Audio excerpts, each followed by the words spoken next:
Good morning, and thank you for joining us this morning for our City This Council conference budget will meeting. now be recorded.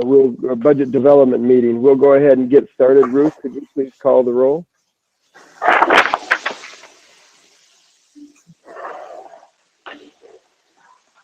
Okay. All right, Adamson, Here. Bray, Here. Cheatham, Here. Lurick, Here. Ortega, Here. Stevens.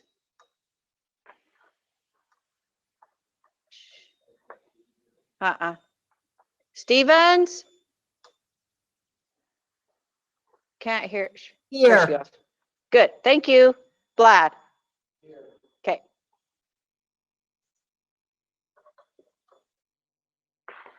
Okay, thank you very much. We'll go ahead and get started. The fiscal year 21 budget development overview. Mr. Mayor. There's Mr. something Mayor. wrong with your sound. Yep. Ooh,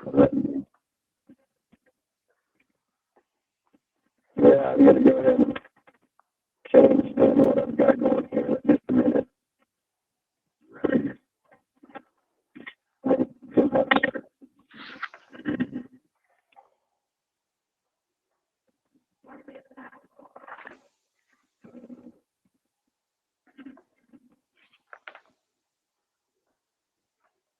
Okay, is that better? yes. Okay, that sounds good. Then we will go ahead and get going. We'll jump to agenda item number 2 is a fiscal year 2021 budget development overview. Ashley, are you on? I'm not seeing Ashley there. She's not on yet. All right, we're going to go ahead and see what's going on with Ashley. Tom, are you available? Are you there? I'm not seeing. Yes, Mayor, I'm here. There's Tom. Ashley's Yeah, got the she- slides though. So that's not Okay. going to help us any. I think she just showed up. Oh, there she is. All right.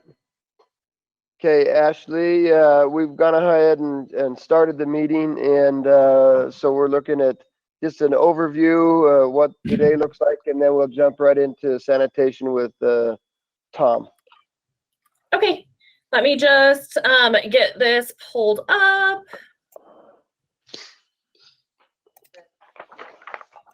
Share my screen, sorry guys.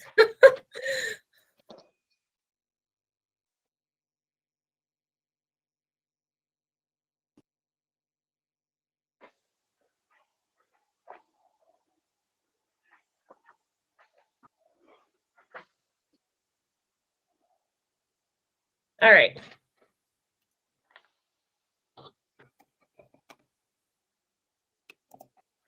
Just gotta find my folder really quick.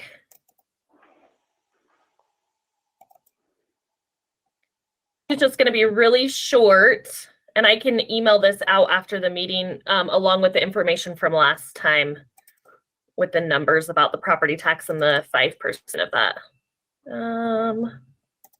All right.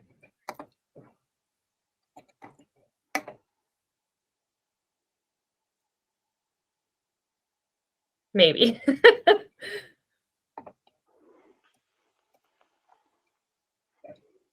Okay, so there were just a few things that were asked for just a brief overview. We were looking at the cost of the negotiations for this year, so I put those together for you. And like I said, I can email this out after the meetings. So I just put together a little chart. We do have fire and ambulance that are in the fire union negotiations. And so I just took last year's numbers and what we have built into the budget right now. So there is a little bit, it's kind of hard to compare year to year because you have turnover, you have people retiring. So it's not like you're looking at apples to apples every year, the same people to the same people. You're kind of looking at the department as a whole. So overall, you can see all of these are negative. So the increase, the longevity is where you're going to see the biggest increase, and that is actually a negative 1,757. That's probably because you had a lot of people retiring that had a high longevity cost. So even though they are getting an increase in longevity, it's not an increase to the budget overall. The wages being down is also due to that same thing, because we're not increasing wages, just the longevity. And so you can see that the difference is actually negative. And then the benefits for fire are actually negative as well. So their insurance is actually paid for. Let me get that pulled up really quick. I forgot to put that in here. Their insurance is paid for out of a separate, since they're in a separate plan, we don't actually build it into salary projections. So let me give you that number really quick. So what their contract says is an 8% per year for benefits. So for medical insurance, their dental and everything else is still through our plan. So the cost of medical for fire, let me pull this up. The 8% increase for fire is $86,320. And then you can see that the ambulance wages are down also. That's due to turnover, people retiring, newer people coming in. The ad pays are down as well. That's where your longevity, any like paramedic pay, all of that stuff's in there. And then the benefits did go up a little bit. We are still looking at some workers' comp calculations. And so that number could potentially change. So we will keep you updated on that. But the increased medical for ambulance was $25,403. Are there any questions about the fire union negotiation numbers? I can't see anyone, so. It doesn't look like it. Okay, So, okay. oh, nope, Roger, looks like Roger's got something now. Okay. Since we are pretty much self-insured on workers' comp to a degree, Mhm. Do we have different rates for different groups like the state does, or do we charge flat rates? No, so we actually follow the rates that the Industrial Commission puts out. We use those exact same rates. The only thing that's different is our experience modifier, which we're only at 70% right now, and usually those are at 100%. Okay. Okay, and one thing I did forget to mention, one of the big decreases here is the FRF is the firefighter retirement fund, and we have been having to put in additional money to get that fully funded. I believe now everything's just in the regular Percy pool, but there was a separate firefighter retirement fund, and so we were putting in an extra 5% for every for fire Percy. So they were at 17.28%. Percy came out and lowered that rate to 12.28%. They took that additional 5% off. And so there's going to be a lot of savings, and you'll see that in the presentation later in the day.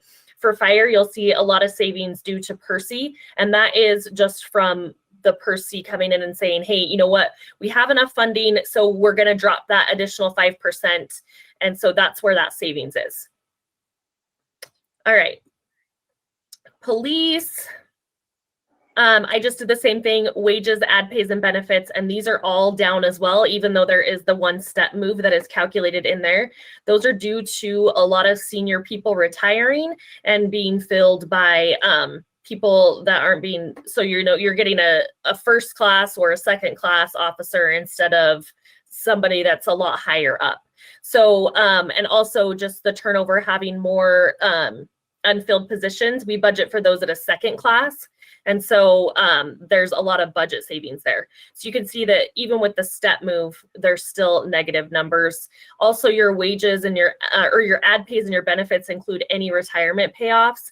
And so where this month isn't, or this year isn't as retirement heavy in police, you're going to have a lot of savings there. Are there any questions about police? I don't think so. Okay. And then the last thing I just wanted to let you know before we get started is that per council guidance, when we were doing the pre-budget meetings, I think it was back in February and March, the enterprise funds are building their budget based on the rate study because we pay for that rate study and we felt like it would be appropriate to follow it. So you will see increases. You will see the fee increases that are built in there, and those are all based on the rate study. So I just wanted to kind of give you a heads up that when you see those, it's going to be different than the ones that you've seen so far where everyone's coming in flat. So I just wanted to give everybody a heads up on that. Are there any other questions or anything that anyone from council needs me to bring to the next meeting? Claudia?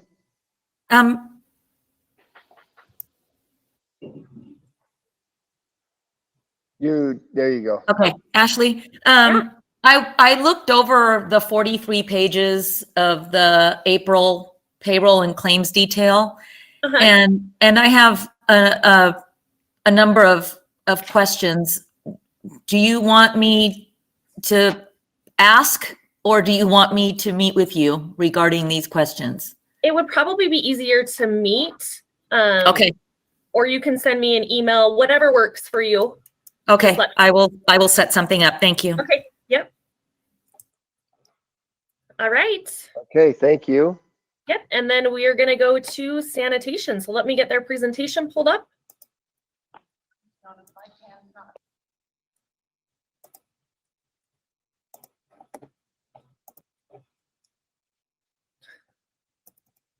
My eyes aren't working today. It's one of those. Oh. All right. Tom, go ahead. All right. Good morning, Mayor and Council. Tom Kirkman, Deputy Public Works Director. I know you have a long day and a long night, so I will try my best to make this as quick as possible.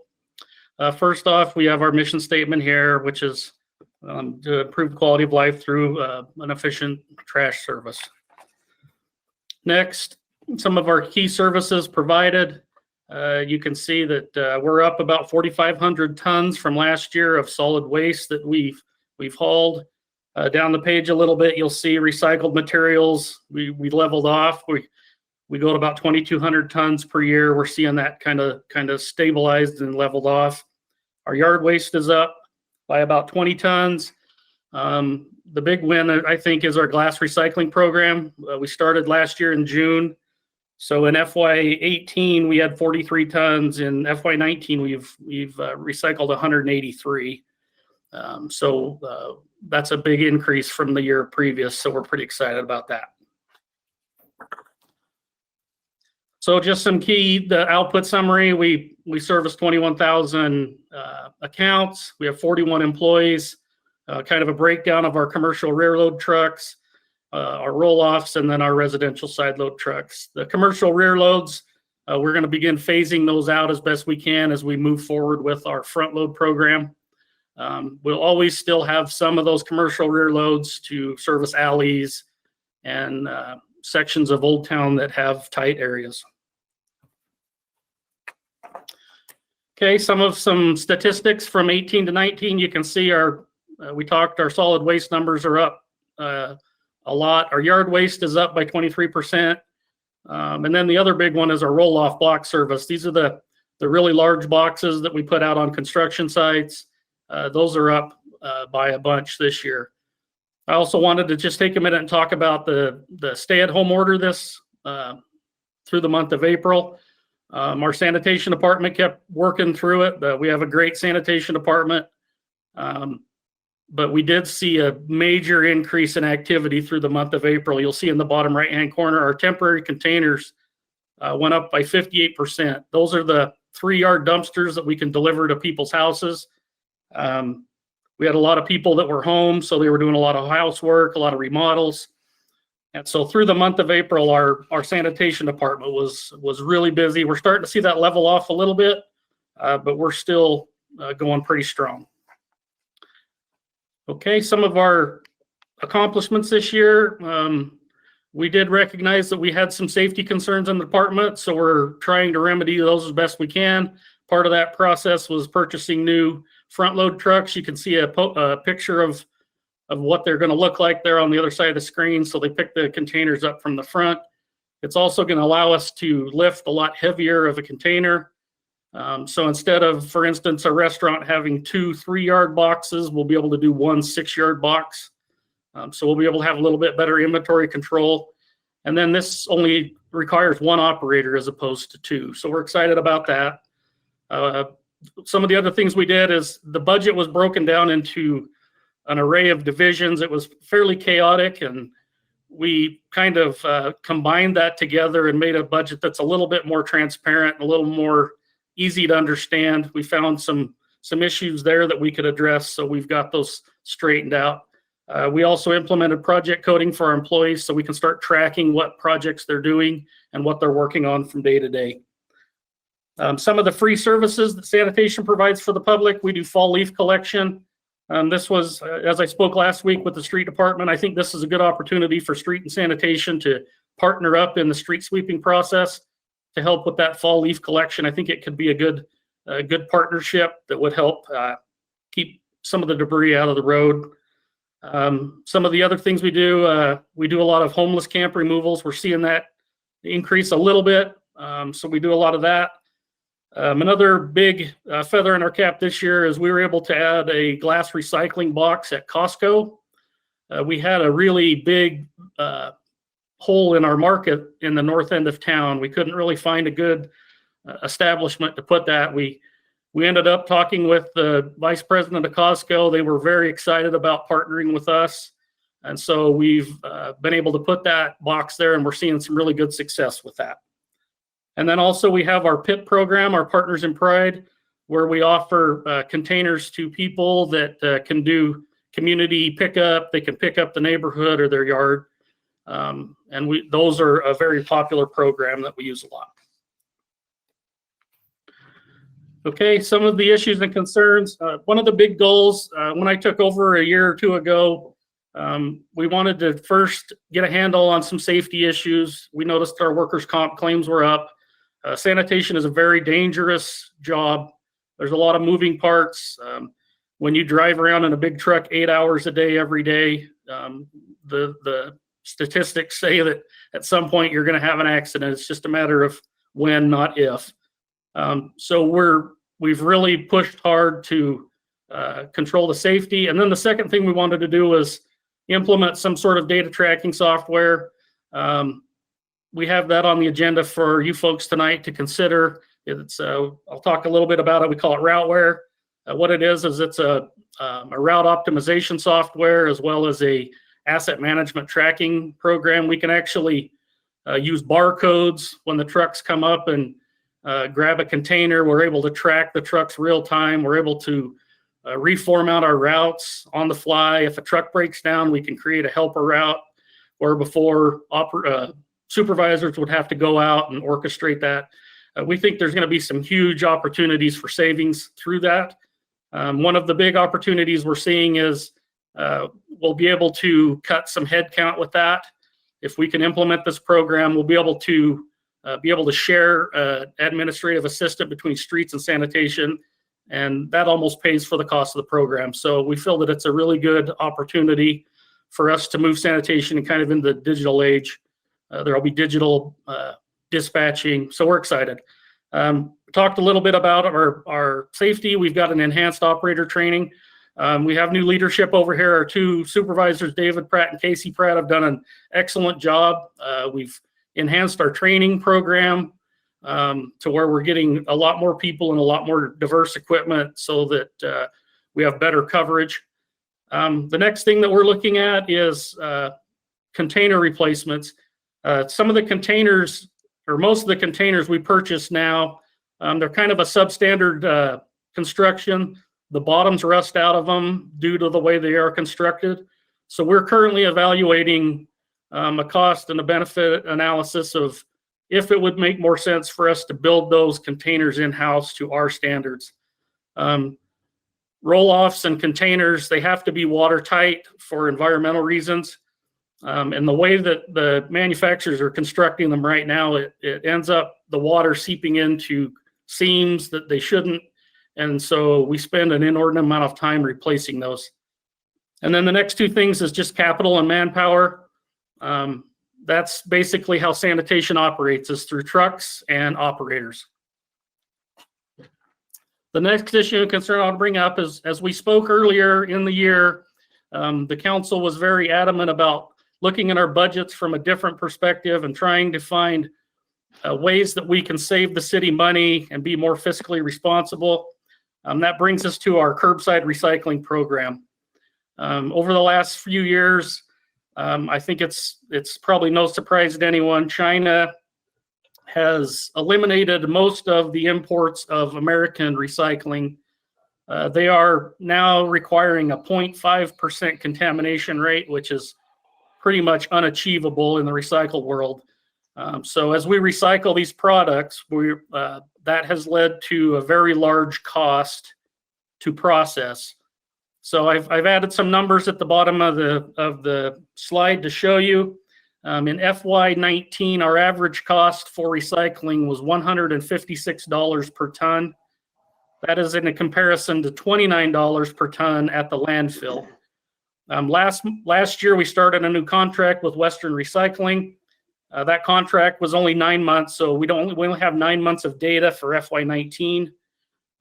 But we spent roughly $260,000 on recycling in those 9 months for a total of 1,640 tons.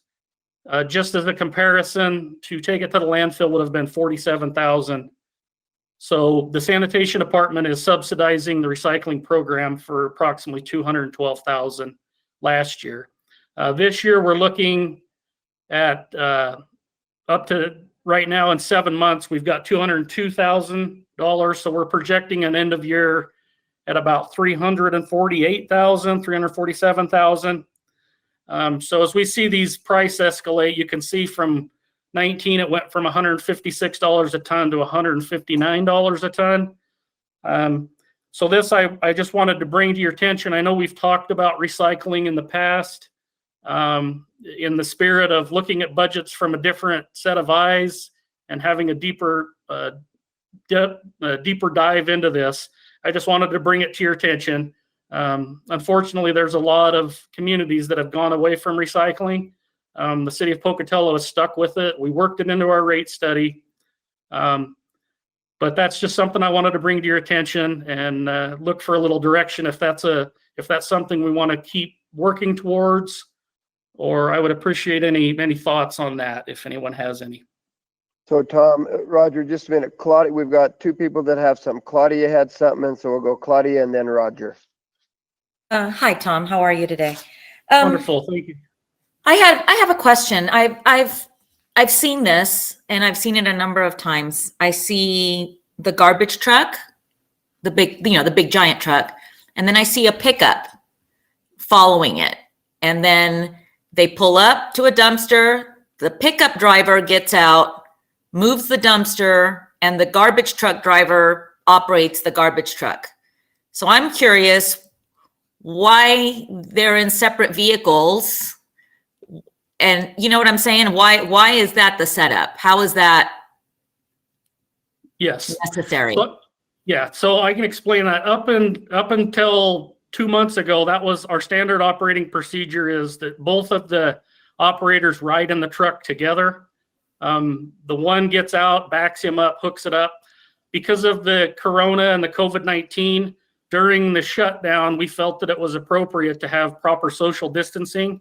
So for just that 1 month, we were running the truck separate with a chase truck just to be able to perform social distancing. We've now abandoned that, and we've returned back to our way of just 2 people in a truck. Okay. So that was only a temporary measure for about a month during the shutdown for social distancing. Okay. Thank you. You're welcome. Roger. Tom, you have the two figures: 260,000 costs for recycling, 47,560 for the landfill. Is the 260,000 considering that we would be out the 47,000 no matter what? In other words, would it be 200 and just say 13,000 if we consider we got to get rid of that on a basis? Yes, sir, that's correct. And that was only for 9 months. What we're projecting this year is a $284,000 delta. Yeah, unfortunately, if we don't recycle, we still have to haul that. So we would be paying that landfill cost. So yes, you are correct. Okay, so the difference you have there, 212,000, is what our actual outlay would be beyond the 47,000. Yes, sir, that is correct. Okay. Okay, now we've got a question from Rick and then Claudia. Tom, do your projected savings costs include the need for running extra trucks to pick up what would go in a regular dumpster instead of a recycled dumpster? Yeah, so regardless if it's recycling or if it's in the garbage can, we're going to have to keep the same amount of trucks running, just based off simple weights. That's how we organize a lot of our routes, is the truck will only hold a certain amount of weight to be legal. And so it really wouldn't make any difference as far as the operation. You would just be picking up a blue cart instead of a green cart. Would there be any plan to do any kind of minimal recycling, such as just newspapers or something like that at a central collection point instead of curbside recycling? Yeah, we've tried that in the past. Unfortunately, the problem is it kind of turns into a garbage dump. With not a lot of oversight, then that it usually just ends up being contaminated and we have to haul it to the landfill regardless. Our recycle drivers have cameras, and so as they're dumping the container at the houses, they can actually observe what's in there. And then if they observe that something's in there that shouldn't be, they can actually put the can back down, and then we call them and tell them they have contamination. The city of Pocatello really has embraced recycling. Our contamination rates are way low compared to a lot of the places in the country. It's just unfortunate that China has just quit accepting it, and so there's not a global market for it anymore. Mayor? Okay, we got Claudia and then Roger. I'm sorry, I'm confused because I have a completely different sheet than the one. I've got completely different numbers. Yeah, and I apologize for that. We were working on these late last night. Some of our old reporting was calendar year instead of fiscal year. And so I apologize. We had to make some changes last night to get a little bit better information. So I apologize for that. Oh, okay. Thank We you. can get you that updated. Well, I just wanted to, I was just confused, but I can update it. Thank you. Thanks. Okay, Roger. There are some communities that put it on the customer to do more sorting. They have to put stuff in like three containers or something like that. Have we looked at what our costs would be if we had a more regimented pre-sorting done by the customer? Yeah, what it would entail is just purchasing more containers. Unfortunately, there's not a lot of control of contamination nationwide, and so you really don't get rewarded anymore for better sorting. Unfortunately, some of the communities that don't do as good of a job, they're getting the same prices as us that are doing as best we can. To sort it a little more, it would just still probably end up in the same pile at the same recycler, unfortunately. Does that make sense? All right. Oh, Chris, looks like we've got a question from Chris.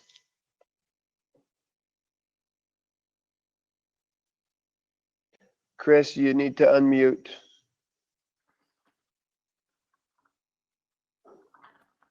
Sorry. Good morning, Tom. I'm sure you've considered this at length, but if you could just speak to the concept of recycling options. In several communities where I've lived, if you didn't need garbage pickup and or recycling, you know, if you wanted to recycle once a month and if you wanted garbage pickup every other week, there were options. And I'm assuming that in those communities, you know, it certainly didn't hurt the financial situation. Anyway, I'm just wondering if you could speak to those kinds of options. Absolutely. And we've looked into stuff like that. Unfortunately, it becomes very administratively heavy. The routes are set, and so it's difficult to communicate. You know, we have 5 to 7 of these routes running, and As these drivers go along, they don't know if that person has decided not to dump that day or they forgot to put their card out. So it's fairly confusing. The communities that are doing that, we're seeing that they are moving out of that direction because it just increases your administrative costs trying to track that. Some of the things that other communities are doing, they have they call it waste to energy burners. You've got some communities that are taking them and they're incinerating the recycling to produce steam, which produces energy. The jury's still kind of out on that. Some of the contaminants that are coming out in the environment are not so great. You've probably remember a few years ago when Boise did a pilot program with Dow Chemicals, the orange bag recycling. That's kind of what Councilman Bray was alluding to. They were sorting out different kinds of grades of materials and putting them in different bags. It was going to go to a company out of Salt Lake called Renewology. They were going to convert that into a biodiesel. Unfortunately, that never came to fruition. And unfortunately, we have a number of very large warehouses that are full of orange bags full of recycling right now. So it's just a very tricky issue, and I don't think there's a really good answer one way or the other. Thank you. Okay, thank you. Let's go ahead and move on. All right. So we're going to go over the personnel. You can see that there is a decrease. This is just due to, I believe, budgeted retirements that we had. And then, so the payouts aren't in there anymore. And then you have the new employees coming in. Sanitation is about 33% labor, and you're going to see this with the enterprise funds that because they do have high operating costs, you're going to see that these are less than the ones that you have been seeing before. There are 41 full-time employees, and they have a part-time budget of about $72,000. Okay. And then you can also see that there is a large decrease. This is just due to some capital projects that we had budgeted for fiscal year 20 that we don't need to budget for in fiscal year 21. So this is all, again, according to the rate study. So this is how this is built. And so that is why there is a decrease, and all of this is expected and taken into account when building that rate study. Then you can also see, oh, there we go. There is a larger increase here, and this is because when we were going through the budgeting process, we noticed that over the past probably few years, we'll say, the revenues weren't tied to the rate study as much as they should have been. So what Tom and his department did is they went in and updated these revenues to be more accurate. What was happening in the past is sanitation was showing like 130% above what their revenue projections were supposed to be. And so they just went in and updated these numbers so that they're following that rate study like they should be, and so that the revenues more accurately reflect what they should be. So that's why there's a large increase there. There isn't a 10% increase to fees. I believe sanitation was 3%. Is that right? Yep. Okay, yeah, 3% increase to fees. And so that's just why you see that 10% is just a more accurate accounting and budgeting for that. All right, Tom.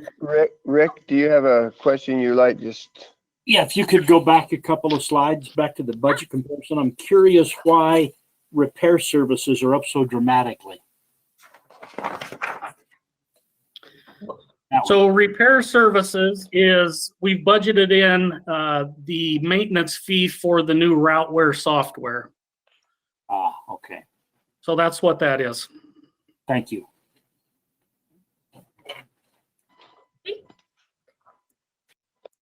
All right. Okay, and then just to summarize a little bit, the new revenue projections with the 3% or 9.1 million. Our operating and maintenance budget is a little under 8.5 million. And then based upon the rate study, we are looking at 2 automated truck replacements, 1 roll-off, a new pickup truck, and then 1 additional employee. And that's just what's spelled out in the rate study. So Hey, Tom, this automated truck replacements, are those the front forks? no, sir, those are the side loads that go to the residents. We have about a 8 to 10 year lifespan on those, and we have them on a rotating schedule. Okay, thanks. And then on this next slide, we have just a comparison of the current monthly fees and compared to the proposed increases based off the rate study.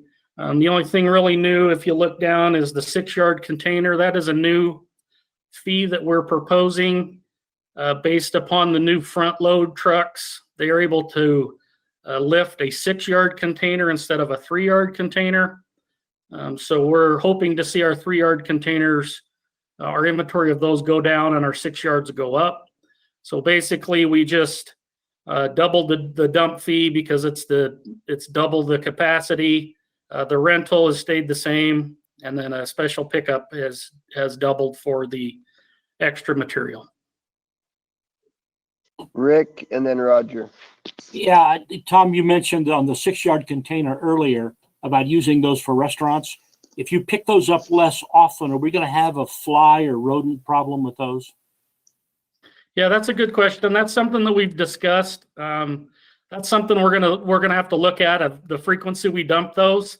But for the most part, at the restaurants, when we go to dump, both of their 3-yard containers were full already, and so we don't feel that it's going to really change the frequency, or it won't be sitting any longer than it normally did. To answer your question, Roger. If we did not have the correct information in our revenue side, how did we do an accurate rate study? so the rate study was correct. Unfortunately, like last year, this was my first time doing this budget, and like I said, we combined them.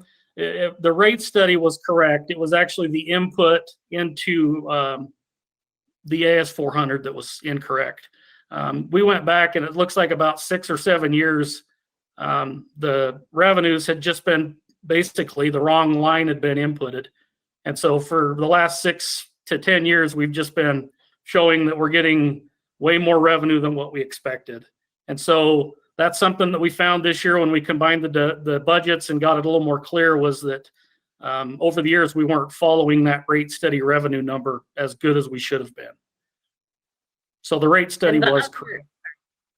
Sorry, the rate study goes off of actuals, and what we're looking at right now is budgeted amounts. So I just wanted to note that too.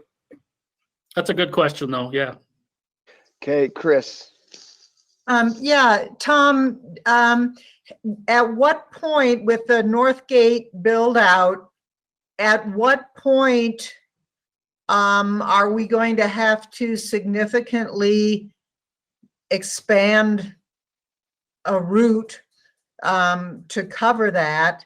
I mean, with the medical facility going in there, at any rate, I guess I'm wondering, you know, how that is going to play out in terms of extra personnel and equipment, what your projections are, et cetera. Okay, that's a great question.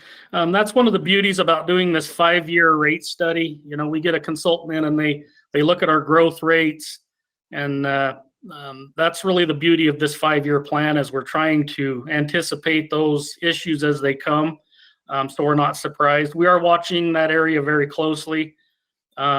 We're getting to the point where we may have to start adding another route up there anyway. There's a lot of growth up above the Satterfield area right now. With sanitation, we can track the vehicle's weight. When we go to the landfill, the trucks, they weigh in and out, and our supervisors track those weights, and it gives us a good bird's eye view of the growth. If we start seeing a truck, you know, every week it goes up about 1,000 pounds, we know that area is growing, and we can start planning for that. It's tough to chase growth rates, as you know. So we have a really good close eye on that area. And like I said, that's where this rate study really shines, is it helps us get that 5-year picture so that we can try and be ahead of that curve. Thank you. Linda. I was just, excuse me, a follow-up to that question. I was curious if the rate study showed growth in any other areas in the city. Is it all in the north, or are we seeing any other areas? Yeah, it's just kind of a generic growth rate citywide. The rate study really doesn't go that. It's more of a 30,000 foot approach of the Okay. holistic city. It didn't break it into areas. So Just That's a sort good of looking more at a like growth rate, but not where. correct. Okay. Thank you, Tom. You're welcome. Okay, that's all I have, unless there's any other questions. Okay, thank you.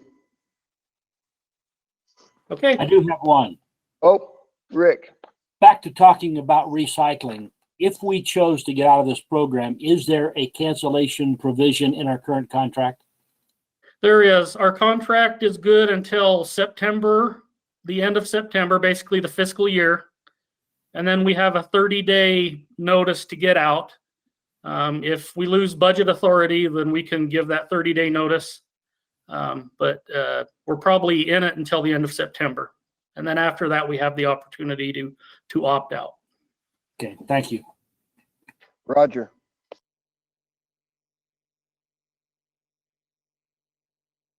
If we were to curtail our recycling program, do you anticipate that there would be a rate increase for the tonnage that goes to the landfill?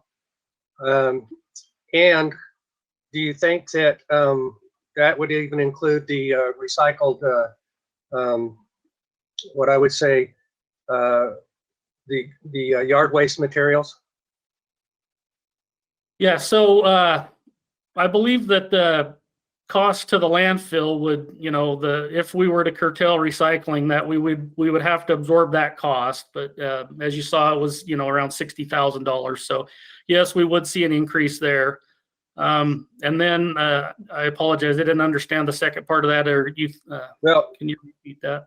my question has to do with, they have a plan for a certain capacity every year at the landfill. If we were to up what we are putting in there significantly, do you think they would have to then adjust their costs to us for the material? They have a certain capacity that they can build out to each year and ultimately. And it looks like the faster we consume that, the higher the price would be for that consumption. I understand. That's a great question. Yeah, they do have long range plans with the landfill, and they do have certain amounts of safety factor that they put into there. But if this is a direction we want to go, we can definitely be in contact with Bannock County and alleviate any of those concerns. From what they've told us, they'll take as much as we can for as long as we can. But yeah, that's a great question. And a follow-up to that is, should we be paying the full rate for yard waste when they are actually recycling that themselves and supposedly garnering an income off of that? It doesn't look like that's going into the landfill, so the cost for that should be something perhaps we talk to them about. Yes, and we actually have done that. The normal rate is $29 a ton to dump into the line landfill. They charge us $10 a ton for the yard waste. Okay. They have a hard time getting rid of it, so they're using a lot of it as every night they have to cover the garbage before they go home for EPA requirement. So they use a lot of that for what they call cover. So they would have to go mine dirt out of the side of the hill to cover the garbage for the night. And so they're using some of that as cover. Okay. Okay, thank you. I think Claudia had something and then Chris. I'm just curious, if we don't recycle, and at how fast will that landfill, how fast will we fill that and then be in a pickle? Any thoughts on that? Yeah, so one thing about the recycled product is it's very light and it condenses down. So if we look back at the previous slides, we haul about 50,000 tons of solid waste to the landfill, and we recycle roughly 2,000 to 2,200 tons. So it is an increase, but it's a fairly minimal increase. Okay. Does that make sense? Yes, thank you. Chris? Yeah, Tom, this is probably beyond the scope of this particular meeting, but as you know, oftentimes different things are very interrelated. And I'm wondering if you have, and it doesn't have to be now, but as we look at making Pocatello attractive to, particularly if we're thinking about tech companies, we're talking about fairly well-educated millennial type employees who place a high value on a variety of aspects of their community. And so I'm curious, if we were to stop recycling, while many states around the country are actually upticking significantly in recycling, renewables, et cetera, and based on pure economics, and many of those communities seem to be the ones that are very attractive for decent paying job development. So I'm just wondering, if it's worth thinking about how these various things are interrelated. Yeah, absolutely. One of the things that we've been talking about as a sanitation staff is, we definitely aren't pushing to get rid of recycling. This is just something that we wanted to bring to your attention. However, if it's a direction that we wanted to go, I think we could use some of those monies and just put it towards other forms of recycling, as it be environmentally friendly initiatives. We could start looking at electric garbage trucks or compressed natural gas garbage trucks. Peterbilt and Mack just announced an electric garbage truck a few years ago, and I've been cynical, on big trucks, but it's pretty amazing what they're getting to go. Technology just is expanding exponentially. Technology builds technology, and a few years ago, a compressed natural gas truck I would run away from, but they're getting them to start to make sense. It's a lot more stable fuel source. It doesn't fluctuate like crude does. Compressed natural gas is about 50% of the cost of diesel. So I think if this was an avenue that the council wanted to go down, I think we could start focusing on other initiatives to show that we are a progressive community and we are concerned about the environment. Okay, thank you. Okay, seeing no other questions. Thank you, Tom. Mr. Mayor? Oh, I apologize, Linda. Thank you.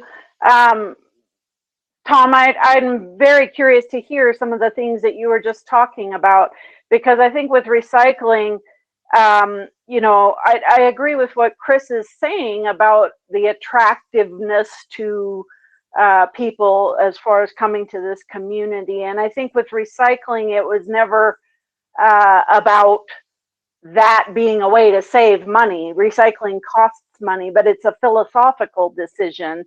And it was something we were always committed to doing. But if the market is no longer there, then maybe we have to look at other options. But I think those other options need to be the kinds of things that you're talking about. So if we're going to consider that, I would, because I'm personally very philosophically committed to recycling and doing what we can for our environment. So if there are other options that you have, I would love to hear about those. Absolutely. Thank you. Thank you. Okay, thank you, Tom. Thank you very much. We will, let's move on then to, what have we got next? Water pollution control. Levi. Good morning, Mayor and Council. Levi Adams, City of Pocatello Water Pollution Control Superintendent. Thank you for your time this morning. Water pollution control is here to provide wastewater collection and treatment services at the lowest practical cost while meeting all regulatory requirements and providing excellent customer service. But what that really means is WPC is here to safeguard the community and the environment. That's what we're here for. We produced 2.3 billion gallons of clean water and returned it back into the system. What that means right now is that return is into the Portneuf River, but that is the City of Pocatello's water that at some time can be used for other functions. A couple of highlights that we have: the WPC department is a large asset for the City of Pocatello. We have over $200 million of assets within this. We have a $13 million operating budget, and all of that is ran through only 27 full-time employees. Good, Ashley. Again, we do have a very professional crew. This is a crew that takes a lot of training and a lot of experience. We have over 23 full-time licensed professional operators. Those are licensed through the state of Idaho. We have licensed electricians, master's degrees, 4-year bachelor's degrees, all the way down to associate's degrees in diesel repair, drafting, and welding. Okay, Ashley. Our WPC is broken up into 4 main divisions. The operations divisions that run the treatment plant, the pre-treatment and lab, which monitors the plant as well as monitors all of the businesses within the town. The collection department, which again collects all of the sewer and conveys it out to the treatment plant. And then the maintenance department, which works with all of the other divisions to maintain all of the equipment. I apologize for shifting back and forth. This is a little more difficult to do on screen. I'm not quite sure where to look, whether at the camera or down at my notes. So I apologize. I am paying attention. I'm trying not to be too shifty here. Some of the key accomplishments that we have, we've done. Actually, Ashley, you skipped a slide. Could you go back one, please? Seems to be one. Department division outputs that one too. All right, there we go. No. Nope. One more, water, wastewater. No, we're good. We're good. Okay. I lost Are we track okay? of my. All right, sorry. Some of the highlights is, with the operations of the biosolids program, we did land apply over 1,500 tons of biosolids. That is going to be an area of concern for us because that program has been run the same way for almost 30 years. And so it's time to reevaluate how we're doing that. That is going to be looked at in our facility plan, which we are in the middle of. Another key point, which is on the previous slide, is the sewer main line, the locations. We had over 2,600 requests for line locates. That becomes a major service through our collection systems operators. It takes up a great deal of time, and it is a concern for us. Okay, now I'm ready, Ashley. So now we're on some of the key accomplishments. One of the major key accomplishments we have was at the treatment plant, where we redesigned the blower control system. One of the major costs of running a treatment plant is power. And with this redesign of power, we were able to save $2,000 a month off of our one power bill. We're not finished with that. We're still going to continue to move forward and try to optimize that system as much as possible. We also went through and had several audits last year, both on our pre-treatment program and on the treatment plant, and as well as the lab. And there were 0 violations and 0 areas concerned. Okay. And now we're on to some of the main concerns. Sewer infrastructure. We talked about delays that COVID did. We missed, essentially 6 weeks of prime working time out in the city. With that, we ran a skeleton crew. We made sure everything was operating correctly, but we did not have a full crew, so we weren't able to do a lot of that preventative maintenance out in the city as well as at the plant itself. We also have a lot of growth to our neighbors to the north. It's one of those things that we're still working on an agreement with the city of Chubbuck, but there are still some concerns of how much capacity and how much growth that we are going to give them. Our permit through the state of Idaho, the DEQ, is under administrative extension. The bad news is it's going to be a while. The good news is it's going to be a while because there is no issues with our treatment plant. What my employees do, they do very well.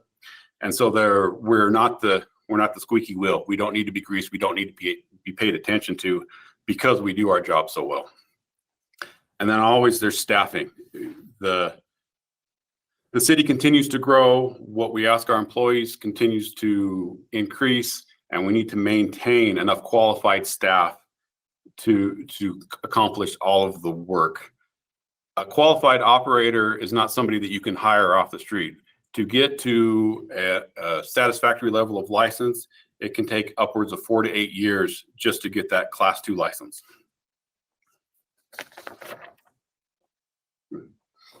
And again, here's just a slide of comparison of what we budgeted compared to what we actually spent. I started with the budget process. FY 2019 was my first year to budget.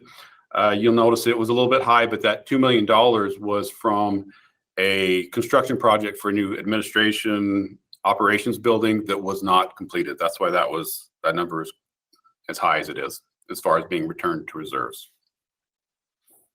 Okay, Ashley. And again, just like sanitation and water, we did participate in the rate study. Raftellus, we spent a lot of time with them and with the engineering department and finance to establish these rates and establish what kind of capital improvements that we needed to get done within the next 5 years.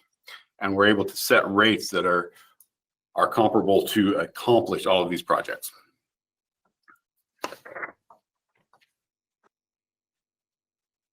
All right. Just a minute, Ashley, just sorry. a second. It looked like Linda had a question. Sorry, Linda.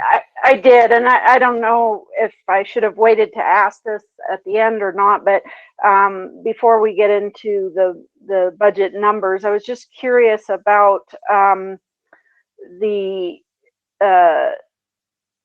with regard to the rate study, the Chubbuck impact issue. How did we accommodate that in the rate study?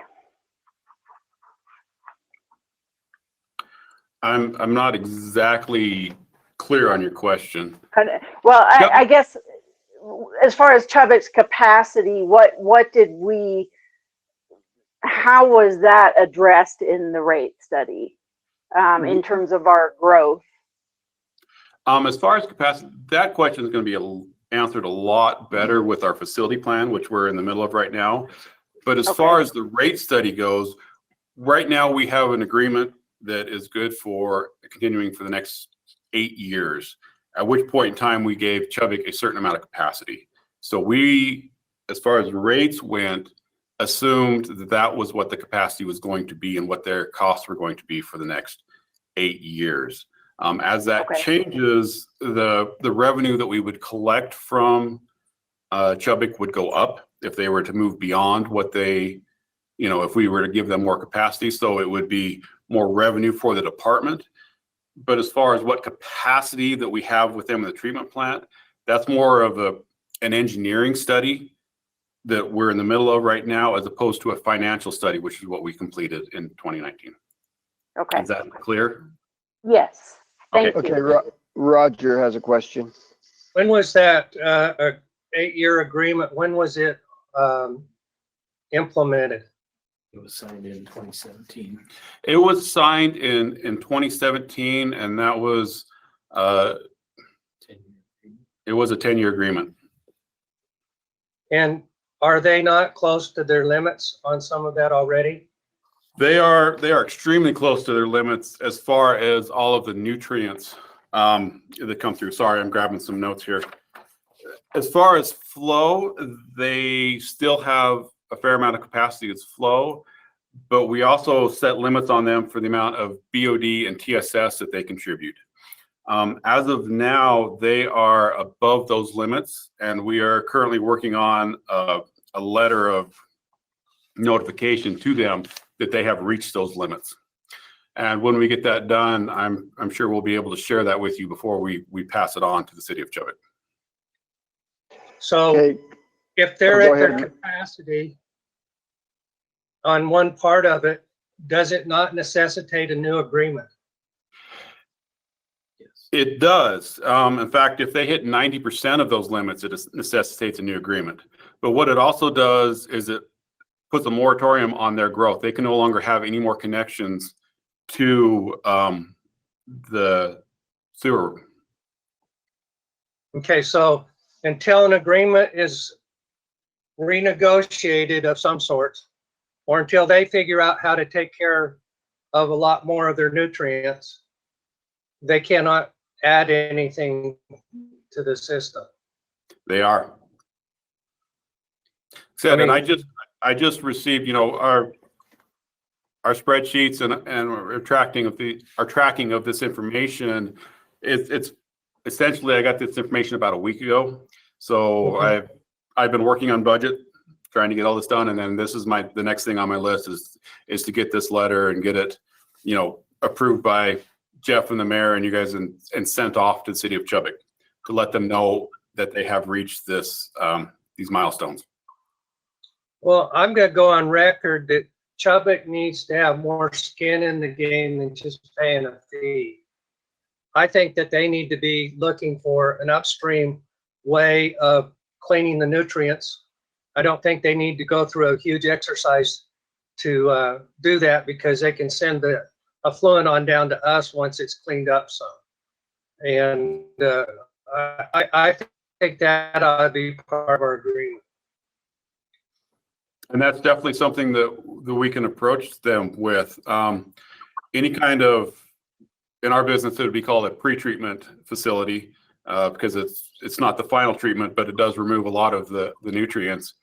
Would work well for them. I know, through Scuttlebutt that they've approached to get their own discharge permit, and DEQ was not very favorable in that request. They don't like to give out discharge permits. So yeah, it would make sense for Chubbuck to pre-treat the water before they send it to us. And they wouldn't need DEQ necessarily to be so involved because they're not releasing to the stream, they're releasing downstream to us. Right. We would essentially be the regulatory for that pre-treatment. Okay. Claudia, looks like you had a question. No, not now? Okay. Chris, looks like you have a question then. Yes. So Levi, if these questions aren't pertinent to what, to your area of influence, just tell me. I notice back on the page where it says water pollution control issues and concerns, under sewer infrastructure, it says plan and expand infrastructure for future growth and development. And my question is, what do we plan to do, or are we having any consideration for infill? And I'm thinking of particularly of the Johnny Creek area, where, you know, it was annexed with apparently some kind of gentleman's handshake agreement that, you know, the sewer would be brought into Johnny Creek. And we've got 220 houses with, according to Southeast Idaho Health, that have sewer septics that are at the failure point.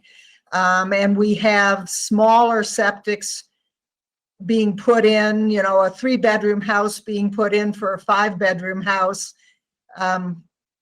because there isn't room, and that's going to increase the failure rate. So I'm just wondering, if we're planning for growth and infrastructure, you know, what are we doing for infill issues? And that's always a concern.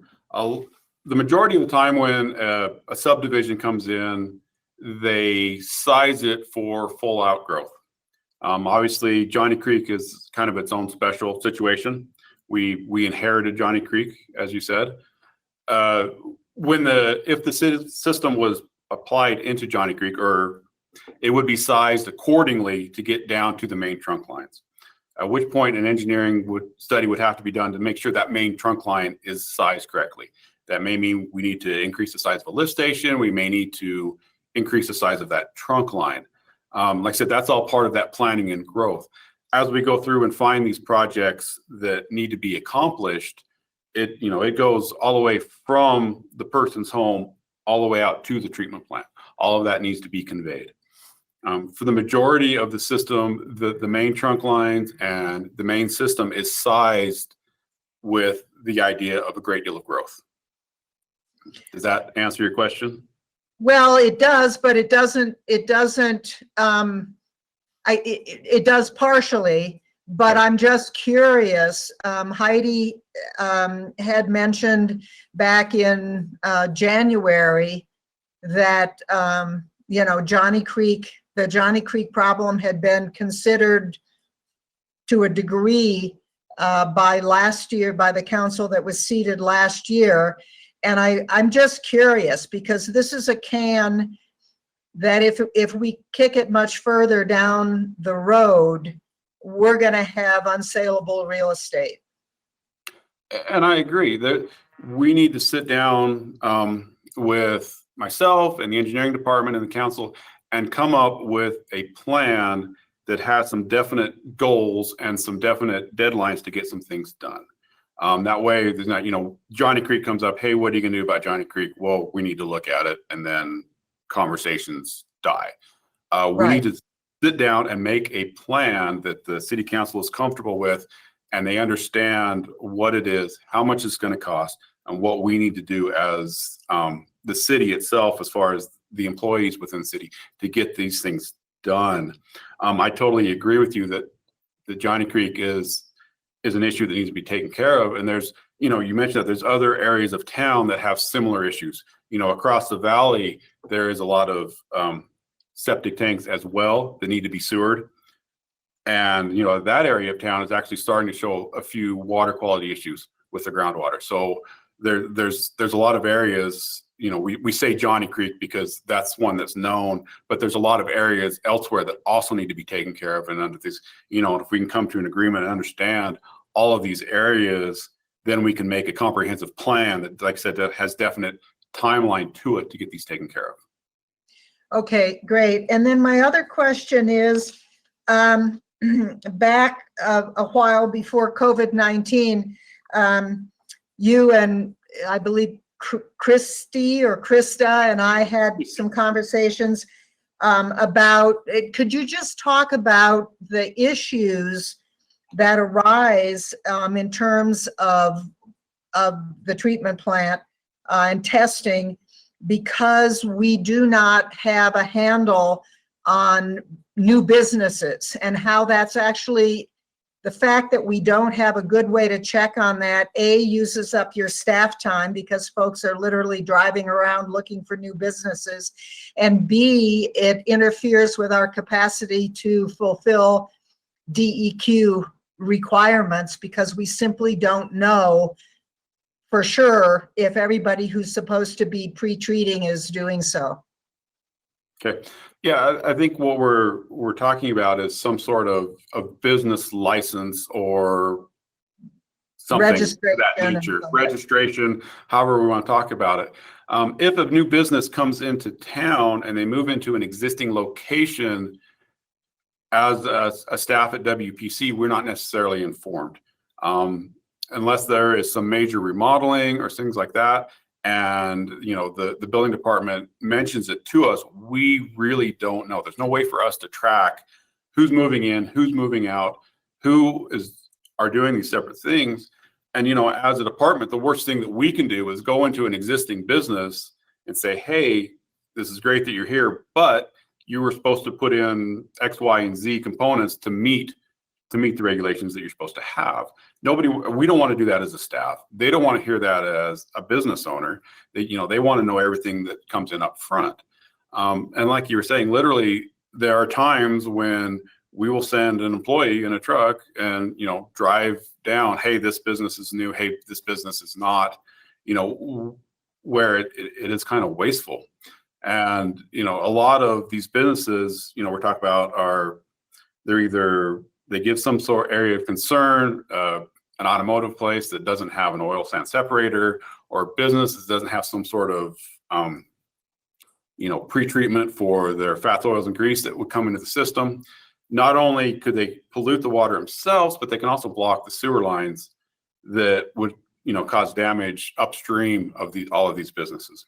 So if we were able to have some sort of mechanism to know when businesses move in, when businesses move out, we can give them our information so they're able to understand what they are required to do. And we can establish then a good working relationship with these businesses, so we don't come in and surprise them and say, hey, congratulations, here's, $5,000 you weren't expecting to spend. Thank you very much, Levi. I appreciate it. Okay, Linda? Yeah, I just wanted to go back to the Johnny Creek situation for a minute, because that was something that we talked about specifically when we were beginning the rate study. And my understanding was that we did put in money in, or build in money into the rate study to address Johnny Creek specifically, but other capital projects as well. Levi mentioned that there are a few areas of town, not just Johnny Creek, where we also have either similar issues or other issues as well. But we did build some money into the rate study in order to develop a kind of shovel-ready plan, if you will. And particularly, that was a way that we could also start applying for some grant money to address that issue as well. So I just wanted to mention that. Okay, thank you. Oh, Chris? Yeah, thank you, Linda, for that information. It helps me understand where we are. And I guess, Mr. Mayor, this is a question for you. Since that was, I guess that rate study was done last year, and it's for 5 years, so there are 4 years remaining, if I'm understanding. And I'm just wondering, is there actually a plan somewhere in place for these various issues, or who is tasked with doing that, or who has to give the okay for that work to get done? Just curious what the next step would be. Well, the city council approved the rate study, and so as long as we continue to follow the rate study, then that is in place, and that money will be set aside as the rate study has called it out to be. And so right, when we start messing with the rate study, that's when we will stop. So I guess what I'm saying is follow the rate study. That is in place, and we're moving forward with it the way we're supposed to. If we decide to reduce the rate study and mess with it, then we have to pick and choose what we're going to lose out on. So right, I understand that, but I guess my question is, the money is there, what's the timeline attached to that? Well, the timeline, it would be, would continue to follow the rate study, and when we have enough money for it, Levi will come in front of us probably and bring, or the Public Works Director will bring a plan together for us to study it and then go from there. Okay, But so, we gotta have the money for it because those studies aren't cheap. well, I And then- understand that, but presumably, I guess what I would like to know is, you know, who's the gatekeeper on that? So when sufficient money has accumulated, you know, who's minding the timeline, who's minding the budget, so that we don't kick the can down the road and end up at the end of this rate study kind of where we were at the beginning of the rate study vis-a-vis these various sewer problems. So real quick to answer that, and then we'll jump to Roger as a question. The people that are watching that is Levi, Public Works Director, and our CFO, Ashley. They're watching that and making sure that we're following those rate studies and making sure that we hit those targets when we're supposed to be hitting those targets. And so Okay, so- that's them that are doing that. All right, so if I talk to Ashley, she should be able to give me some kind of projected timeline based on the money, is what I'm understanding. I think what I would do is have, in fact, why don't I just task Jeff with the idea that to look at the rate study, give us an idea of what that looks like, Jeff, and send an email out to us so that everybody has an idea of what those timelines look like. Thank you, I appreciate that immensely. Yep, Roger, go ahead. I kind of feel like we should be a part of the formula and that we dictate the course we take, because the rate study should be somewhat responsive to the will of the people, and we are the elected representatives of the people.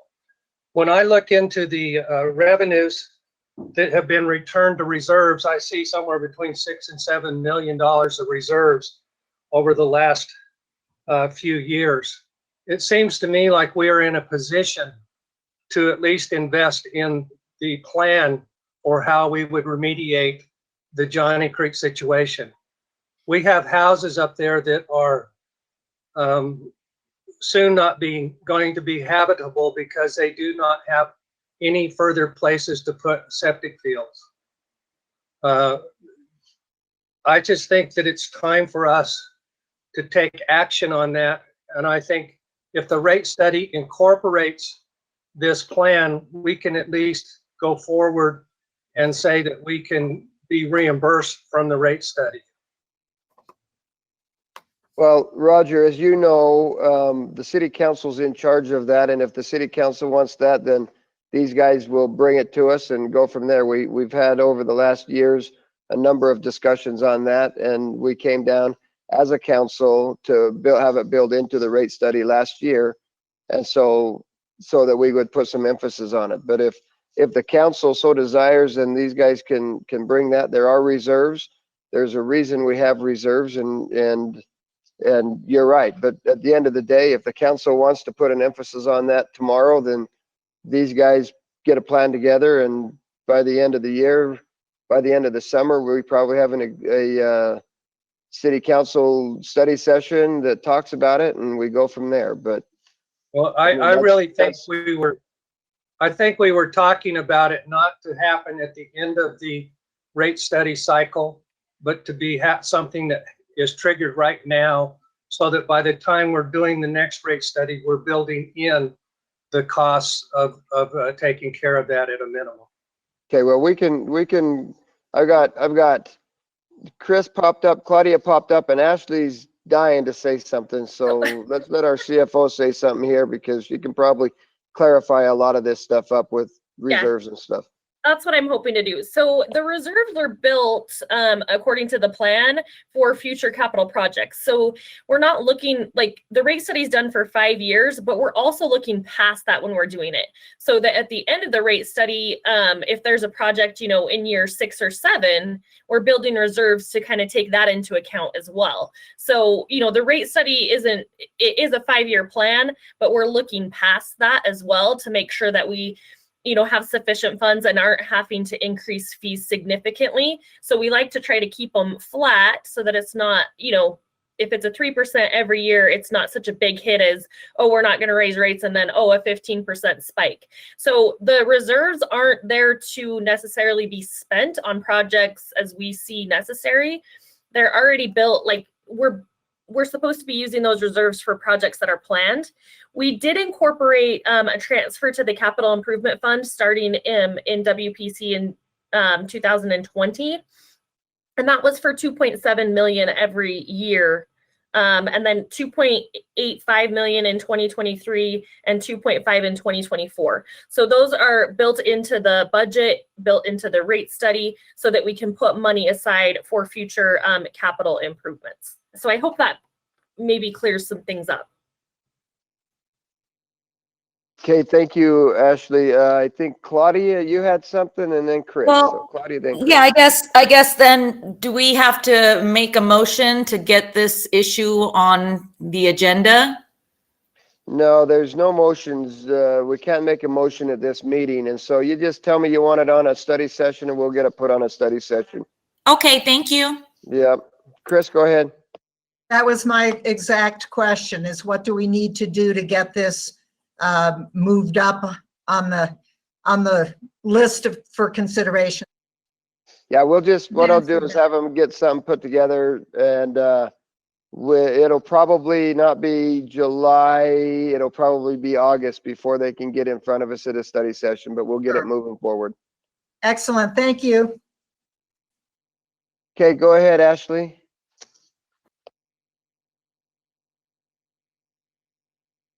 All right, let me get to the budget slides.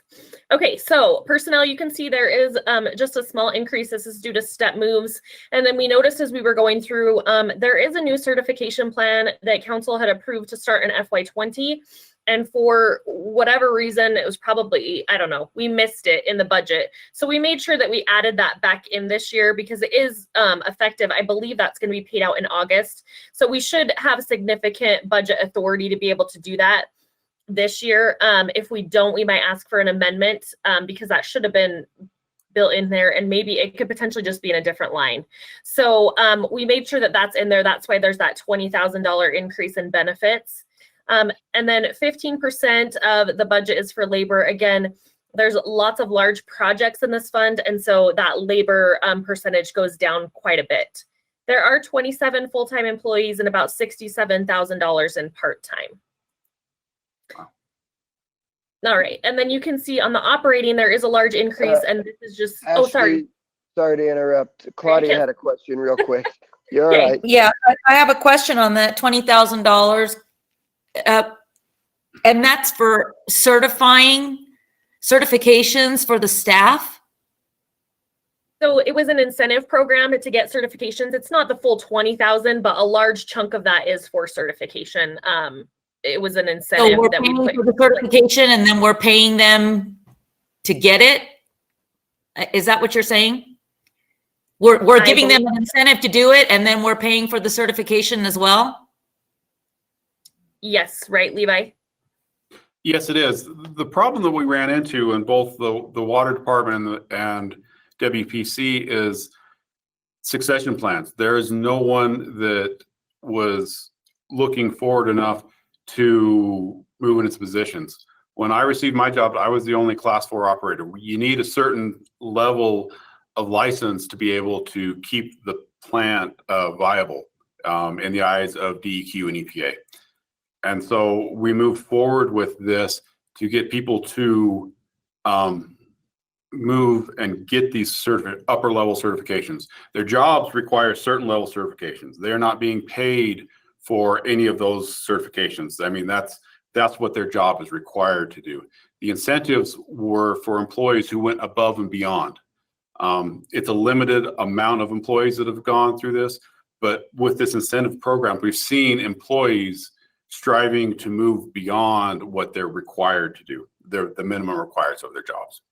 And so we felt that it was nice, or not nice, we felt it was necessary to give someone an incentive to move on to these class 4 operators, to move on to these higher levels of license. And you can't just walk in off the street and get this bonus. To get to be a class 4 operator, it takes at least 12 years working in the treatment plant. And so to get these are full-time employees who are dedicated to their jobs, who have been here a long time. Right now, the class 4 license, which is what the incentive would pay, is the only incentive that pays for my department. I have increased that number by 2. One of them was a job requirement. He was required to get it for his job. And the other one was an employee who was looking for it, who wants to be in management, who wants to be able to move up into these positions. When I hired my previous job, because obviously I moved up, there was no class 4 operators. And it's not a job that you put out and there's 5 or 10 of them out in the street that you can hire. It's a very precise or very limited pool of applicants. And so, sorry, you have a question, sorry. No, I don't. I was just going to say, I understand now and I can appreciate it. So thank you very much. Heidi? Quick comment on that. We discussed that at length, was it last year? I think it was actually a presentation from Human Resources. So I can't remember the exact day, but that might be helpful to you, Claudia, to go back and watch that Levi's done a good job going over the bullet points, but if you want more information on that. Okay, thank you. Ashley, go ahead. Okay. So operating, you can see that there is quite a large increase. This is just due to a capital project that has been planned for fiscal year 21. So all of this is within the rate study. So you can see that when the capital projects go up, there's the potential that we use some of those reserves that have been saved over the years. All right, and then charges for service, the majority of their charges are charges for service. They do get some rentals and leases and some miscellaneous revenue. You can see it shows a 5.65%. There is actually only a 3% increase to the rates, but when you kind of push all those through and you calculate if there's going to be any new growth, that's why it's at the 5.65%, but it's not like the rates are increasing that amount, if that makes sense to you. So I just wanted to mention that there is a 3% increase in rates, but overall that equates to a 5.65% increase in revenue. All right, and then there's also a capacity fund. So any capacity fees when they're connecting to our line go into this account. And then this account can be used for payments on bonds. So we kind of just save up money in there, we monitor it, and then when there's enough money, we can budget for that year to use the capacity fees for those bond payments. May I say something on that real quick, Ashley? Yeah. You'll notice a large difference. What has happened in years past is because this revenue is not readily available, there's certain restrictions on what we can use this for because it is off of the capacity fees that we charge. That line item had not been increased for years. So we were outpacing what was originally put in those for connections because the city of Pocatello is growing above and beyond what was originally forecast. So I adjusted those lines slightly so they're still reasonable. But by doing that, it shows that 13% difference. The capacity fees that we're charging have not gone up 13%. They're still within the rate study. It just shows a difference because I adjusted the actual revenues. Like Ashley said, more than likely we should be able to have a full payment on our bond saved up, I think probably by the end of this year, which is a big chunk of change, which is great. Okay, thank you. We've got a question from Rick and then Roger. My question goes back to the capital improvement project plan for this year, Levi. What is that? The major capital project is Whitman Lift Station. It's a lift station down by the Portneuf River, it is in dire need of a rehab. Last year, we put in some money for the engineering department to do some work to get us a plan on what to do. And that money is actually to rebuild that lift station. That's the major portion of it. Is that to increase its capacity or just replace old equipment? A little bit of both. By sizing it up, we'll increase the capacity. There's some issues. There's a gravity line that actually runs under the cement channel there that will need to be replaced or fixed in some sort. And then, of course, upgrading all of the electrical and the equipment that's in there. Thank you. Okay, thanks, Roger. I gotta remember my question now. It had to do with the capacity fees. If Chubbuck's charging capacity fees, do those flow through to us or do they hold them? They flow through to us, and the capacity fees that Chubbuck charge are just for the treatment plant. We have two capacity fees, one for treatment and one for collections. And so they do charge the treatment plant capacity fees, and those pass through. Are we getting capacity fees right now, even though they are over their limit? We are, yes.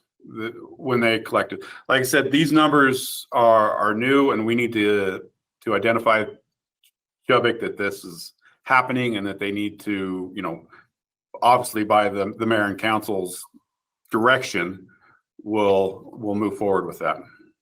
I guess my question would be to Jared, isn't it implicit if we're receiving capacity fees that we are participating with Chubbuck in the belief we're going to continue to increase their capacity?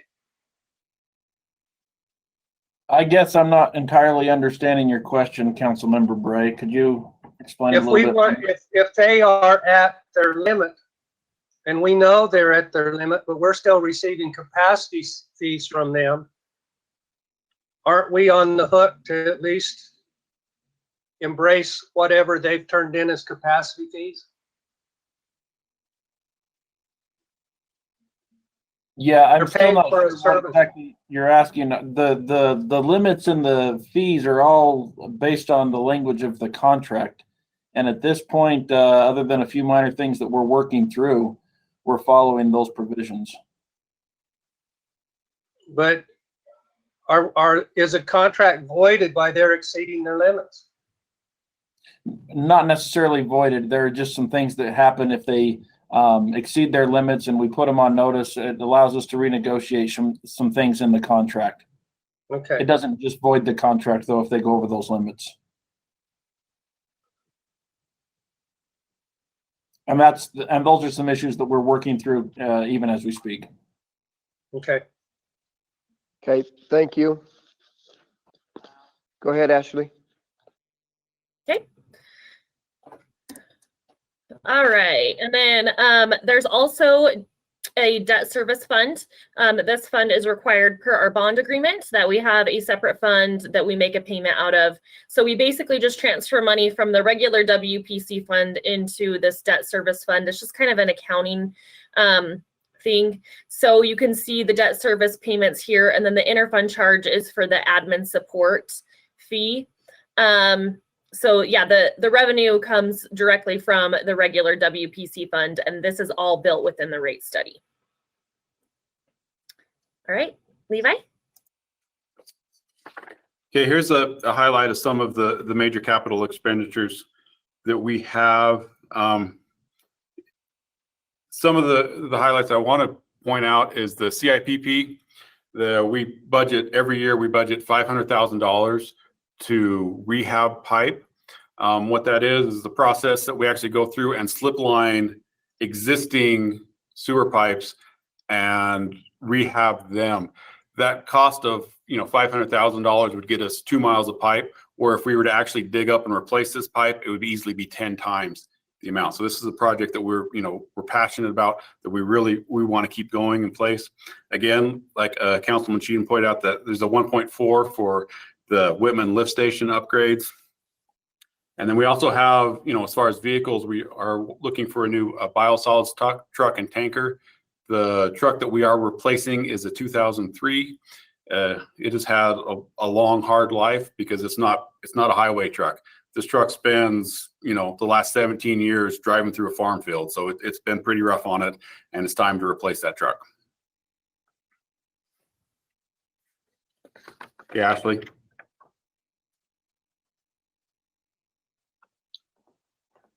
And again, here is the staffing request that I'm asking for. I'm asking for a new collection systems operator. This position was originally asked for in 2014, and we were asked to hold off on that. Since then, we've added an additional 10 miles of lines to clean. We've increased the amount of locates that we have, and now there's a new directive from the state where not only do we need to locate all of the main lines, that we need to locate the lateral lines going to the individual's homes as well, which will really increase the amount of time that we have to spend locating these water lines or sewer lines, pardon me. There's also a lot of programs that we've increased. We've increased the amount of trunk line cleaning that we do and the amount of closed circuit TV inspections that we do for all of our sewer lines. You know, I included a chart here at the bottom as a comparison to some other local and comparable cities. And I didn't do this to say, you know what, Idaho Falls has 10, I want 10. I did this more to show you that what I'm asking for is not unreasonable. The amount of staffing that we have, you know, we're pretty proud of the fact that we're as efficient as we are, but it's coming to the point where I need more employees. I just need another full-time collection system operator. Okay, Ashley. Yeah, and here is straight from the rate study. Here's the capacity fees that we have, the increases that we have. On the right there, there's large industrial user fees. I'm not sure if we've shown you this in the past. What these fees are for is if a major industry comes in, let's say another Hoku or somebody comes into the city, those would be some of the fees that they would charge. They are a large fee, but it's because it would be a rather large industry that comes in. You know, a restaurant that comes in or a small business, they're not going to see these fees. They're going to have the normal capacity fees. So these are just more for a large industry that comes in. And then we do have a new fee at the bottom. As a department, we do plan inspections on all new construction as far as their pre-treatment and a lot of their plumbing. We have not captured any of those costs. Those have just been essentially absorbed by the department. We felt that we need to capture those and have those paid by the developers themselves, whose building whose building is coming in, and also so that when we do inspections, because we are going to start doing construction plan inspections on what's going in Chubbuck as well, we need to be able to pass those through. We didn't feel it was fair that the users for the city of Pocatello were paying for inspecting plans for the city of Chubbuck. It's a 5% of the building permit fee. So for example, a $100,000 building would be about $50 that would be collected, and that would be collected by the building department.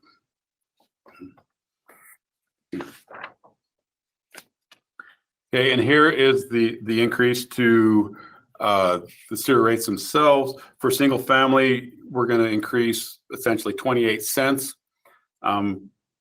There's also going to be an additional cost of the 18 cents per bill per month for the IPDS fee. Originally, the EPA was the oversight for our permit. They've moved that down to the state level at DEQ, and to fund the DEQ program, they've passed costs on to the individual cities. Those are based on the amount of EDUs, the dwelling units within the city, and then we're charged. Right now, our bill is $46,000 a year for this permit fee. A portion of that is also because of Chubbuck, because Chubbuck discharges to our treatment plant. Their share was almost $9,500.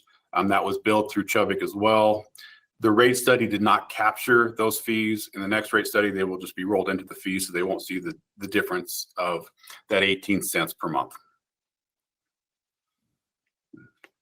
Okay, Ashley. And then again, here's just a comparison of where we are at compared to some similar cities of size in an area. We do a lot with very little. And some of the reasons we do a lot with very little is because we stay on top of things. We are continuing to fund those preventative maintenance plans, which allow our costs to stay low. Like I said, the preventive maintenance and the staying on top of funding the department is why there's not large increases within our sewer rates themselves. Okay. And with that, is there any questions? Looks like we have one from Chris. Yeah, Levi, last week with other departments, we had a fairly lengthy discussion about charging fees that are fair. So not, maybe full market price, because in many cases, the people who are receiving the services are also paying taxes, but making sure that the fees that are charged actually cover a reasonable amount of the time put in by city employees. Do you feel that your new fee covers a significant portion of the time that it takes folks to do the jobs they're doing? I do. We spend a lot of time kind of going back and forth and deciding what those fees would be. And that's one of the reasons we went with a percentage of the building fee rather than just a flat fee, because as things get larger and more complicated, it takes more time. A simple plan may take, a half an hour to go through, which would be the cost that we would recover, where, something that large, you got a $3 million building coming in, it's going to take a lot longer to go through those plans and make sure everything is the way it needs to be. So I felt the best that we could, this is as close as we could to recovering those costs. Great, thank you. Okay, thank you very much. Thank you, Levi. Why don't we go ahead and take about a 10-minute break really quick, and then we'll get back to the meeting. Thank you.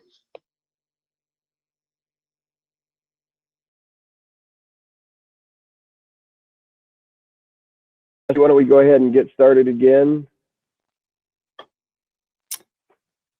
Well, good morning, Mayor and Council. Thank you for that much needed break so that I could utilize WPC's services. I appreciate that greatly. Today, first and foremost, I'm Justin Armstrong. I'm the water superintendent. I'm joined with Jeff Mansfield, who's just off camera here. So just as a quick introduction, I think, through this critical time as we all battle through the pandemic, we all understand the critical role that water plays through being an essential service to our community for both battling, the health crisis, supporting our economy, and providing a good quality of life. So our mission is to ensure that we provide a safe and reliable source of drinking water for our customers at the lowest practical cost. Go ahead, Ashley. So within our organizational structure, our operations is built into 4 distinct divisions. The first division is administration, where we have 6 employees. That includes myself as well as the management assistant, our engineering group, which is housed in the engineering department, as well as a data technician that supports some of our work order systems and GIS related activities. Then within our operations division, they are responsible for the daily water delivery, treatment of the water, pressurization of the water system. And then crews within this division are responsible for pump maintenance, water sampling, water quality, and monitoring those facilities. Within our transmission and distribution department or division, that houses the bulk of our employees. There are 28 employees within that group. Their overall responsibilities are the emergency repair and preventative maintenance programs within our system, as well as renewal. We have our own in-house staff that goes around and replaces main lines, replaces service lines, performs valve exercising, making sure that all of our system is in good working order. And then we've also got some support staff. There's 3 employees, our administrative assistant who handles all the service calls and dispatching, as well as providing documentation and reports for pumping operations. Then we've got our warehouseman who's responsible for making sure that we have the appropriate inventory in place, and all of those components so we don't get below our order points on that. And then we've got a welder that is, if we have any issues with our steel tanks or steel lines, equipment, wear plates on buckets and equipment, stuff like that, he's able to take care of that. Next slide. So this is the slide of our capital assets, what we're responsible to maintain within our system. So as you guys know, we have the main portion of our system throughout the valley floor, as well as a satellite system out at the Pocatello airport. So overall, we maintain 281 miles of distribution main. To put that into perspective, that is roughly from here to the Oregon border, with various assets, fire hydrants, mainline valves, service lines, all attached to that. That's pretty significant. Just in service lines alone, we're about 150 miles of just service lines. So that's a lot of water pipe. It's a lot of potentials for leaks and other things, and so it keeps our crews on their toes. We have 21 active wells and water supplies that produce an average of 13 million gallons per day. That demand nearly triples within the summer months. Our peak day last year was 36 million gallons a day. Typically, that is always in the July months. So our total production capacity is 54 million gallons a day. That's with every source online and pumping. Let's hope we don't have to get to that point in the near future. Within our valley, the topography of our valley creates many challenges.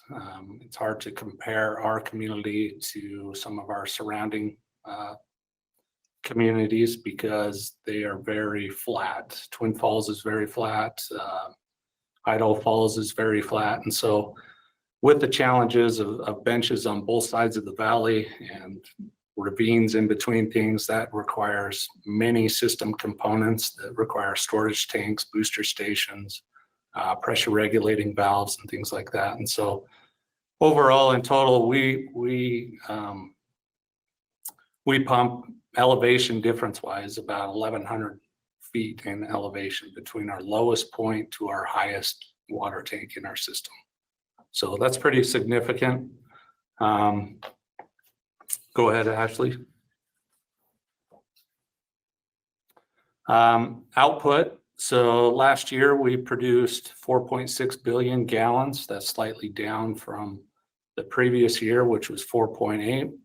Our 10-year running average is 4.8 billion gallons per year. Our previous running average for the period of 2000 to 2009 was 5.3 billion gallons. So as the city's grown and as we put water conservation as a priority within our system to kind of defer some improvements and other things of sources, we've been really effective in doing that.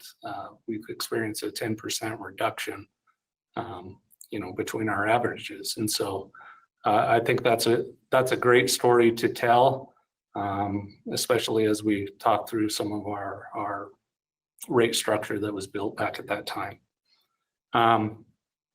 Water quality samples.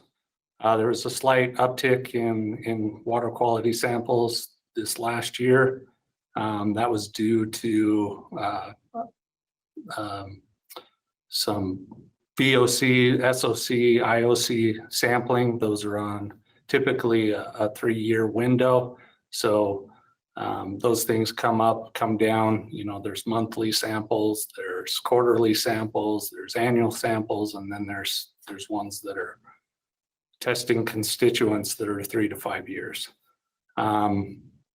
Customer service requests, we were just slightly down from our previous year. One thing I wanted to let you guys know is roughly half of those requests are due to construction activities with a lot of the underground work that's happening around town. We saw 2,859 dig line tickets that come through that we go out and physically locate. So that's a lot of time spent. Our second highest call is for turn on, turn offs for customer service repairs. And then our third would be checking for leaks on the customer side of things. Service installs, the majority of our service installs and renewals, those come through during our replacement projects. We focused on some areas where we had a higher concentration of service lines on our projects this last year. There was a slight uptick in our water main breaks. We had a little bit harsher winter last year. It was extended. It was fairly cold. About 2/3 of those water main breaks occur during the winter months. So that's when there's a lot of ground movement, other activities that puts pressure on those pipes, and you know, we find the weaknesses, obviously. Then we've got other preventative maintenance programs that we do, valve exercising, flushing, and inspecting fire hydrants. We go through, make sure that all of those things are operating properly and that our water quality is maintained throughout the system.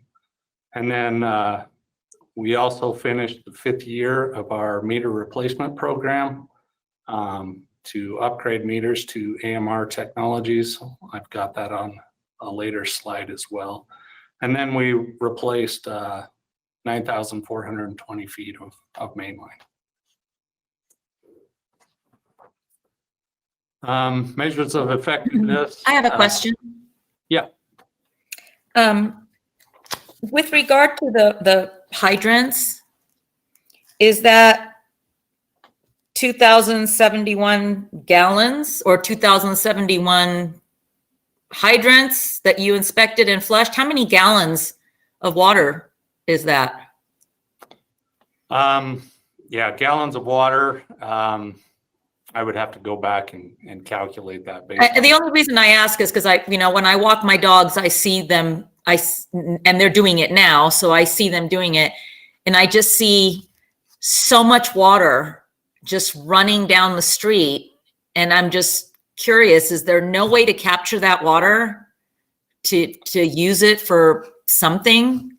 I mean, it seems like thousands of gallons of water just running down the streets. Yeah, there's really no physical way of doing that effectively. We don't have tankers. We don't have things like that would hold that kind of capacity. You want to make sure that you flush for a certain period to ensure that you're picking up any debris that may have settled out in the pipes. A lot of our pipes are designed for higher flows, higher capacities during the summer months, especially during, a fire event. And so you do get some settlement of material and debris. And it's important that we flush that out to maintain that water quality so it doesn't churn or doesn't cause any issues with our system residuals that we try to maintain and protect public health. And so, yeah, it is a lot of water, but at the same time, when you look at the risk of if you had to issue a boil order or things like that, those costs would be extremely. Yeah, and I understand the reason why you do it, and that because that makes sense to me. I was just wondering if there was no way to capture that water and then use it for, irrigating parks and rec or just anything, because it's just so much water just being wasted. So I understand the importance of doing it, Right. but on the other hand, I cringe every time I see all that water just running down the street. But thank you for your answer. I Chris? certainly understand. Chris, go ahead. Yeah, so I frequently see hydrant flushing being done by what appears to be the fire department. But that's not part that you do essentially all the hydrant flushing, that's not shared or? No, so some of the fire department, what they'll go out and do is flow testing. So there's a permit that's taken out to check what the residual flows might be for a certain development or construction activities. And so a engineer will typically call that in, and you may see the fire department go out and do some of those tests. They do certain tests, but we do a more thorough test of going through our entire operation. There's a lot of crews that are behind the scenes also checking regulators and other facilities during that time to make sure that our system and components are reacting properly, and actually checking the physical operation of those hydrants as well. So, and this might be a question for Ashley, because in a lot of departments, there are these interdepartmental transfers, one department bills another department.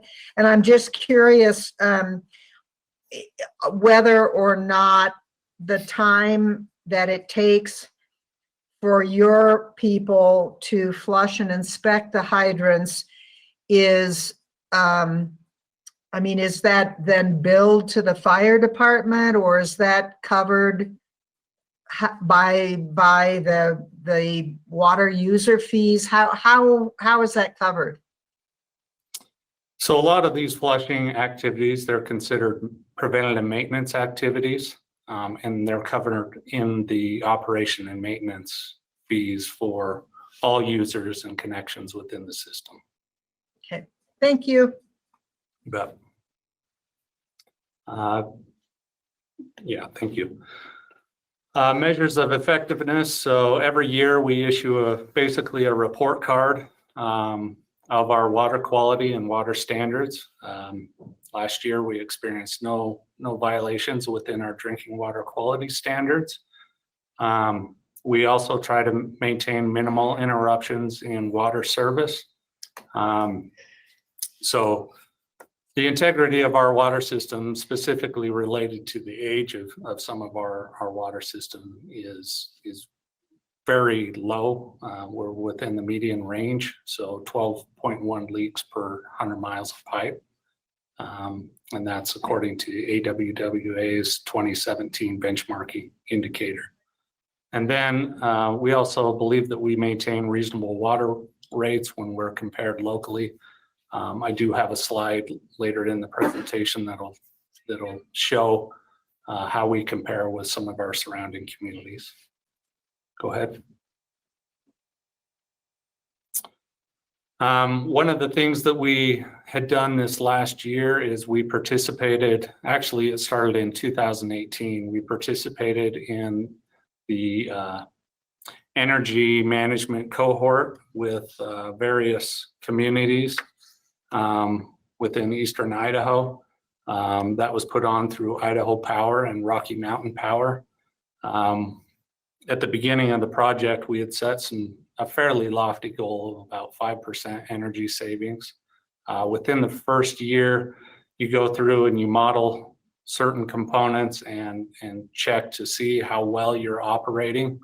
And you identify any quick wins within the system, as well as any opportunities to save energy with upgrading pumps or motors, or maybe doing things just operationally different. So within the first year, there wasn't a lot of quick wins for us. We are operating very effectively by maintaining our levels, adjusting those levels in tanks during the winter months, so we're not over pumping the system. So within the first year, we only saw a 1.7% increase. within 2009, or 1.7% savings, sorry. 2019, we experienced a much higher, we almost doubled our savings there because some of the projects that we had online took some more planning, took a little bit more engineering and planning behind the scenes. And so we got much closer to our energy goal there. But over the 2-year program, we've saved nearly 3%, or 650,865 kilowatt hours, which is enough to power a small subdivision of about 60 homes for a year. So that's a good story. We wanted to make sure that the council was aware of that. So it has taken some staff time, but it's also paid us dividends in the end, where we were able to receive a rebated incentive for that first year of savings for $7,027 or $7,027.30. So we should also receive another rebate incentive this next year. And based on what I can see, you know, that may be double the amount that we saw in the first year. Go ahead. So I just wanted to provide a quick overview. This is where a lot of our capital projects have been over the last 3 years. Last year, we focused on aging water mains and services. We were able to replace 1.8 miles of pipe. That's in the yellow, highlighted in those yellow areas. That's Cherry, Hemlock, Spalding, El Rancho, and a portion on the west side of town on North Lincoln Street. We were also able to complete our meter replacement program, and we're currently putting aside some money to replace some of the old ERDs that were installed back in 2005, 2006 that are beyond their useful life and past their warranty period. So go ahead. This is a quick look of what we built within our rate study as well as our facility plan. So as you can see, the first 2 years are fairly large expenditures. Under our current year, we've set aside dollars for the Pocatello Creek Booster and Transmission Line project. That's a multi-year project. We're currently in the design phase on that, and we are planning to speak to council here pretty soon in regards to providing an update to that project of where we stand. So some of these projects were funded with reserves built up. I know there was some discussion during WPC's presentation on that. So all of these funds, there was kind of a slow build to get to this point. That's what keeps our rates down low, and so we don't see those seesaw effects of rates going up and down year after year. We like to keep that transition fairly smooth at around 3% or 4%. So Just before you move on, you bet. Where's well 22? So well 22 is off of Cedar Street, just south of Fred Meyer. It was a shallow well, and it was developed originally by the city of Alameda. And so pumping and operation of that, it needs to be re-drilled to a deeper depth. It did have some nitrate influence, and so we are studying whether it makes sense to re-drill at that site or to find a different site, maybe a little bit further to the west of the railroad tracks. So we do have a couple potential sites for that. Is that well currently being used? It is not. No, it's inactive at this time. What's SCADA? SCADA. So SCADA is Supervisory Control and Data Acquisition. That's what we utilize to monitor the operations of our system. So what we can see as far as pumps running, tank levels, we have alarms that call us If a tank is dropping below a certain level, that we can go check and make sure that everything's okay. It might be a mechanical failure at one of our lift stations or something like that. And so it uses a dial out system to send that to our operators and notify them, so they receive calls maybe in the middle of the night or during the day.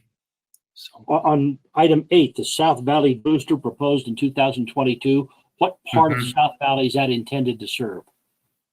So we've got a pressure zone that's currently served by what's known as the South Valley tank.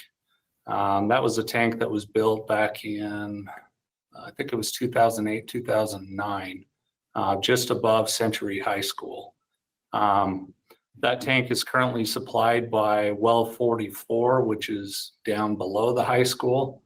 And so there's no redundancy within that system other than opening a valve to the main system and floating that area, but it doesn't provide some of the necessary fire flow protection that's required by DEQ standards. And so it was a vulnerability that was identified within our facility plan to make sure that we had a station out there to provide some level of redundancy, but it's also triggered amongst growth. So it was pushed farther back in the plan because it's really growth driven as well. And so depending on what happens within that area, that may need to adjust even to a further out date, but I don't anticipate that would be needed any earlier. Item 11, your Satterfield well, is that going to be a new well or is that redevelopment of an existing well? So that would be redevelopment of an existing well. We've got a well that's just off of Appaloosa that's capable of supplying about 1,500 gallons per minute. It does have some arsenic levels that are right at the threshold of the MDL, maximum detection level. And so it's not recommended that we plug that into our distribution system because that could go up or down. So that's a tremendous cost to invest into that if it doesn't pan out. So what we've looked at, and we've discussed this with council in the past, is maybe connecting that to the Highland Golf Course to supply. There would be some additional infrastructure that would be needed because 1,500 gallons per minute is only about half the quantity that the golf course uses on a daily basis when they're fully irrigating. They can irrigate between 22 to 2,800 gallons per minute through that. And so we would need some type of storage structure either within the golf course or that could be utilized, say, within the existing pond. That might have to be expanded within that system or a new water feature up there. So we've had some discussions with our Parks Department and we just need to study that out a little bit further. The next item, the Barton Booster Surge Tank, again, replacement or new? That would be new. So the Barton Booster, it supplies the Sagewood Hills area. This is similar to the Johnny Creek booster that we built on an addition and added a surge tank. So that's just a new building addition. That at that station, we have about 220 PSI that we experience. That's just at the bottom end. That's without any surge. And so those surges can be magnified by about 2 to 3 times. And so that if you have a power shutdown or some sort of failure within that's a tremendous amount of force that's on those fittings and pumps. And so a surge tank can alleviate that. It provides a little bit of cushion and really dampens the blow on that. Thank you. You bet. Nice plan. So issues and concerns. I know council has heard this before, but there are some new members, so I just wanted to revisit this. So this is a large project, which includes a new booster station and transmission line. We've studied this, all kinds of supply alternatives to get up to the Highland tank and supply this area. Our current booster station, it currently supplies about 20% of the population of Pocatello. It's a significant burden within our system. And so we need to build in some sort of redundancy within our system, and that will actually increase some of the capacity that's needed for growth and expansion in that area. We all know that this is one of the highest growing areas of our city. And so we're trying to build within that station some reserve capacity that could be expanded upon. We're only building in the existing need of our system that provides immediate redundancy for the Spalding booster, but there will be a future pump component that can be equipped as soon as it would be required. And so those are future pump slots. Those are kind of common for any of these booster stations. You want to build that supply in, so you're only doing it once. I see a question. Sorry, Chris, I just couldn't find my mute button there. Go ahead. Thank you. Thanks, Justin, for making a complex presentation really manageable. I appreciate that.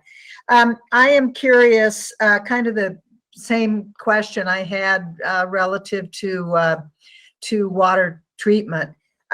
What, if any, impact does the Northgate build out have,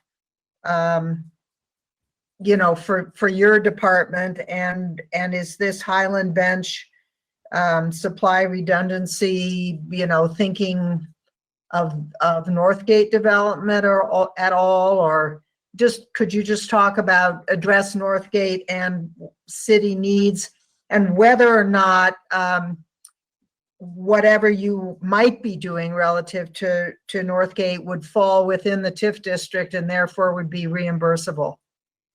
Sure. Yeah, so the Northgate community was kind of on the tail end process of our facility planning study. And we wanted to look at that, but look at it as an addendum to that study, because if that development did not go through at the time, we didn't want to drive some of these capital projects up, which changed our growth. So we tasked our engineer group that did our facility plan to look at Northgate separate, and look at how that would affect our capacities and our system. So we knew right away that we did need some additional supply within the area. We went out, we test drilled various locations up on the bench areas, which would have had the lowest cost and impact, and be able to kind of plug and play into the existing system. What we found out there is we didn't have the water quality or quantity that we were looking for. And so there would have been, even though there was some quantity, there would have been high operational costs with treatment, extended treatment, and other things. And so we've kind of scaled that back and looked to see, okay, what would that do and what makes sense? And so we found that pulling from our existing sources and upgrading those sources to higher capacities would be the best alternative for that. So that's how this project came up. And we are considering within the growth, you know, when we design this, we have to consider any reasonable amount of growth, but we can't expand the system with our existing user fees or rates. And so we can consider a 10-year window of what growth looks like, a 10 to 20 year. And so within our current design, we're building basically 2 pumps, 1 pump's a redundant, and then a future pump slot that will take care of growth as needed as Northgate develops a little bit further. And those fees would be captured from the developer as they connect and other things like that. So hopefully that answers your question. Yeah, so basically, essentially this would be pre-financed, so to speak, by the city, and then, you know, and then as hookups occur, those fees would be captured. Is that what I'm understanding? Well, again, like I was stating, we can't expand the system beyond a reasonable level and need. And so we have tasked the developer that he still has to come up with an additional supply source. And we're hoping that we can still find something in the Highland Bench area. I know they were going to work on a couple drilling locations up there, but we basically, I think we found something that was about 10 gallons per minute within the Northgate development. So nothing very productive on that side. And would the improvements that the city is putting in, would those be within the TIF district and reimbursable, or they're separate from that and the bill would be directly to the developers? I believe most of the system that they're building is recovered through the TIF district. This is outside of that because this is an existing need. We've needed this additional redundancy and supply for the last 10 years, and it's just kind of been kicked around and moved. Okay, thank you. You bet. Hey, Justin, I think it's important for people to understand that this need, what you just said, this has been a need that we've needed for a long time. This has nothing to do with the Northgate TIF district. This is an existing issue. This we have no redundancy to what, 20% of our community? Yeah. And if something goes down, then you have 20% of the community that has no water until we can get that fixed. And it's something that has been needed for a long time. In fact, I think it's been called out in the last 2 rate studies as well as needing a redundant source there. And so when it comes to trying to mix the two, a TIF district and a current need, I think it's important for the council to remember, and the public, not the council as much as the public, to realize that with the rate studies and the capital improvement and the monies that we collect there, we cannot add to our infrastructure. The development has to do that.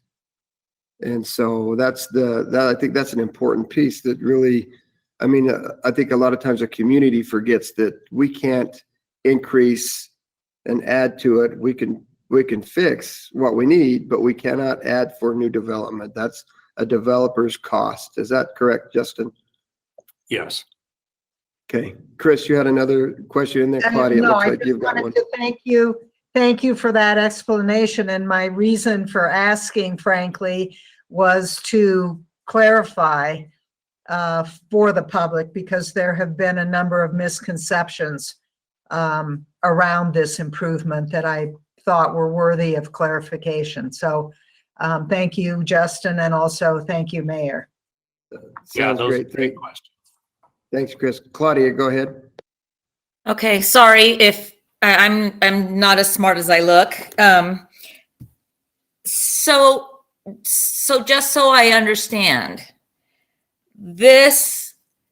all of the new I live up here on this bench. So all of the new construction that's going on, including the temple. So all of this is being paid for by the developers of all that new construction? I'm confused. So, yeah, maybe I can help clarify that. So any new subdivision that goes in is paid for by the developer. They pay capacity fees for the infrastructure and the backbone facilities that are already in place, that have already been invested in within the system. So as the system expand, the costs also grow for what's been put in to maintain and operate within our system. So essentially, growth pays for growth is one way of thinking of it. So as the LDS temple and that has been development around that, that's all paid for through the landowners and the developers. Okay. I have another question. I've had I know a lot of people who live up here that have serious water pressure issues. Like on Monday, they will have normal water pressure, and by Thursday, they're down to a trickle. Can you address that for me briefly? Well, yeah, I guess it would depend on the certain location. It's something we could look into. That might be a localized problem within their home. I know that we're currently not receiving a high volume of calls. In fact, I'm not aware of any localized pressure issues within that area. I do know that we've had to go through some pressure reduction plans to reduce and comply with DEQ regulations and bring our operating pressures within the 40 to 100 PSI range. But they could certainly give us a call at our water repair shop, and we would send out a technician to investigate and see if that's a localized issue or if there's some other things that are outside of the norm. Okay, thank you very much.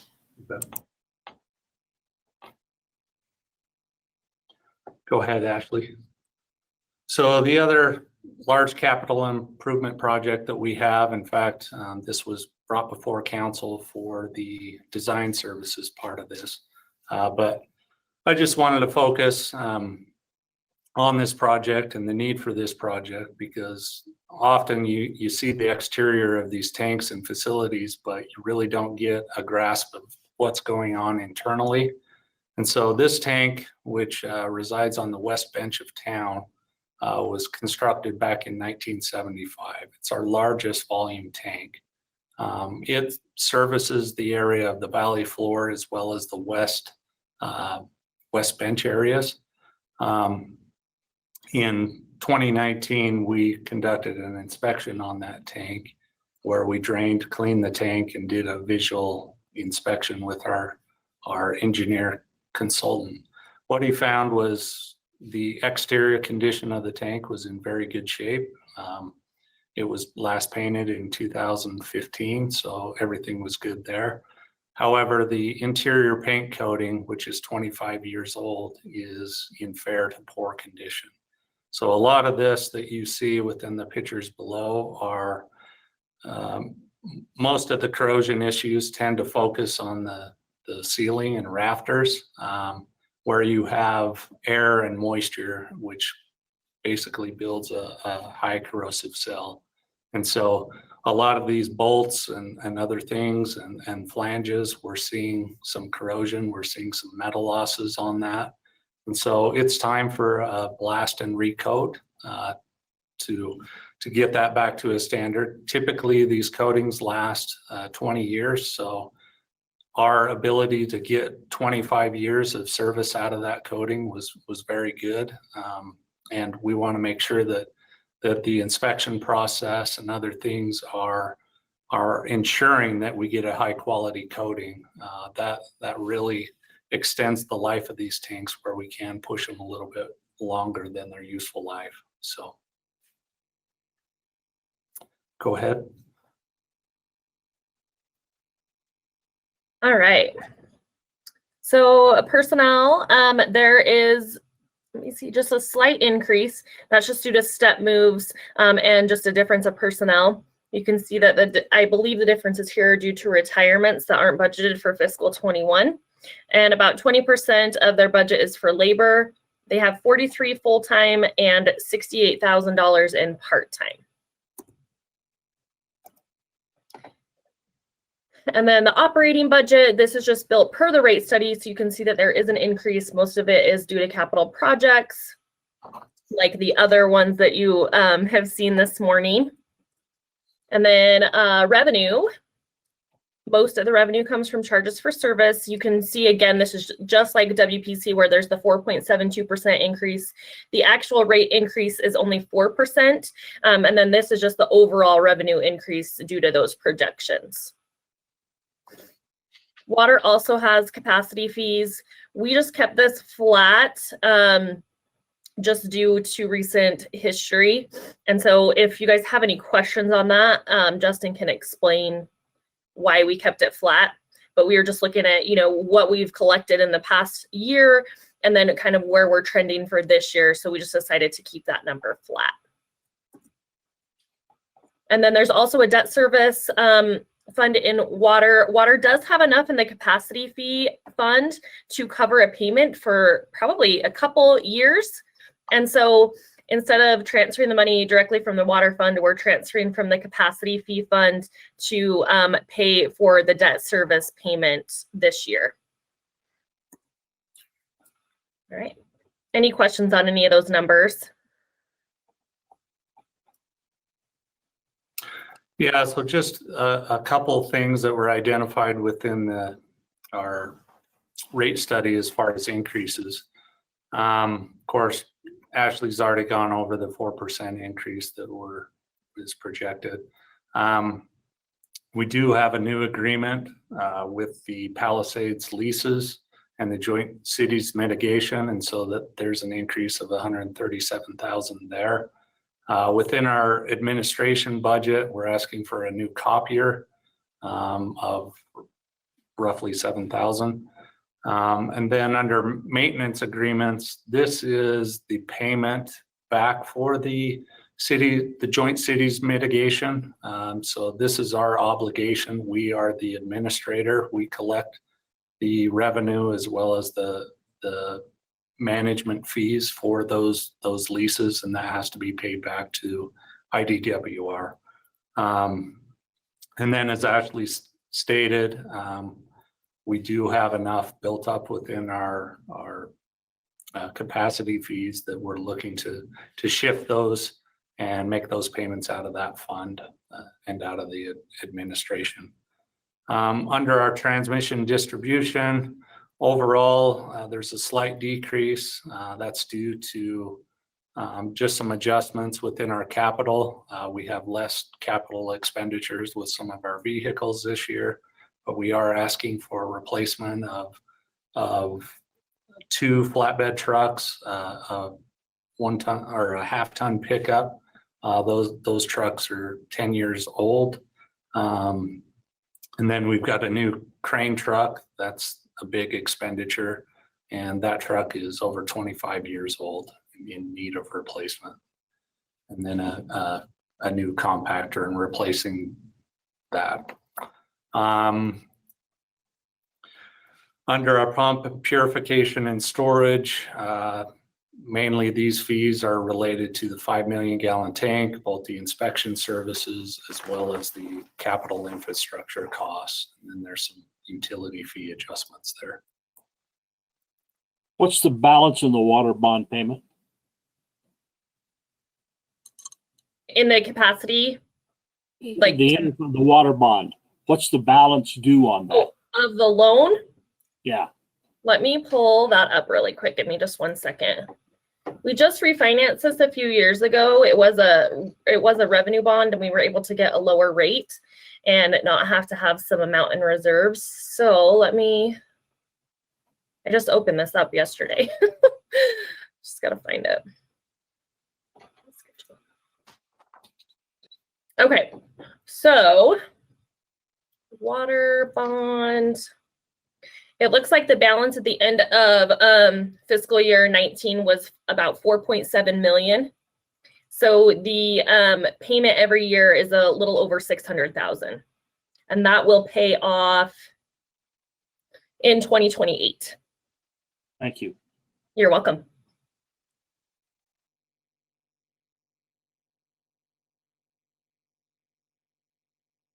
So proposed fee increases, base monthly service charges.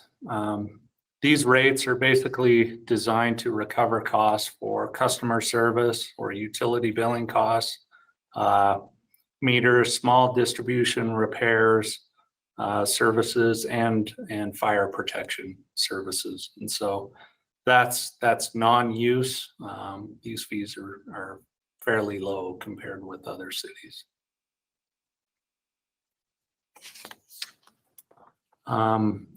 These are our volume charges. Volume charges and rates were designed to recover volume-related costs associated with water production and treatment. They're based on customer classes, which include a 2-block increasing charge for single-family customers. So that is charged during the seasonal irrigation period of May, June, July, and August, or May through October, I should state. That tiered rate system was initially implemented in 2006. It was on the heels of a drought period. It's been really effective in only charging those that kind of fall into that high volume category, and which only affects about 81% of single family accounts. So most of those, the average single family summer charge is around 18,000 gallons per month.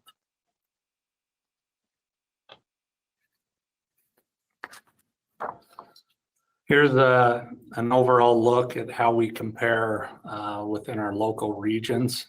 So as you can see, we're kind of smack dab in the middle with our median single family customer. And then to our fee increase represents about $1.19 per month. So next.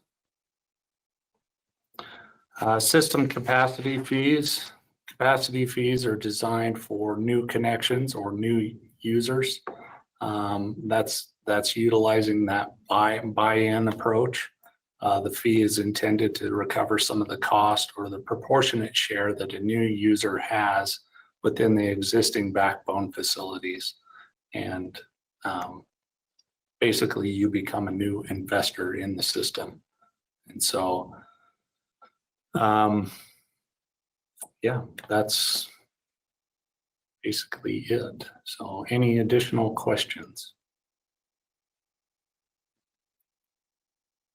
Seeing none, thank you, Justin. Thank you. Appreciate it. Thank you. Good presentation.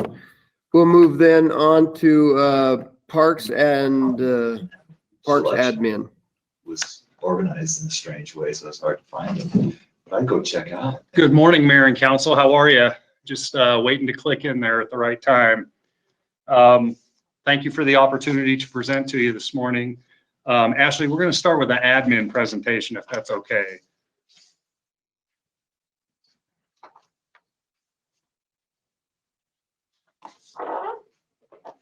Or we can start with Parks. Nope, I'm pulling it up right now. You're good. Okay, Just thanks. takes a minute.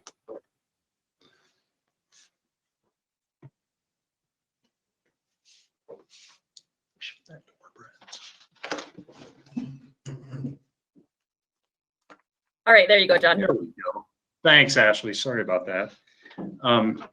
Good morning, Mayor and Council members. For the Parks and Recreation Admin Division, our mission is to provide oversight and serve as a central point of contact for all department divisions, including Parks, Recreation, Zoo, and Cemetery, and also provide long-range planning and direction for the department. The Admin Division strives to accomplish these services and work towards the mission by also developing and overseeing the department's annual budgets, serving on the mayor's city management team to carry out council direction, goals, and objectives. I'm also the staff liaison for the city's Parks and Recreation Advisory Board and Golf Advisory Committee. We also administer all agreements and permits for yearly use and management of city facilities. And as well, we establish all of the department fees and policies and procedures for services. Our fiscal 2019 final budget was just over $208,000. We have 2 full-time employees in the admin division. We do not have any part-time employees, and the division does not assess fees or generate revenues. Some of our measures of effectiveness for 2019, the admin department, we executed at just over 96% of budget expended. We have a very low administrative cost of 3.8% in relation to the overall Parks and Recreation Department oversight. The fiscal 19 budget expenses for all divisions were managed to 97.2% of budgeted amounts for fiscal 19, and the fiscal 19 revenues for all divisions were managed to just over 100% of budget revenue estimates, which is great.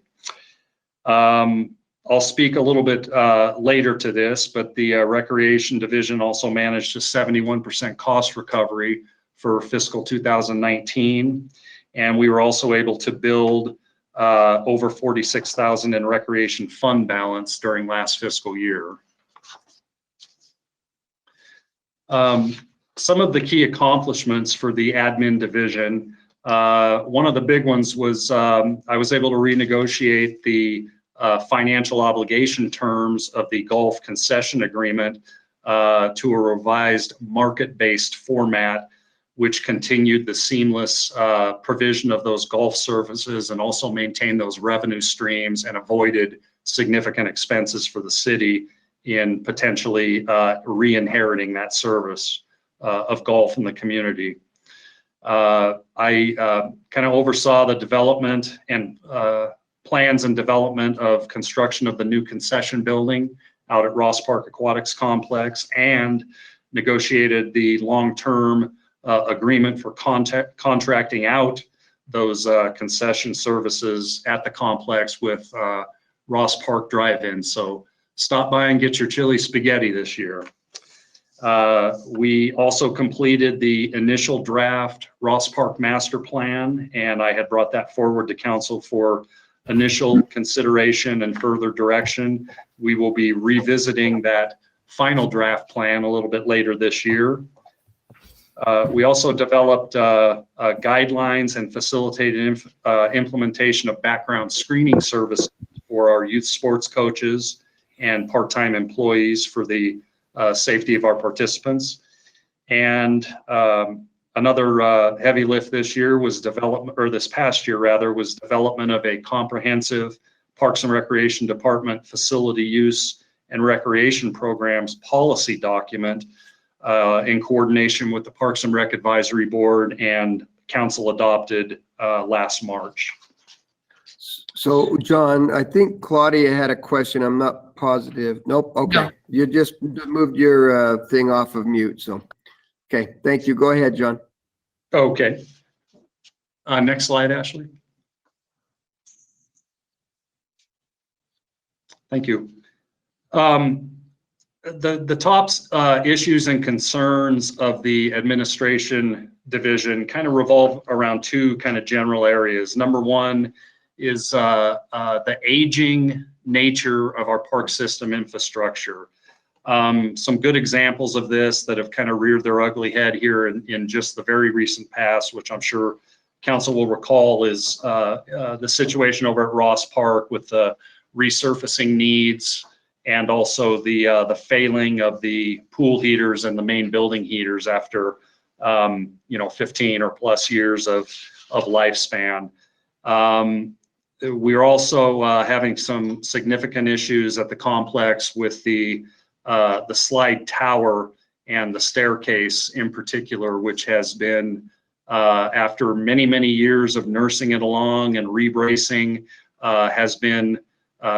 gave us pause and concern to the point where we actually called in a structural engineer who has deemed that facility unsafe for use until replacement of those stairs or replacement of the entire amenity.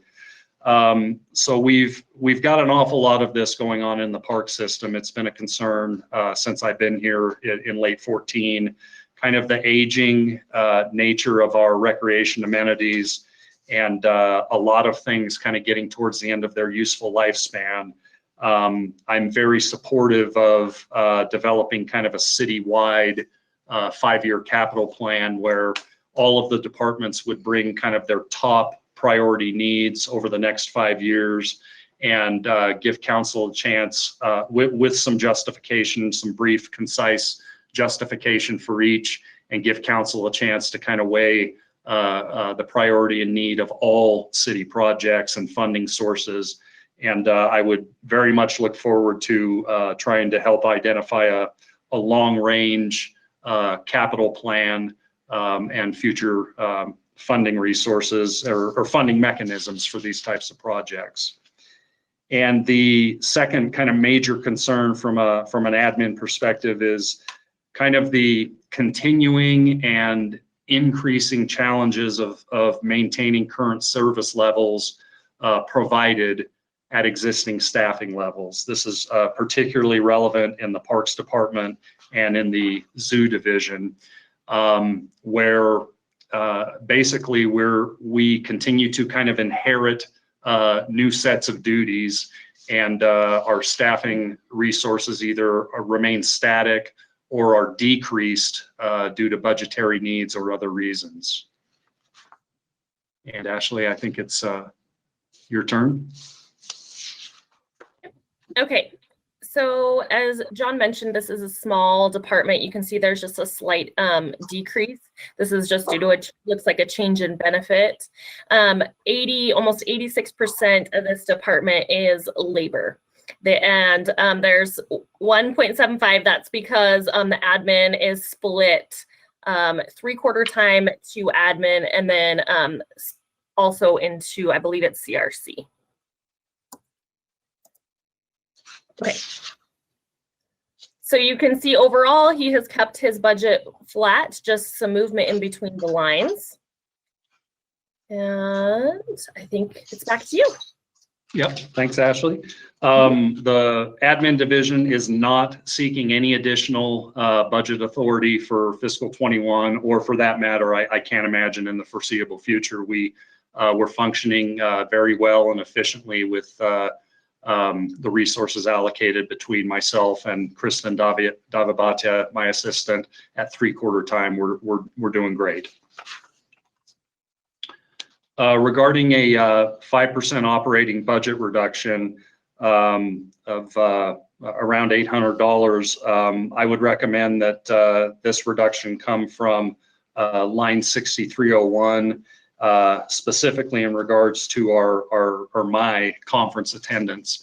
And in order of magnitude, I don't attend both every year, but in the best of years, I would attend Idaho Parks Recreation and Park Association conference to give me the opportunity to network with my kind of in-state counterparts in the industry, and kind of establish that networking, maybe some co-programming or sharing of common interests. And then secondly would be the national conference that National Recreation and Parks Association puts on. And this would be where I would be obtaining kind of the cutting edge, industry leading educational sessions and learning opportunities to bring back and implement at Pocatello for improving our operations and efficiencies. So this would be a cut to that.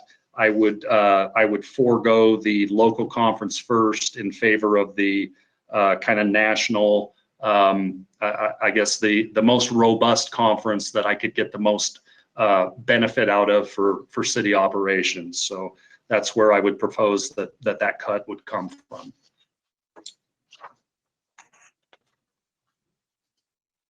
And that's a fairly quick and easy presentation for that division, but I'd be happy to answer any questions that the council might have. So, John, it looks like Chris has a question for you. Yeah. Hi, John. I actually have several. Sure. And I'm not, these might be a little picky, and I'm not trying, they're not gotcha questions. They're questions that if you don't have the info on the tip of your tongue, an email later would do fine. I'm just curious as to the total number of parks that we have. And of those, you know, how many, what I'll call pocket parks or, you know, very small parks, do we, you know, of that total? And then what is our total parks acreage? Or however parks are typically summarized. I'm assuming it's acreage, but Sure. so that's one set of questions. And I don't know, would it be better to just have you email info later? I'm fine with that. We've actually, moving on to the Parks Department presentation, we will cover all of that information that you just asked for, kind of in depth. I also have prepared a document kind of auditing each and every city facility for kind of age of equipment, condition, needs, possible improvements, and I would be happy to forward you that document. It was done prior to your and Claudia's arrival on council, but lots of good information, so I can certainly forward that to you. That would provide a lot of answers for what you're asking. Thank you, and I'm sorry I missed the park information in the other packet. And then you talked about new inherited duties for this division, and I was wondering if you could enumerate examples of what it wasn't kind of from an administrative kind of overall view of all of the department divisions. That was what I was referring to. My duties are kind of at the discretion of council. They ebb and flow with council priorities and directives. However, specifically the Parks Department, you know, things like we're going to be inheriting the Northgate medians. There's a memorial up in the Northgate area, Gold Star Monument facility that we're going to be inheriting. It seems like each year we've got a handful of new snow plowing routes to inherit. It's the zoo, you know, with improvements and grants that we get to kind of improve those facilities, that also creates additional duties for staff. So it's kind of an organic process that builds over each year with static resources. So not so much in the admin department specifically, but throughout the department divisions. That was a general concern. Got it. So when the city accepts a worthwhile project like the Gold Star Monument, do we ever build in any kind of into the cost of that monument for the group that's creating it? Do we ever consider the fact that, you know, that we are accepting something essentially that contributes to additional costs for all taxpayers? Yeah, we do. Specifically in regards to the Gold Star Monument and the Veterans Memorial out at Upper Ross Park is another good example. We negotiated some things on the front end, like flag replacements and things that were kind of ongoing costs. We also like to get heavily involved on the front end in the design of these facilities, to design them in such a way where, you know, does it need to be all grass? Can we do mostly hardscape with shrubs and lower the maintenance costs? So we kind of approach it from those two different directions, to have understandings for ongoing costs on the front end, and then also minimize our maintenance, I guess, burden of assuming the new facilities, and really kind of favoring the benefit of the amenity for the community, and not so much the increased maintenance. We try to minimize that as much as possible, working with the designers and architects on the front end. Great, thank you. Chris, I'm sorry, Was there another one? I lost you No, there. no, I just said thank you. Sorry. Oh, okay. Thank you. Thanks. Okay, thanks, John. Why don't we go ahead and go to the Parks Department then? Absolutely.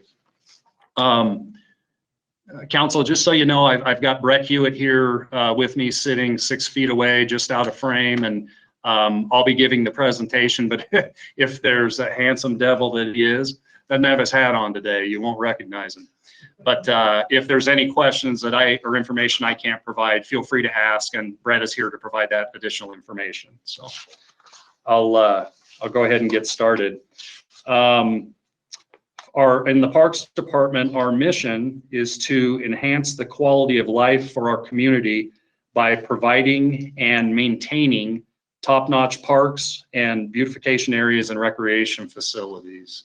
And Ashley, if I could have the next slide. There we go. The Parks Department provides the following key services in the carrying out of its mission.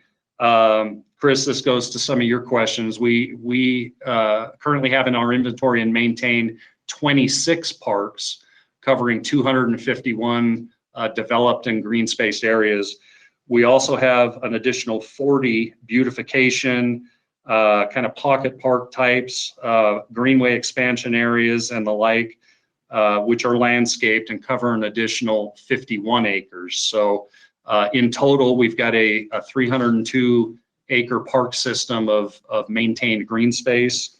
And in addition, we also oversee an additional 100 acres of non-park areas that we oversee and manage. Good examples of this would be your Sacagawea Park, the Sister City, kind of that lower natural area, the Ross Park area on 2nd Avenue, kind of beyond the developed park. Those are kind of good examples of the non-park acreage that we also oversee and manage.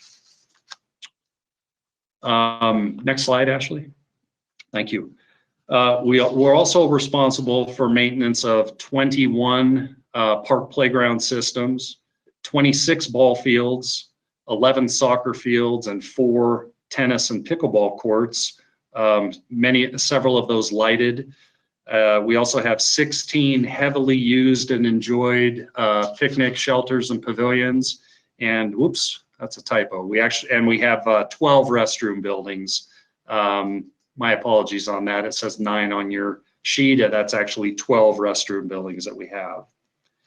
Parks Department also provides maintenance of the aquatics complex and its 5 pools, the community recreation center and pool, the Nordic Center, skate park, the information center building, senior activity center building as needed, and the Fort Hall replica, as well as Zoo Idaho and the Highland and Riverside golf courses for major maintenance efforts or capital project assistance. In addition, the Parks Department also carries out extensive yearly snow and ice removal for city facilities and sidewalks.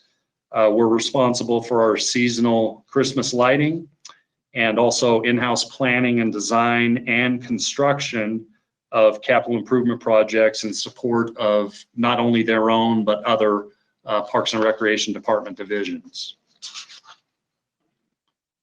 Regarding output summary, the fiscal 2019 final executed budget was just over 2.1 million, as you can see.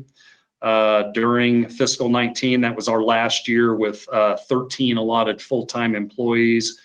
With the conversion of a couple of our city mechanic positions to the fleet department, we now have 11 full-time positions as of this current fiscal year and ongoing. And I'll speak to that just a little bit more later. And we've got about 37 part-time employees that join us in the spring and summer during the heavy growth seasons to maintain our park systems. The Parks Division generated about $51,000 in revenues in 2019. Next slide, Ashley. I'm excited to. I have a question. I'm sorry, go ahead, Roger. John, your revenues, you've been hit pretty hard by some of the shutdown. On the thing that Claudia talked about, the 40-page or plus page list of payments, it seemed like there were a lot of refunds the park department had to do.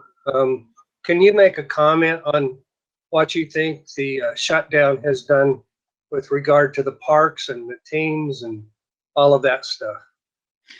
Yeah, absolutely. We actually, as best as we could estimate, it was a difficult exercise with kind of moving goalposts. But at the time when we did it, we did a impact assessment of revenues through the end of March, and the 51,000 is a very small piece of our overall department revenues, which in the majority are produced by the recreation division. You know, your outdoor rec, your team sports, your community rec center, and Ross Park Aquatic Complex, and the zoo being the 5 major, as well as the golf concession agreement. So the 50 grand as compared to what's brought in what will be covered in the next presentation, the recreation divisions, is kind of a small piece of that puzzle. We put an estimate of well over $300,000 of revenue impact through the end of May, and I want to say I provided that. Maybe that was just provided to the mayor. I would certainly be happy to share that with council, the work that we did on that. But it's substantial. In the team, I know in the team sports division, we were trying to kind of postpone seasons rather than cancel, and we're making every attempt now to do that with our Bannock baseball. We've delayed the start of adult softball, which is a huge revenue generator for us, to a middle of June start, whereas it would traditionally start at end of April or May, and then maybe do a reduced fall season that's not such a huge team amount. Unfortunately, revenues for the community recreation center, I think, are for the most part non-recoverable. We've been closed for 2 months or more. All of the kind of the delayed monthly memberships, all of the class revenues that due to timing just simply cannot be rescheduled.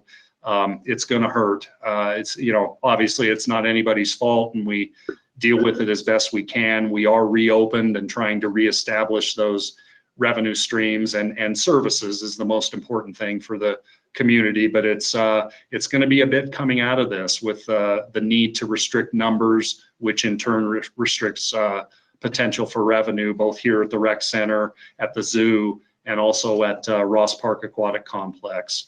One kind of bright spot in this is that per the governor's orders and health department guidance, we were able to remain open out at the golf courses, which is kind of twofold. It's kind of given the community members, I guess, some semblance of sanity from being, locked up in their houses all the time, to be able to get outdoors kind of safely and naturally, social distance. And the play numbers are very, very good this year out at the golf courses. So some things have taken a hit. Some will not be able to be recoverable. Some we're pushing to later in the year in hopes of maintaining those. And it's a complicated picture with many balls in the air. But we feel like we're on top of it all and have measures in place with our reopening plans to maximize everything that we possibly can. Sorry to be long-winded on that, but it's a multifaceted answer. I hope that answered it, Roger. Go ahead, Rick. Yes. Well, but in addition to losing revenue, you've also had some expense cuts too, haven't you, John, with not having to have coaches and trainers and so forth hired? Yeah, we have seen some savings in part-time staffs.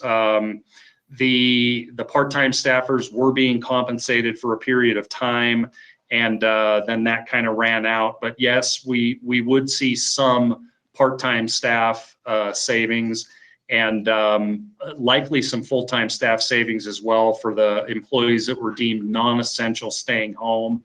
It's my understanding that all of those expenses can be coded and attributable directly to COVID and are subject to reimbursement. So yes, we will see some staff savings as well.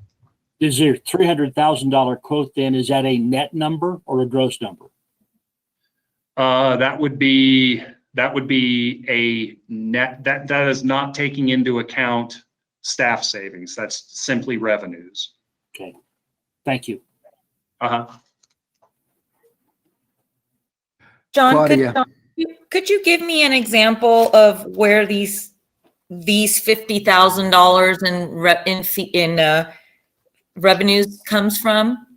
Oh, you bet. It's the vast majority, probably 90% plus, is going to be your shelter reservations over the spring and summer.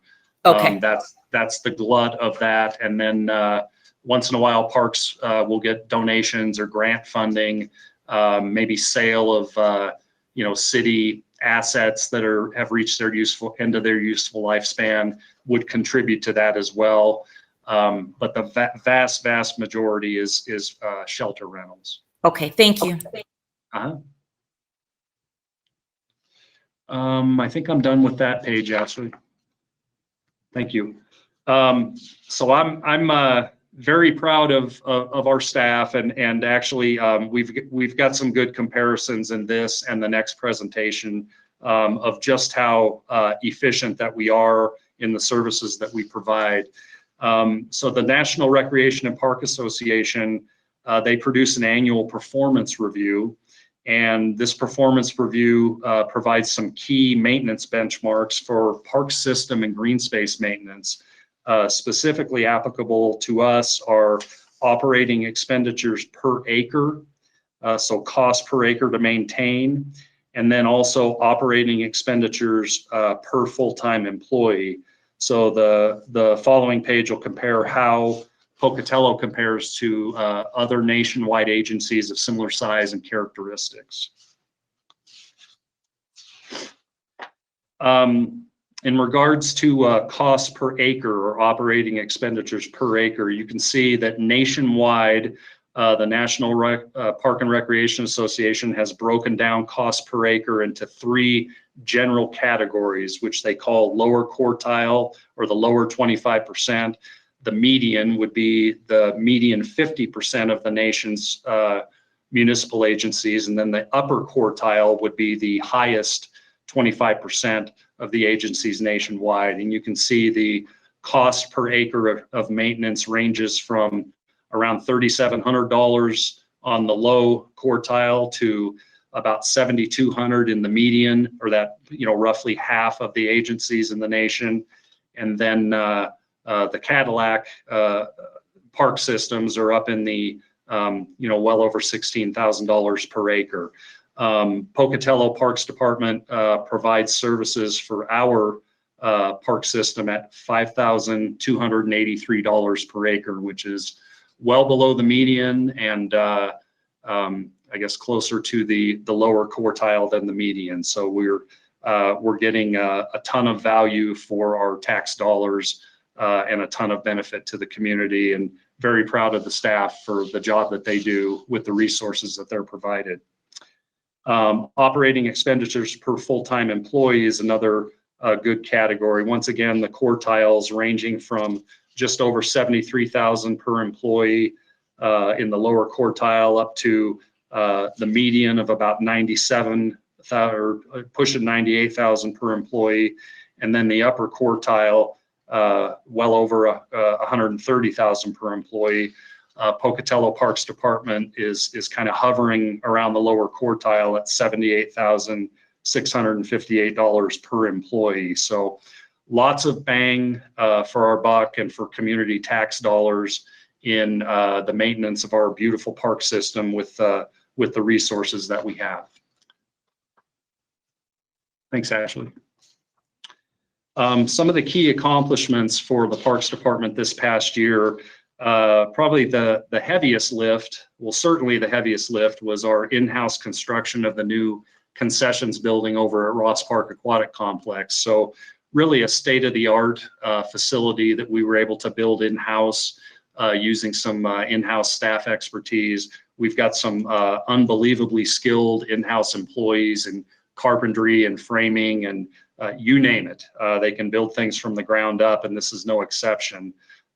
This was built with council's generosity, with some capital contingency funding, and also some permission to use some existing resources in the Ross Park budget. So that was completed end of May last year, and we had a very successful season. So we probably a month shy of a full season between delays and getting that building done. And Ross Park Drive-In was able to do about $30,000 more business than we have ever done in our best year at the old facility. So we expect really good things from that facility. And we've also turned what was a yearly operational loser for us to provide concessions into a no-cost operation and a small revenue stream. And it also served, I guess, saving the sanity of our Ross Park Aquatic Complex manager, Stacy Van Kirk, and keeping her from being out there 8 days a week. So we're overall very happy with that and owe it all to the Parks Department for their labor and expertise. Over at the Riverside Golf Course, Parks Department also constructed a pretty robust second overflow pond and water feature for the Riverside Golf Course adjacent to the existing pond at Riverside number 17 to attempt to address some overflow issues at that facility. And I'll cover those a little bit more in depth a little bit later. And we also worked in conjunction with Portneuf Valley Partners and ITD and provided all the assistance that we could in completing some really significant and aesthetically beautiful additional berm improvements over along Highway 30. Thank you, Rick, and your group too. You guys did the heavy lifting on that one. Some of the issues and concerns in the Parks Department, kind of as mentioned before, it's development of a sustainable repair and replacement program and funding mechanism for aging parks infrastructure. I think that's really first and foremost, as well as maintenance vehicles and equipment. A kind of a dedicated, understood, when these things age out, we have a replacement schedule and a funding mechanism for those. And I'm looking forward to working with Fleet Department as their operations mature to get this dialed in just as good as we can. And I know Tom and Teresa are all over this. So we're really looking forward to it. Specifically in regards to our aging work vehicles, it's a ragtag bunch out there, and we grind every bit of life that we can out of them. A lot of our vehicles are, 90s, 80s, even going back into the 70s, and we just, for lack of any other choice, kind of keep fixing them and keeping them in service to provide maintenance of the parks. We're also in I would say, some desperate need. A lot of times we'll get some decent enterprise fund vehicles that are cycled out, and those are great because they're in really good shape. The issue is that a lot of times they're half-ton trucks, which are great for supervisors, but not so good when you have to load them up with every piece of equipment over at the park shop to go do the job. So I guess full-size, heavy-duty work trucks are a big need for us, along with kind of continuing to keep our maintenance equipment, our large-scale maintenance of the parks and all of the equipment involved, like the large area gang mowers and similar, in good working order. And then as far as infrastructure goes, replacement of the surfacing for the skate park is an issue. It's an asphalt surface out there currently. That's how it was built. The asphalt is dilapidated. We do try to make spot repairs, but it's not an ideal surface for skate parks, and it's been out there forever. What happens is it creates some concerns, especially on the transitions coming off of the apparatus where those are not smooth and they can be problematic. So that's a priority for us. We would also love to, as budget resources allow, we would love to continue to, wherever we can, get out of the portable restroom business.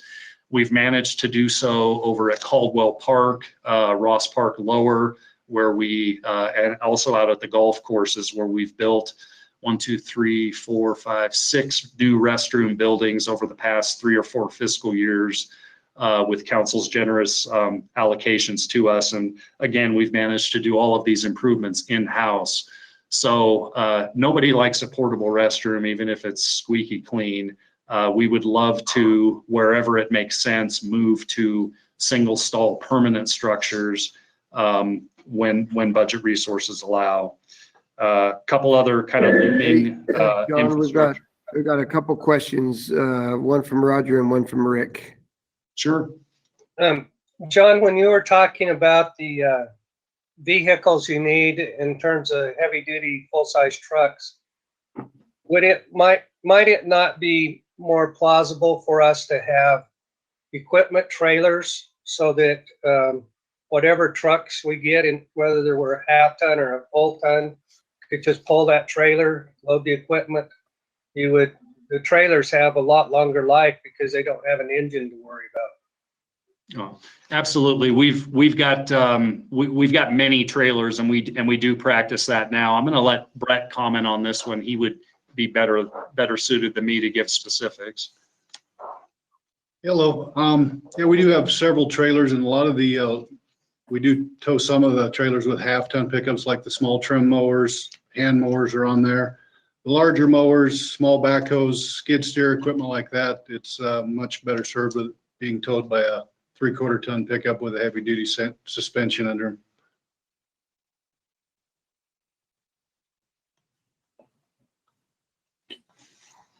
John, Was that what you were looking? Has the skate park surface deteriorated to the point it's dangerous? I wouldn't say it's dangerous, and we do we are out there trying to patch things. It's kind of becoming to the point where it's getting so dilapidated because of age that you almost have to take all the equipment out and kind of redo it and start over. But the bottom line is that asphalt, and this was way before any of our times. Some of the older guys will remember. I think it was just kind of a cost-conscious measure to do that in asphalt instead of concrete initially. But it's not an ideal skate surface. If you're going to go to the problem of taking out all of the equipment and redoing it, which is an extensive effort, we're proposing that we do a concrete surface, which is much more suited to skating and will stand the test of time and remain especially safe and usable at those transition points. Well, as I remember, your Ross Park master plan had relocating that skate park, didn't it? That is correct. Moving ahead with that? We would move ahead with that. I think we're very, very expensive amenity for a concrete facility at that different location, and we would be trying to accumulate those resources over what I'm thinking would be, many, many years, maybe a decade or more. We would propose, I guess, to get the use out of the current amenities. We think it would be a good investment to have a concrete slab out there, which in turn could be reused and repurposed for the relocated band shell. So it wouldn't be a loss of money. It would just be a repurposing when the time comes. But looking out onto the horizon for the feasibility of having a new concrete skate park at the new location, I think we're a decade or more out. So I guess between now and then, to make it as usable and for enjoyment of the community, and then also being able to repurpose that investment for the next use of that area. Thank you.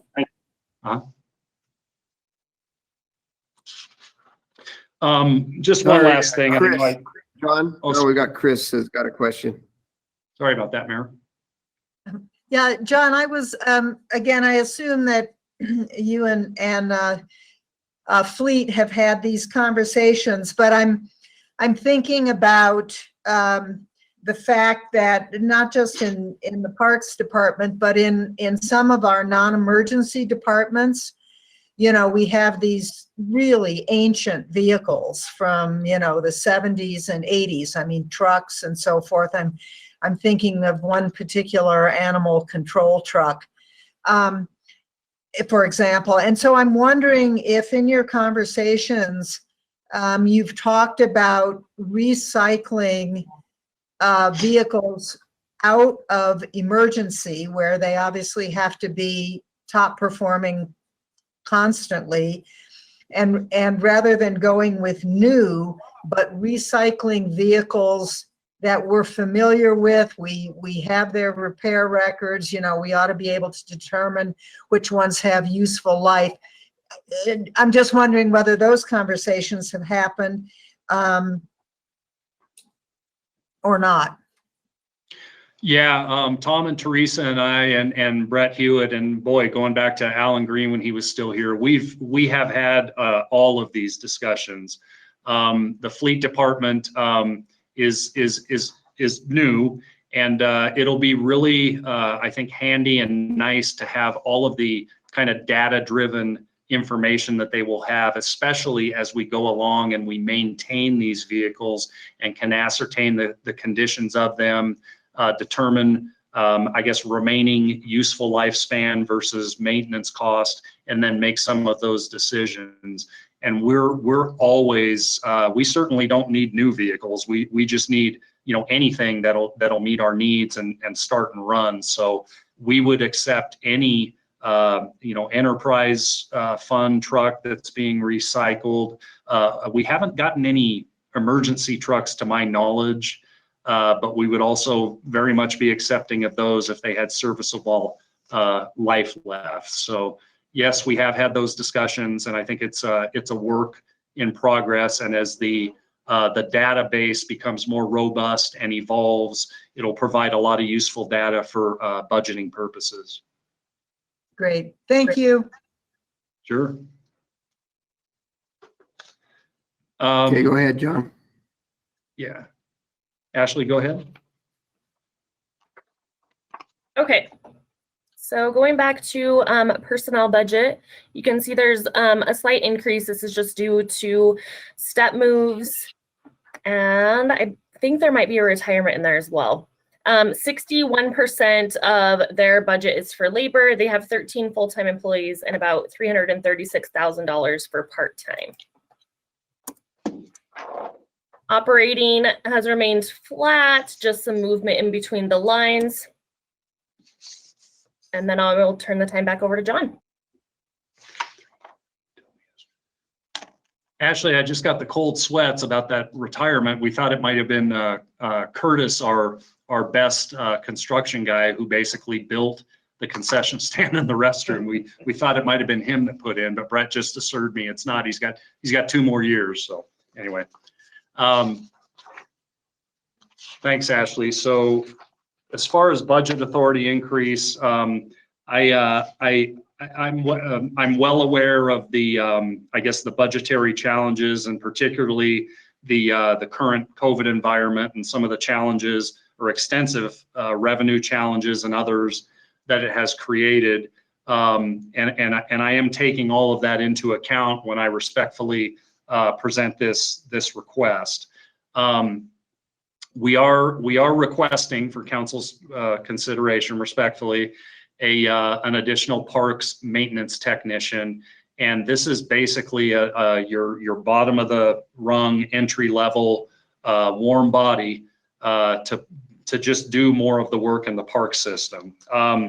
One of the unintended consequences of the move to the fleet department was the Parks Department had 2 mechanics positions that were transferred over.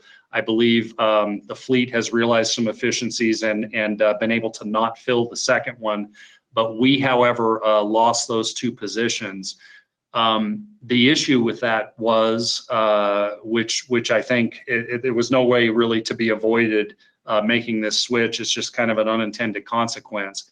For many, many years, decades, we kind of out of operational necessity, we had the mechanics positions also performing maintenance duties about 50% or more of the time. And we just had to. That was the resources we've had. We've got a certain amount of green space that needs to be mowed, certain amount of snowplow routes that need to be done, and it was a matter of necessity. So what happened was when the transition was made to fleet, the net effect of that on the Parks Department was a loss of one full-time and year-round employee to kind of help out provide all those services for the community. So I hope that gives kind of a brief explanation of the circumstances and why I would, I guess, in light of the current challenging circumstances, still at least propose this to council. Chris, Next go slide. ahead. Yeah, I'm assuming that the 57.5 is including benefits. Yes, ma'am, that's correct. Okay, thank you. Next slide, Ashley. Thanks. And I won't go into depth on this, council.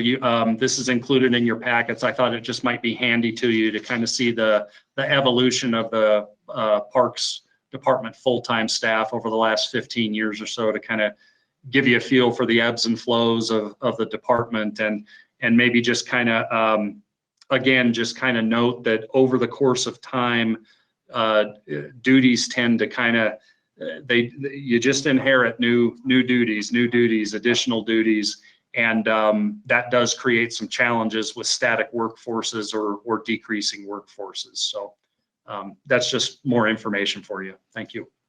Next slide, Ashley.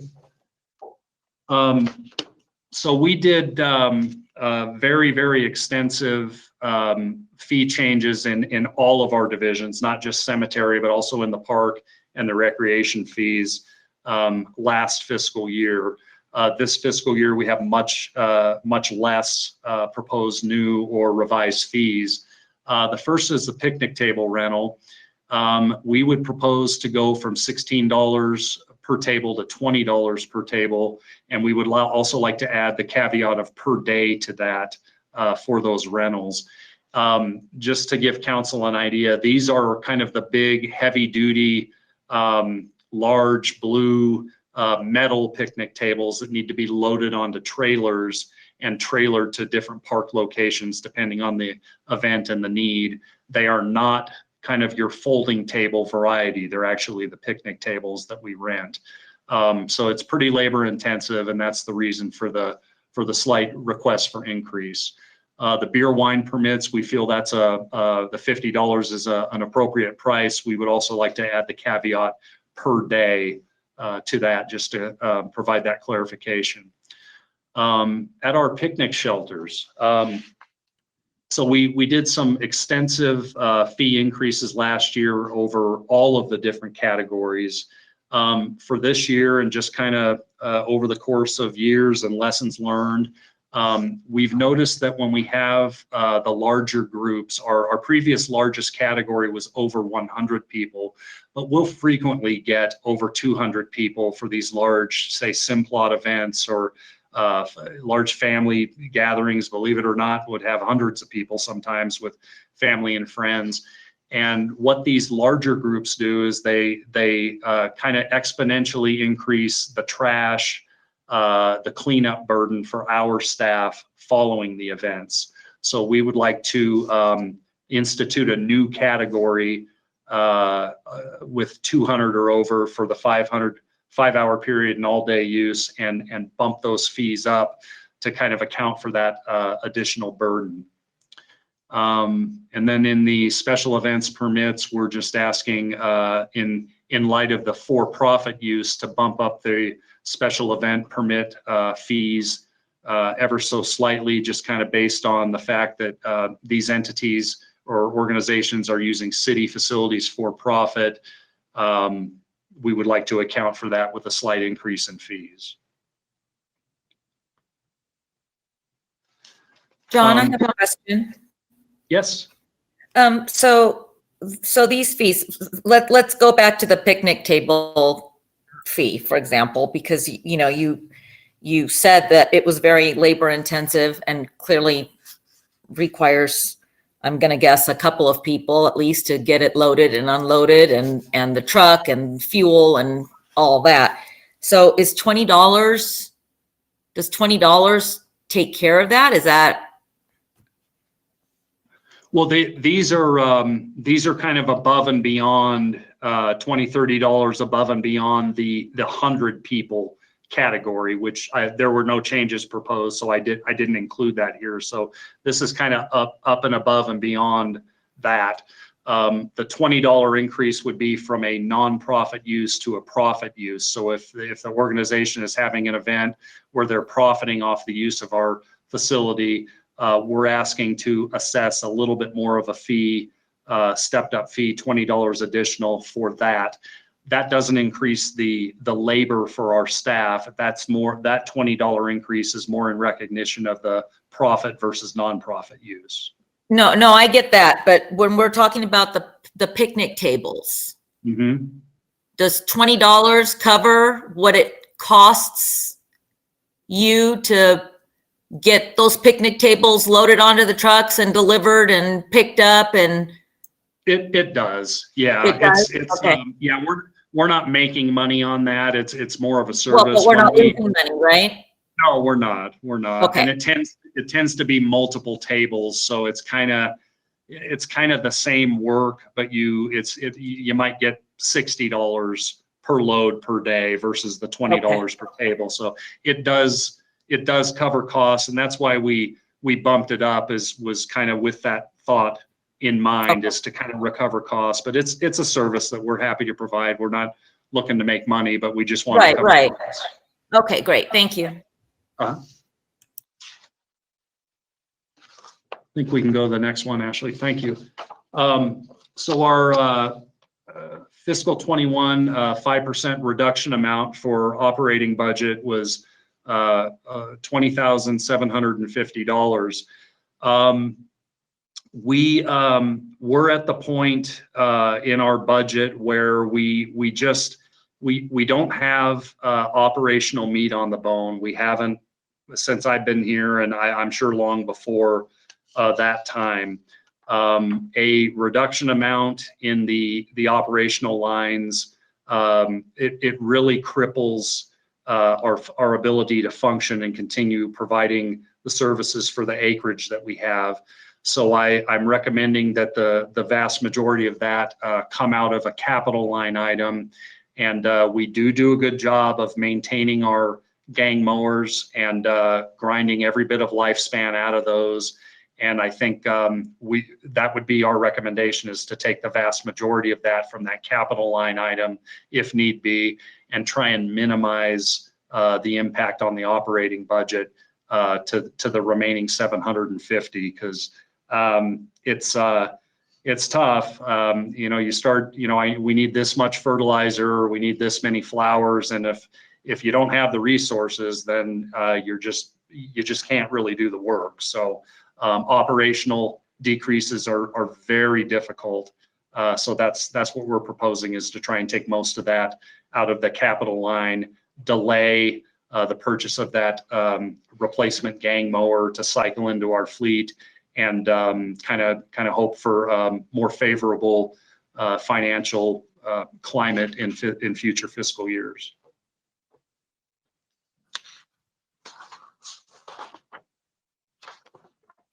Looks like we have a question from Chris and then Claudia. So John, again, you're the professional, not I, so I'm sure you've already considered these things. But I'm wondering, for example, especially thinking of the pocket parks and so forth, but also all parks, recreational spaces. Do we have a long-range plan for xeriscaping as much of those areas as we can and maintain their aesthetic? And have we considered using native plants, that require much less water and are annual, like balsamic arrowroot and so forth. And then also using as many perennials as possible, like daylilies and Russian sage versus petunias and marigolds. Yeah, it's a lot of the pocket parks and other areas that have been here for, we haven't built a new park in quite a while. We have had some new amenities at parks, but kind of along the same train of thought as the Gold Star Memorial, staff at that time was involved on the front end in trying to accomplish as much hardscape as possible wherever possible in a lot of the pocket parks. The mayor and the council members at the time also tasked staff with coming up with a list of potential improvements and beautification efforts for our parks.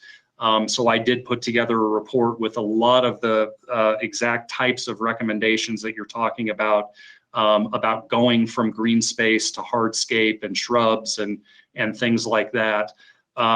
It's just being, completely honest, there is an upfront cost associated with doing things like this. And from a staff perspective, when we're directed to come in flat every year, there's no money for conversions of this sort. There is a cost associated with that upfront that tends to be a bit on the extensive side, and then you realize the benefit over years. So we have proposed many of those ideas, but have been unable to implement them for the most part just because of budget limitations. Right.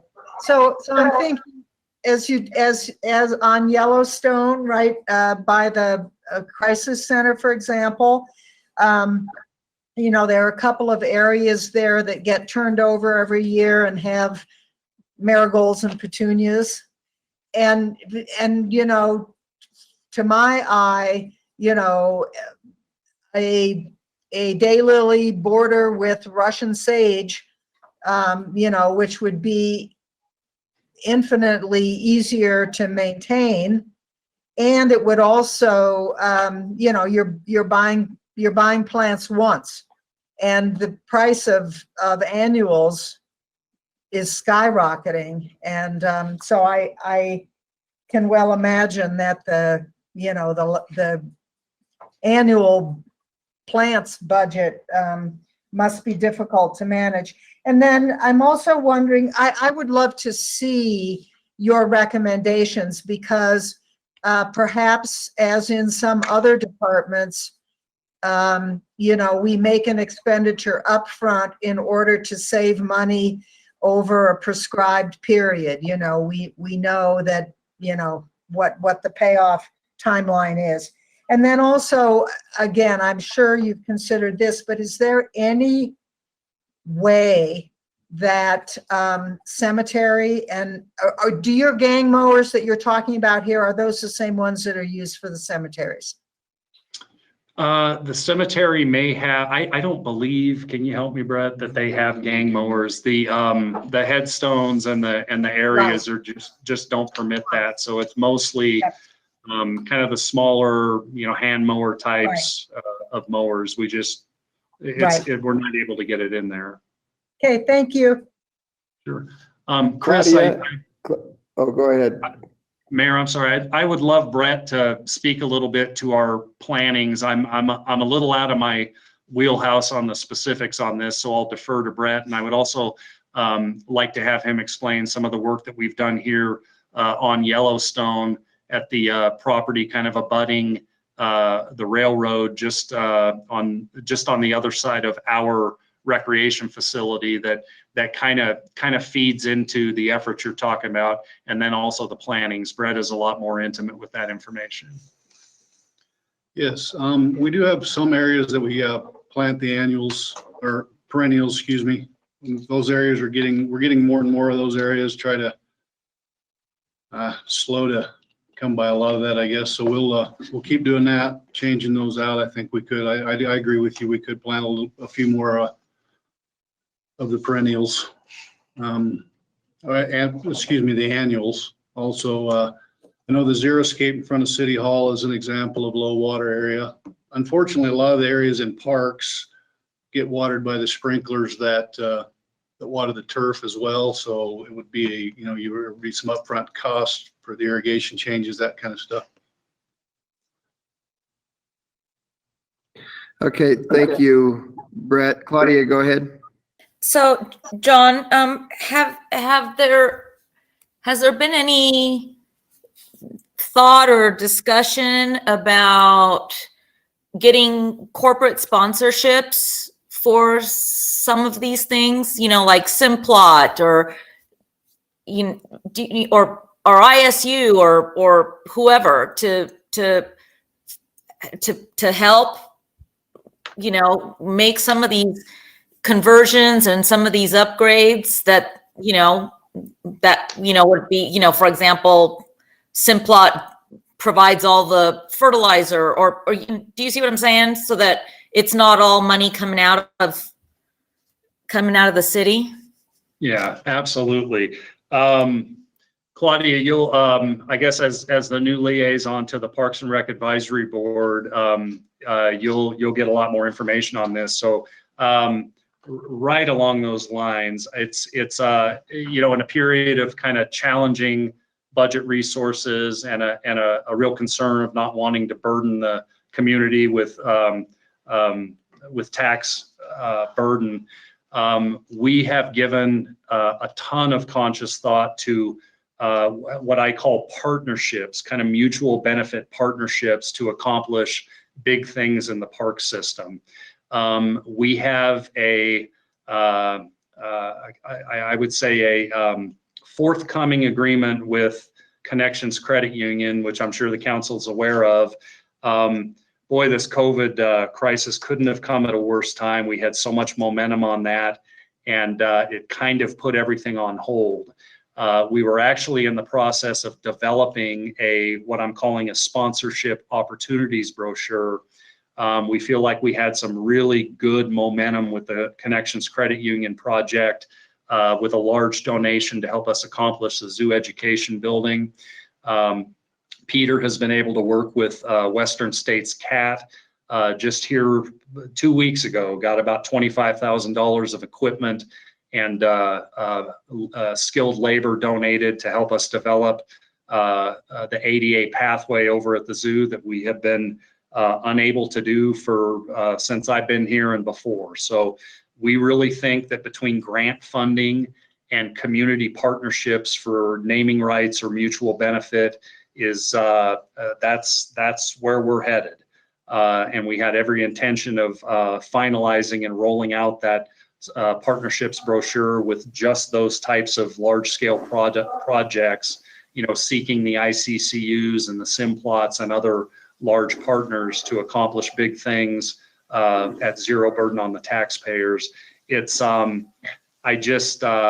feel strongly that we get one viable shot at this, and we would just cut the legs out from under us with the current COVID situation. The timing couldn't have been worse. So it's been kind of placed on the back burner. However, we're resuscitating the CCU agreement. I've already written the draft agreement, and we're waiting for them to give the formal thumbs up to resume progress on that. And we're still hopeful that that's our kind of flagship example of these types of partnerships and what's possible and dreaming big. And then we would go and solicit the remainder of the community for other large efforts. Okay, thank you. Sure. Thanks. Linda, you had a question? Not a question. I just wanted to add to what John was saying. There's also other groups in the community, in addition to some of the corporate sponsors. There's groups like Rotary or, you know, Portneuf Valley Partners, those that do a lot of plantings or maintain certain areas in the community. So there's nonprofit or volunteer efforts that help us reduce that burden as well. Okay, thank you. let's go ahead and move to recreation, and we'll get through recreation, and then we'll, should give us a minute to have some lunch, so. Okay. Thanks again, Mayor and Council. Boy, you'll be tired of hearing from me. We've got about 19 divisions here, so I'll try and get through this as quick as I can. So the Recreation Department and Zoo Idaho are our last set of divisions. The Recreation Department mission is to serve the residents of Pocatello and surrounding communities as well by providing quality programs and well-maintained facilities to enhance the quality of lives in our community. The Recreation Department has 6 primary divisions. You can go to next slide, Ashley. That we accomplish this, and I'd like to share with you a little bit of in-depth information about each and some of the key services that each provides. The first is our Outdoor Recreation Division, run by Lance Clark, and the Outdoor Rec manages our City Creek Trails system, extensive 3,000 acres, 52 miles of trails, and many tens of thousands of users a year. Lance and his staff also manages the Mink Creek Nordic Center, an additional 1,500 acres and 14 miles of groomed trails with extensive use. They also manage our city disc golf courses at Ross Park Upper and Sister City Parks. And also we now have 48 holes over at the Nordic Center. And those are really professional level in difficulty. So really cool courses out in the wilderness there at the Nordic Center. And the golf courses are really popular, particularly Ross Park Upper. We get over 15,000 rounds played per year, we estimate, out at those courses. There's not a day you'll drive by Ross Park Upper and not see 10, 20, 25, 30 or more people out there enjoying the disc golf. Lance and staff also puts on our Fun Run series for the community. We had over 3,000 participants in 2019. And our Thor, and then just this past year, our Thor Junior races up at the Nordic Center, in addition to the Just Cause Half Marathon, the extensive summer day camp programs, and also rock climbing, indoor and outdoor. Indoor here at the Recreation Center, outdoor at Ross Park, and also an extensive equipment rentals that the division accommodates. Next is our Team Sports Division, and this division provides all of the youth and adult sports programs for the community. You can see regarding youth programs, very robust participation in team levels in flag football, our Bannock baseball program, competitive and recreational basketball, and also our volleyball programs. And for the adults on the next slide, we also offer adult softball, basketball, volleyball, and soccer leagues for the community. Remain very popular, over 2,200 participants and over 150 teams participating in fiscal 19. And this is also a significant revenue generator for the city, particularly the adult programs. Next is our next division's our Community Recreation Center division.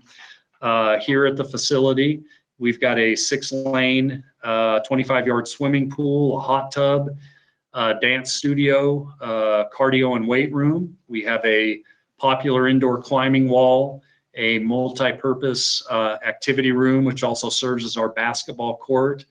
The most popular amenity, I'm betting, is our steam room.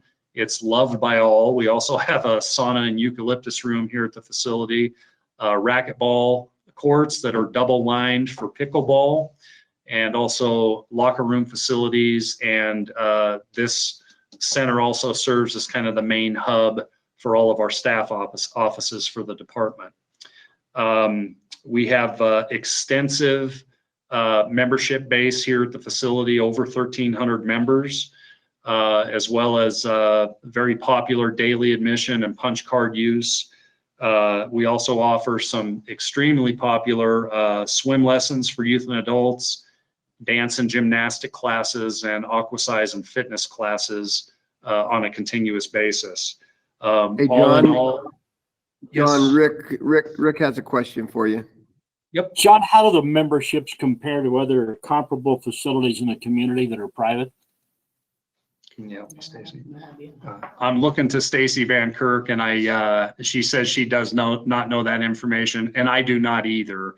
I would imagine that the new Fitness, is it Fitness Inc. up at the mall, at the Planet Fitness, I'm sorry, up at the mall with that large facility. I would imagine that they're going to get up there probably above us in membership just because of the size of their facility.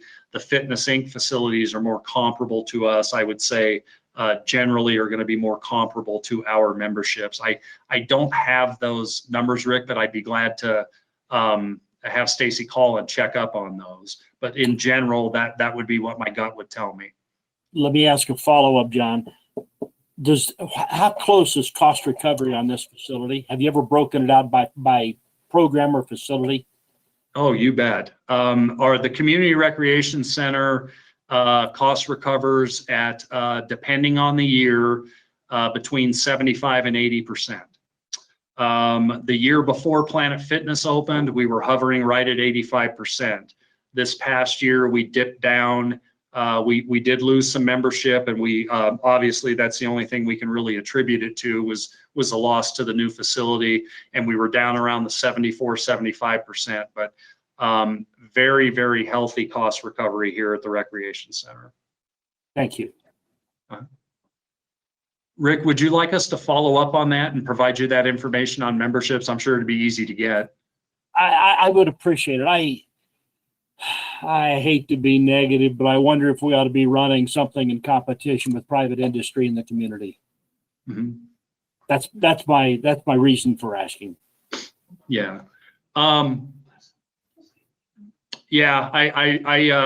We do have those concerns and as well, and we try to keep a conscious thought of that.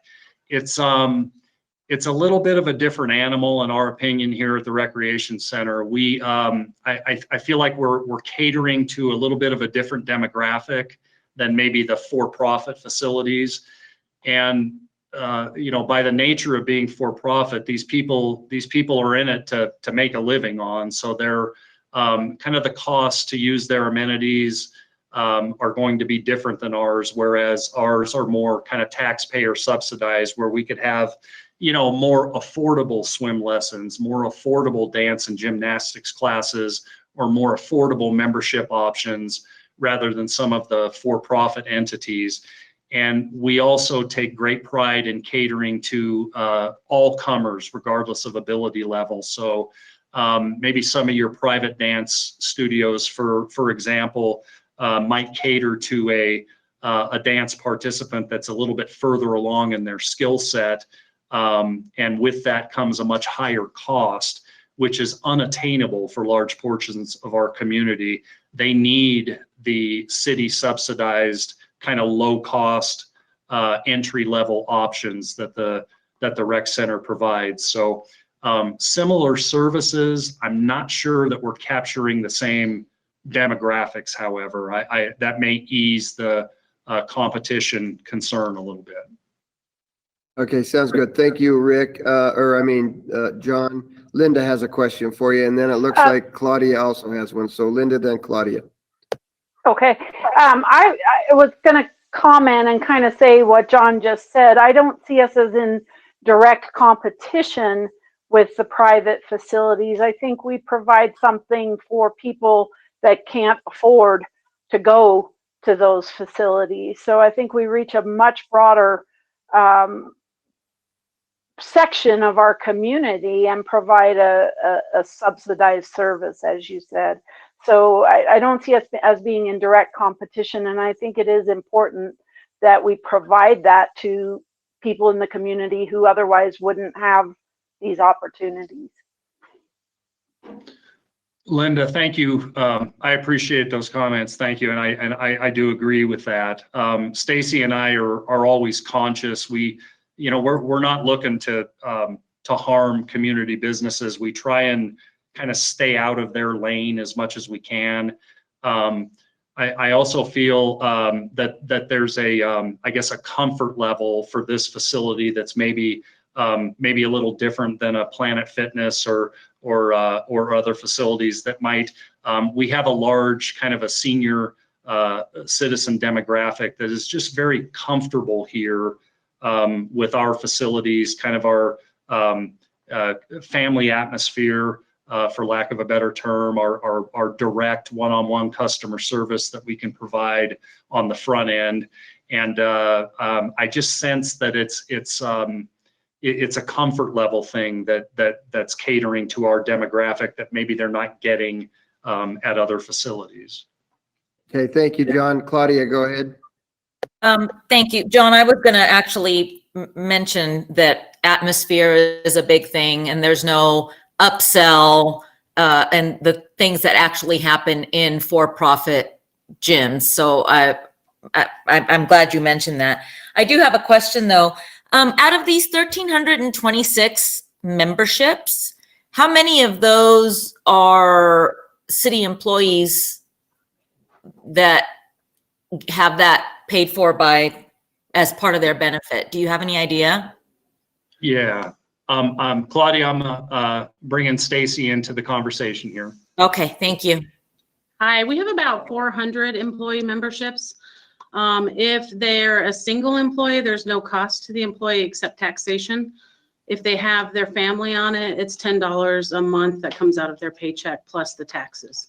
So is that 400 out of those 1,326, or is that, yeah, or are these like just regular full membership people paying? The 400 is in this number. So then really there's more like 926 then. Yes. Basically. Okay. And then but we do get compensated for some of those memberships. Yes. Right. Because if they do the family thing. Okay. Yeah. So, and then is there a reduced cost? How about county employees? No. No. It's just for city. Yep. Okay. All right. Thank you so much. You're welcome. Okay, John, go ahead. Yeah, I just wanted to end with our community recreation center. We're over 118,000 participant occurrences during 2019, and maybe when times get a little bit different, hopefully we can return to some normalcy. I'd love to have the council over for a visit on one of our kind of typical class nights, just to kind of see the kind of impact that this facility has on the community and members of all ages. It's quite a thing to see. So. All right, thanks, John. Chris, I'm sorry I didn't see you waving, but we've got Chris and then Roger. Kind of on the coattails of Rick's comment, I'm wondering, I don't want to create more burden, but, there are a lot of affective words being used. I sense, I believe, I feel, and I would like us, if it can be done without just overwhelming the system, I would like to start to get a little bit of data on who are we serving, because I'm sure we are serving. I mean, I've been to classes at the rec center, and I know that we serve seniors and all of that, but I have no idea at what percentage, for example. So I'm wondering if we can start to accumulate some data in various arenas. And then I know it can be a pain to facilitate, but I'm wondering if using something like, you know, a family being able to demonstrate that they qualify for free and reduced lunch, you know, could give them a reduced fee, whereas perhaps a community member who is much more affluent pays a different rate. So I'm basically talking about a sliding scale, and I understand that those can be administratively difficult. And then my final question is, in terms of the 71% cost, fee-supported cost recovery, are there standout areas that either exceed that 71% or fall short of that 71%, or is, you know, and when they're averaged together, we get to 71%, or across the board are virtually all activities recovering at 71%? No, actually the 71%, and I'll speak more to this later, but that is a combination of all recreation center divisions. And the community recreation center has been a kind of a standout in that regard. I think, you know, it's an aged facility, but we do keep it clean as we can acquire grant funding and other funding avenues. We do make incremental improvements over here that keep the facility as fresh as we can, but it's just the sheer popularity of the facility that that brings that cost recovery. So I would say that the community recreation center is consistently up above that 71% for that reason alone. Just it's kind of the only game in town as far as indoor city community recreation centers. So by virtue of that, it's tremendously popular and well used. Some of the other divisions would recover a little bit less than that. You know, like a team sports, and there's reasons for that. The kind of the philosophy and cost recovery would be as you kind of move up the pyramid of kind of exclusivity for what you're offering, your cost recovery goes higher. So a team sports division, this is a all comers regardless of ability level. So the city would subsidize that traditionally across the nation more in kind of the 50-50 type of range. Whereas if you're moving to a very specific paddleboarding class in the outdoor recreation division, that's a very specialized service. So we would cost recover much higher there.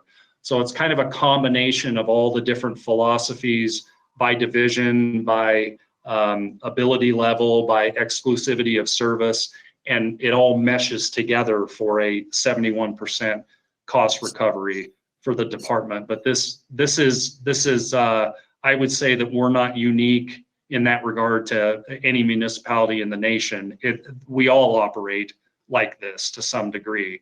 Some divisions cost recover higher, lower, based on ability levels and services being provided. And could we get some data on that? I mean, I'm just curious because it's a way, you know, if changes are either desirable or needed, one way to look at a program offering entity is to look at usage and financial health of each of those, not as the final determiner, but simply as one piece of the discussion. Absolutely, Councilwoman Stevens. I have that. I've got all of this broken down by division and cost recovery levels, and I can provide that for the past handful of years. So it's that would be easy to put together. I'd be happy to compile that and share it with the council. Our recreation management software, Sportsman, also allows us to do deeper dives into the data as far as our demographics and who's using our services here at the rec center and also at Ross Park. So what you're asking for is very easily harvested. it's a lot of information. I guess I try to keep it a little higher level, don't not overwhelm you guys with info, but we can certainly provide that and are happy to. Why don't you Sure. put that together then, John, and send that to the council? Thank You you. Roger, go ahead. I just wanted to give a little perspective. The membership at the rec center by city employees is something they choose to do because their membership subsidy from the city is portable. It's not isolated just to the rec center. And it's part of our overall health regimen that helps to keep our healthcare insurance costs lower.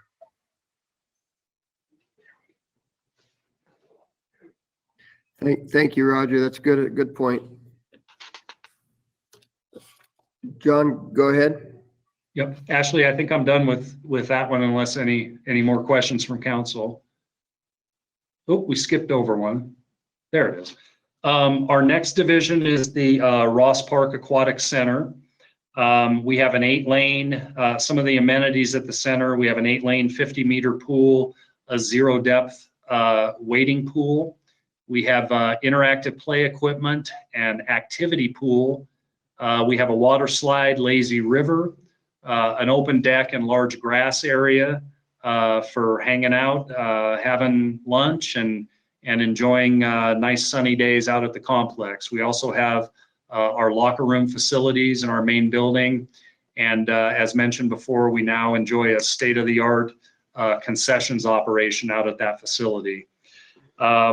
We offer a handful of popular programs in addition to just the daily attendance, including our teen splash dances, 3 events per year. We routinely get over 1,000 participants in the 3 events, and that's a challenging demographic to get all in one place. So those teenagers have a great time out there. We have a DJ and some events and things going on. Those are popular events. Also, our family nights, where we discount our admission half price between 5 and 8. Nearly 6,000 community members enjoying that program in fiscal 19. And our Stacy instituted what's called a lazy river resistance walking class. I know some of the council members are well aware of this. Maybe council member Stevens and Ortega, you may or may not have heard, but really popular exercise class that Stacy implemented a couple of fiscal years ago. And it's just grown in popularity by leaps and bounds to the point where we have over 3,000 participants on a yearly basis. And that's really popular. And we also had 6 facility rentals in fiscal 19. All said, a seasonal attendance in 19 of over 56,000. And that is pretty on par with a decent weather year. So that's a fairly consistent number. Moving on to the last couple of divisions, our golf CIP division.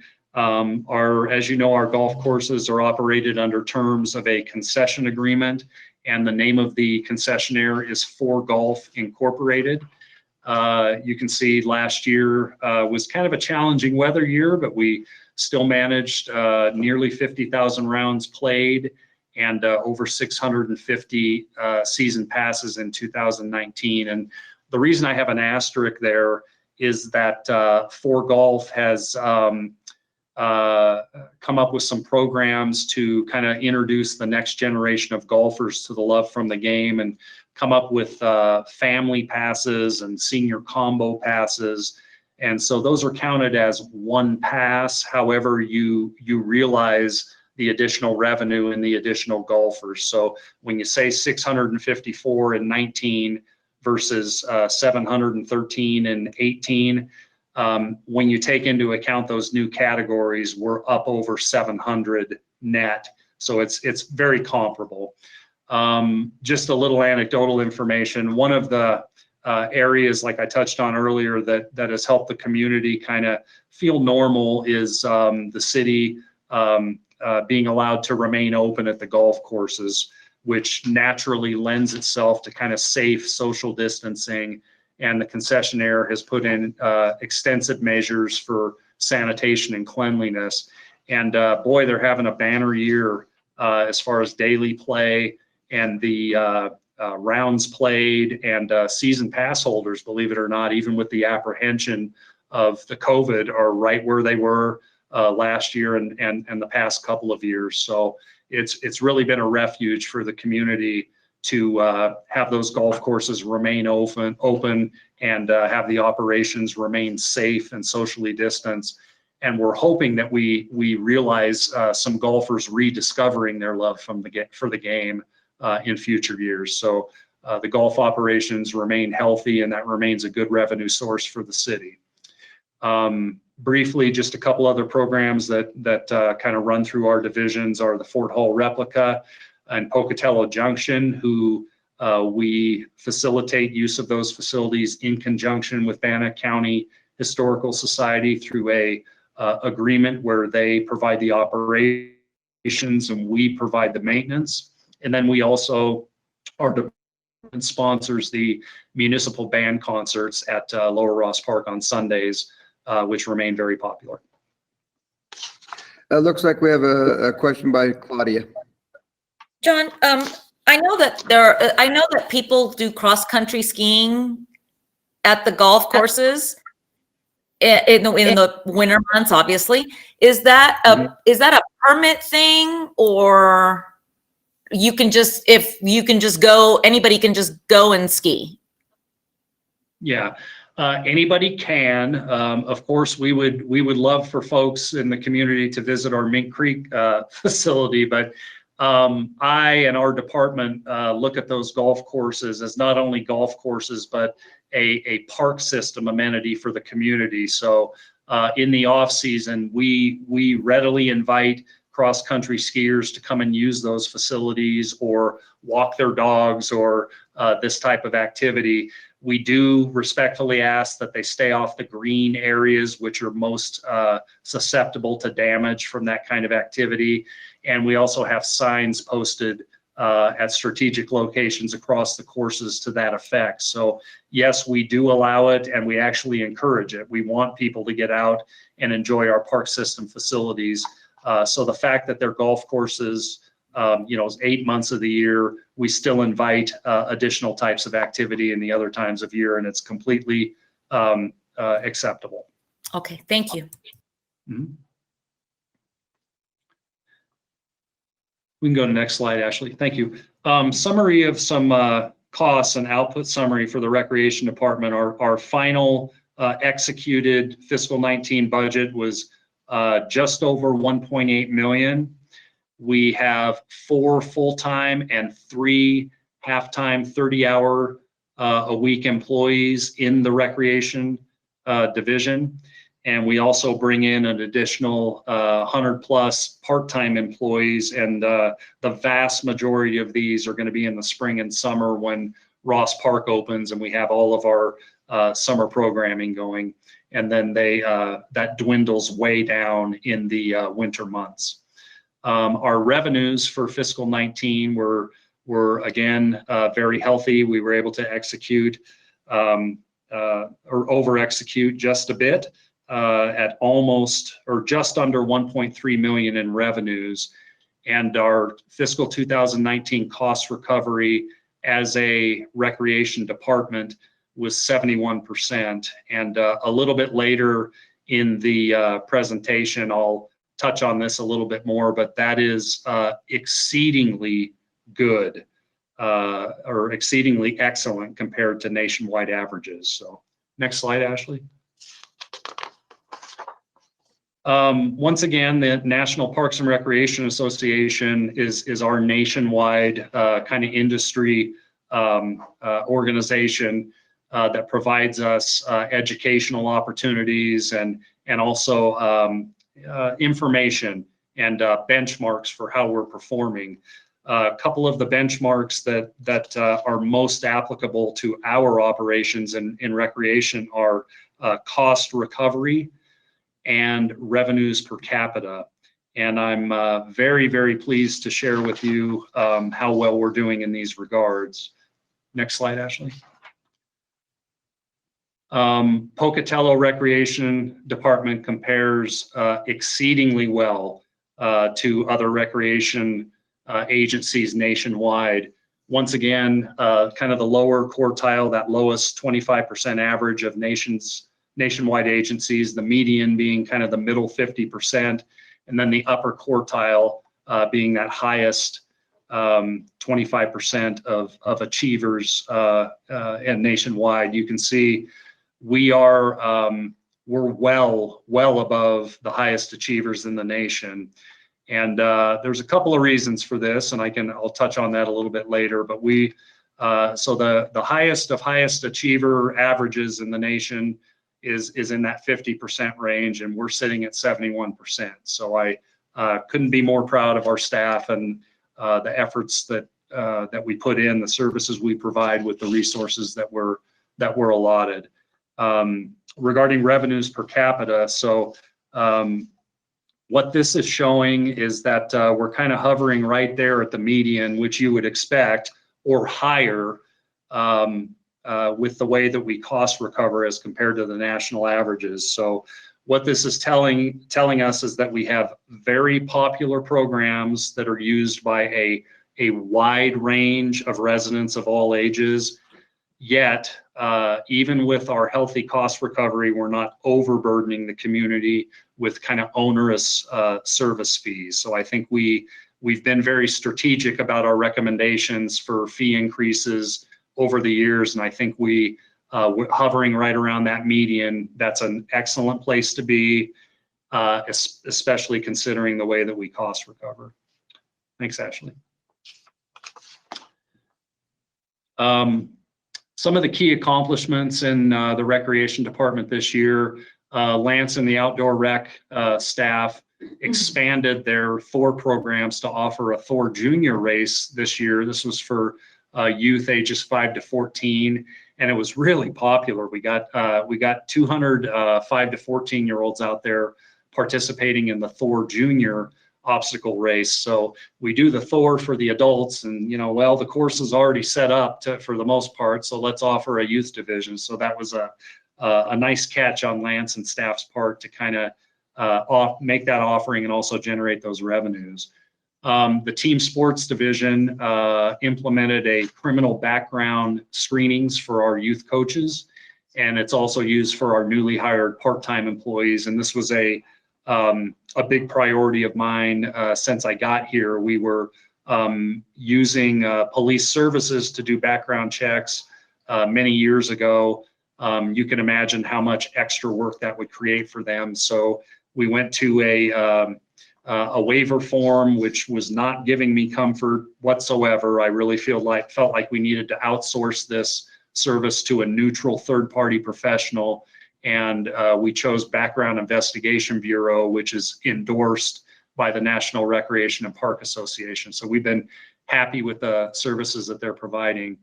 The rec center, we implemented what's called a Renew senior membership and wellness program through Medicare. This is where the member can use the recreation center at basically no cost, and the center gets reimbursed by Medicare for their use of the facilities. So it's kind of everybody wins in that scenario. We get the senior population more exposure to getting out and getting healthy, and it's a nice revenue source for us. As mentioned previously, we also renegotiated the golf concession agreement to a market-based format to stand the test of time and the ups and downs of the market conditions and continue to provide the service for the community. And we also have a really successful 5-year agreement for the concessions at Ross Park. Hey, John, Rick has a question. I just want to ask you about that criminal background screenings you've been doing. How successful has that been? How many problems have you, I know you can't talk specifics, John, but can you give us a broad scope of how that worked? Yeah, I'm going to bring Brian Lohman into frame, Councilman Cheatham. He administers that program and will be able to speak in depth to that.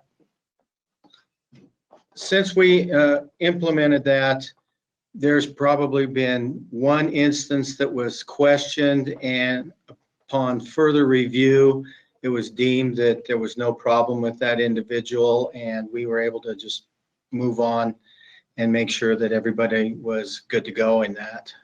But we haven't encountered anybody that's had to be dismissed. Based on that, is it continuing? Yes.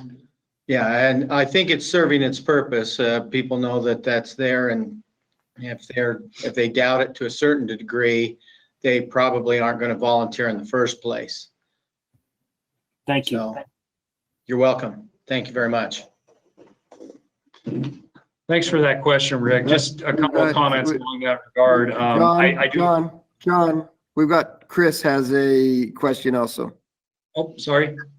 Yeah, John, going along with Rick's question, I don't know what happens, now, but for years, literally every time I changed school district, I had to do, a full background check, FBI, police, both.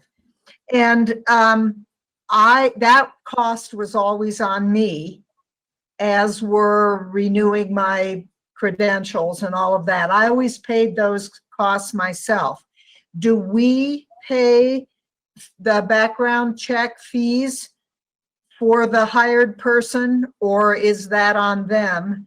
And what is the fee per person?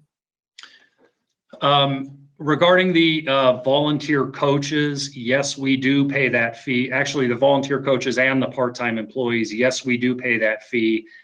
I want to say it's $11.95 per screen. And that was another reason that I made the selection of Background Investigation Bureau, not only the NRPA endorsement, but also the very competitive cost for kind of large scale screens.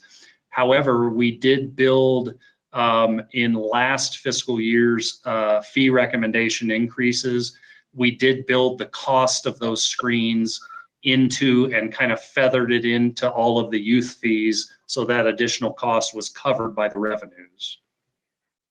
Okay. Thank you very much. Yep. Moving on to our final major division in the Parks and Recreation Department, our Zoo Idaho division, whose mission is preserving Intermountain West wildlife and habitat through conservation and education. I have Peter Pruitt here with me just out of frame. If you have any questions, I'm sure he can answer them. Next slide, Ashley. Zoo Idaho strives to accomplish its mission by providing the below key services. As you can see, we exhibit 85 indigenous species and 95 total animals over our 25-acre zoo. We do educational outreach programs, Bannock grant outreach programs, school field trips, volunteer programs. And so you can see we're reaching a really extensive number of participants in the community based over all of the outreach programming, school field trip, and volunteer programs that the zoo provides. Next slide, Ashley. Our 2019 zoo attendance was over 31,000, and admissions and membership attendance accounting for the vast majority of that, of over 24,000, and then some really popular events in attendance, particularly with Connections Credit Union in the Community Free Day at the zoo. So the way this works, a couple fiscal years ago, Peter came up with a fantastic idea to allow the zoo to be used by a private entity for a $5,000 flat fee to provide a community free day for the community. And we limited that to 2 opportunities per year. And Connections Credit Union has, correct me if I'm wrong, Peter, they've done this 3 times. This will be their 4th year. Yeah, this will be it. Yeah, so we've had 3 successful community free days provided by Connections Credit Union, the last one attracting almost 4,000 visitors to the zoo. What we've managed to do is kind of cultivate this relationship and leverage the popularity of the zoo and the potential exposure with Connections Credit Union. and leverage a partnership, a draft partnership agreement that we're hoping to bring to fruition as the COVID challenges kind of hopefully come to an end, and have that to council sooner rather than later. But anyway, it's been good, very good, the way that Peter and his staff have been able to kind of use these offerings and the popularity of their facility to cultivate these relationships. And I think we're going to realize some huge benefit for the community out of these relationships as we go forward. The cost for Zoo Idaho, fiscal 19 final executed budget was just under $775,000. The zoo has 7 full-time employees currently, and also brings on another 6 variable and seasonal employees, depending on the time of year. Generally in spring and summer is when you'll see those 6 part-timers. Our final revenues at the zoo last year were just over $91,000, and we cost recovered at the zoo at 12% fee supported. Some of the improvements that we're currently implementing at the zoo, and some of the big things on the horizon that we're hopeful for, we see that cost percentage. We have ambitious goals of doubling that cost percentage with some of the popular new amenities that are potentially on the horizon through partnerships and significant grant funding.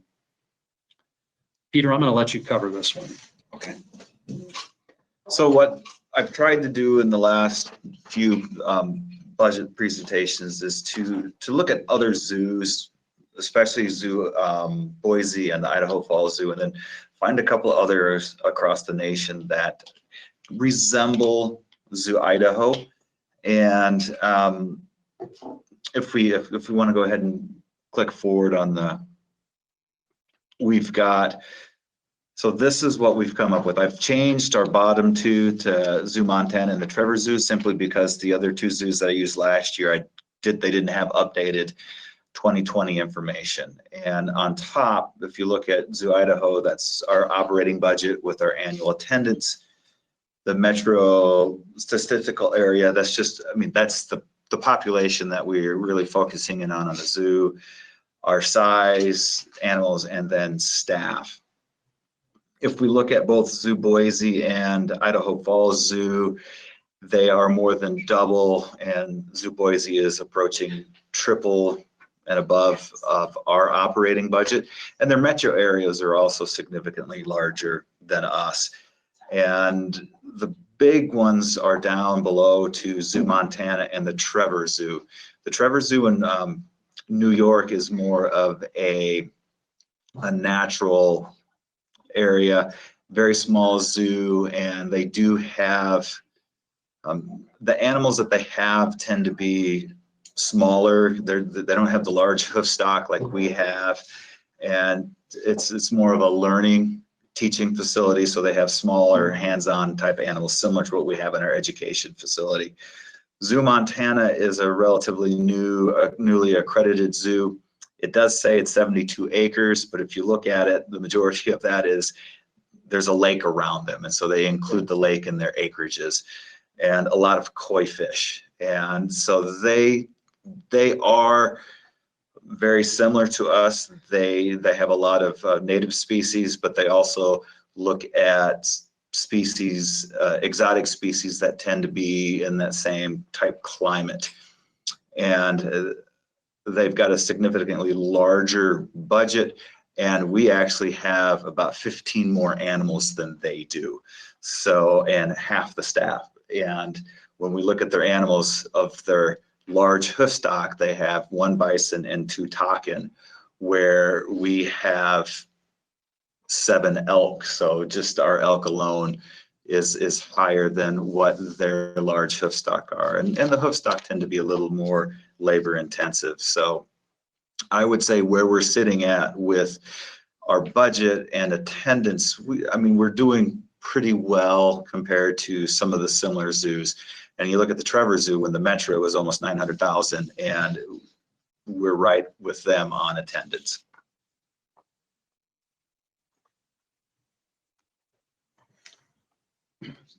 Thank you, Peter, for covering that. Ashley, can you go back to the previous slide, please? I just had a couple of comments. Hey, John, it looks like Chris has a question for either you or Peter. Okay. Yeah, thank you. So I'm taking the attendance and dividing it into the budget to get sort of a per capita dollar amount. Mm-hmm. Does that make sense? It So does. That's a good metric. yeah, so Zoo Idaho is at almost essentially $25 per attendance. Idaho Falls is at essentially $15 per attendance. Boise is at $11.21 per attendance. I don't know what's going on at Zoo Montana, but I wouldn't really call them a comp because, you know, their attendance is so low, their budget is so big. I have no idea. They're an outlier at $107.67 per attendance. And the Trevor Zoo, which obviously anything on the East Coast is going to be, I mean, wages are higher, all costs are higher, but at any rate, they're still at 20.19 per capita visit. So I'm just wondering, I mean, we look high if you take out Zoo Montana as an outlier. We are about $5 higher than the other highest comp. And, you know, with anyway, and when so I'm just curious about that. Yeah, that's a good metric. I actually was going to provide a couple of comments about when Peter had provided me the information for this report. I think both of our eyes kind of bugged out a bit at the Idaho Falls attendance number. That's what they're reporting. There's no way they had 144,000 people at that zoo. They're 7 acres. They're open the same time of year that we are. They're closed half the year. I mean, that would be 2,000 a day during their open season. We get, you know, 3,500 for a free day. So we're skeptical at that number. A couple other comments, and I do like that metric. We should add that to the chart next time, Peter.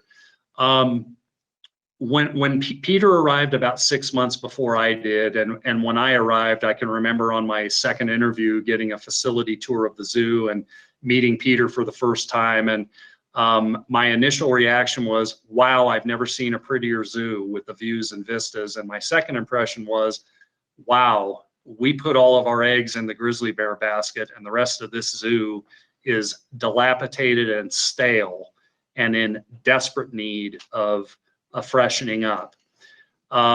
So we have been incrementally trying to kind of freshen the area up with implementation of areas like the new wetlands area up top with significant grant funding and a large equipment donation from Komatsu of Utah.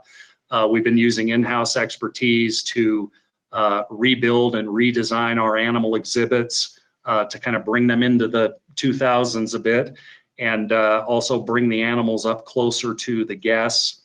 We're also actively seeking grant funding and partnerships, and we're on the cusp of a significant partnership with the credit union for complete funding or 95% complete funding of the zoo entrance building. We just had a successful partnership with Western States CAT for the development of the ADA pathway. Peter is in the review phases of a, help me, Peter, the name of that grant. So on June 2nd, we have they canceled their site visit because of the COVID-19 pandemic, but we have a Zoom meeting with the Murdoch Charitable Trust Foundation, and that's for $250,000 to finish off the wetlands and include a science center facility in there. And it'll be a Zoom meeting on the next Tuesday, I believe, or no, 2 weeks from now. And then in August, they will decide whether or not they award us that grant. Thank you, Peter. So the Murdoch grant, there's several hurdles in this process, and Peter and his staff have provided materials and made it to like kind of the last hurdle with this part. So we have really high hopes that we, if we're so fortunate to be able to fund it that. So the zoo it's incremental, as it always is with limited financial resources, but we're transforming that zoo. And we need to get that attendance up. And we're confident that as some of our best laid plans begin to come to fruition for our efforts over the last handful of years, that it's going to be a completely different experience out at the zoo, and our attendance is going to boom as a result. So that's kind of our long range plan. And I would just say that it is incremental, and we're in the midst of it. So. And just to give you an example, this spring, I was feeling unusually tired, so I did the numbers, and I'll finish up my 6th year here at the beginning of June, and I'm going to count the ADA pathway that will pave tomorrow. We have built new or renovated and improved 13 different facilities or items within Zoo Idaho in 6 years. So we're averaging a little bit more than 2 a year, and we're not sitting back on our laurels. We're really putting a lot of effort and time into improving the zoo. And if we were to get this Murdoch grant, then we would have gone over the $500,000 mark on grants, donations, and in-kind labor/donations. So we are also working very hard in finding clever ways and unique ways of funding these projects.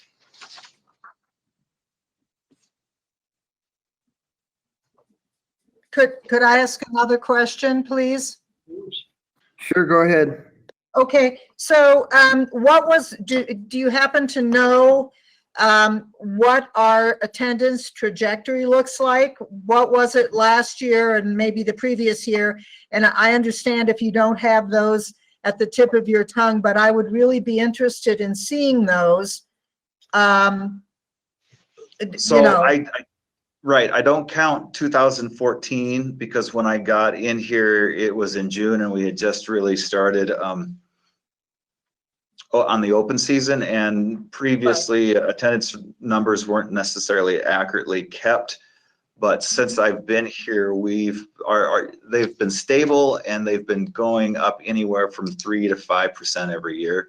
And I think the second year I was here, we almost got a 10% jump, and then it kind of moved back down into the 3 to 5% range.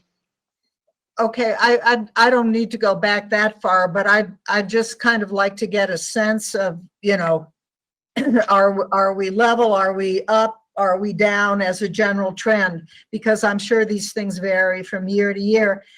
And I had another I should know this, but I don't.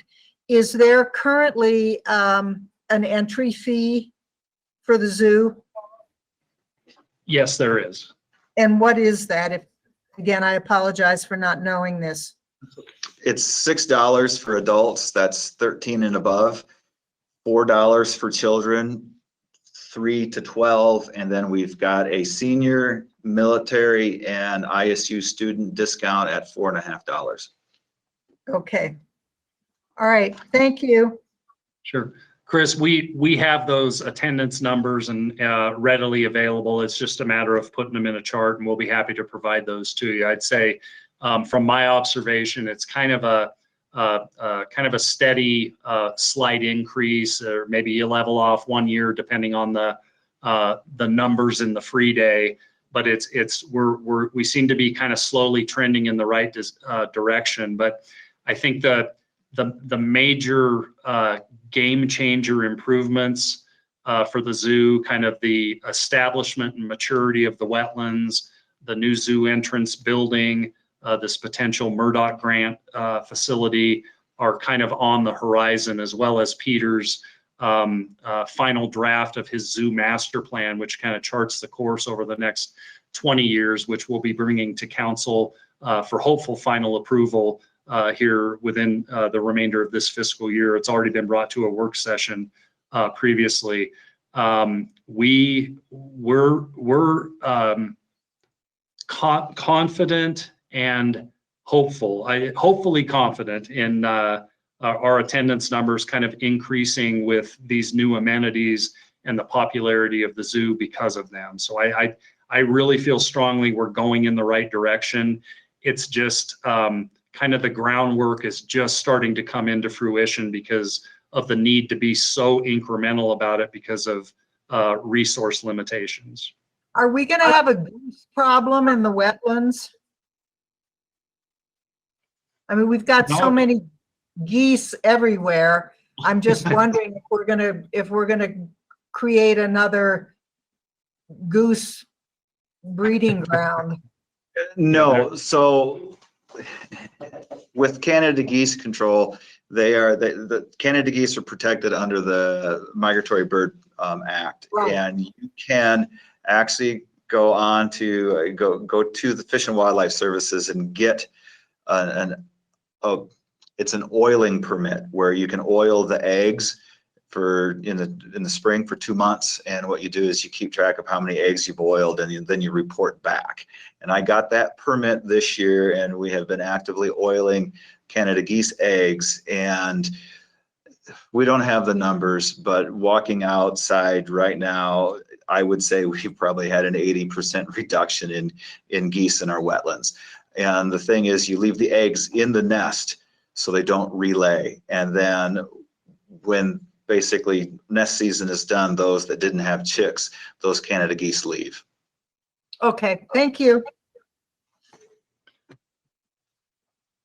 Councilmember Stevens, it's so funny you bring that up. It's boy, the golf courses, it's the same issue. I guess geese and marmots. It's kind of a couple of those holding back the tide type of issues that we have, and we trap and we oil and we relocate and we work with Fish and Game, and it's challenging issues. Well, I drive by Riverside any day I go out, and so I just had visions of, yet another goose nursery in the making, and so good to know. Thank you. And the other nice thing is when the trumpeter swans come in, trumpeter swans are big and mean, and they do reduce the geese population. Geese don't like swans.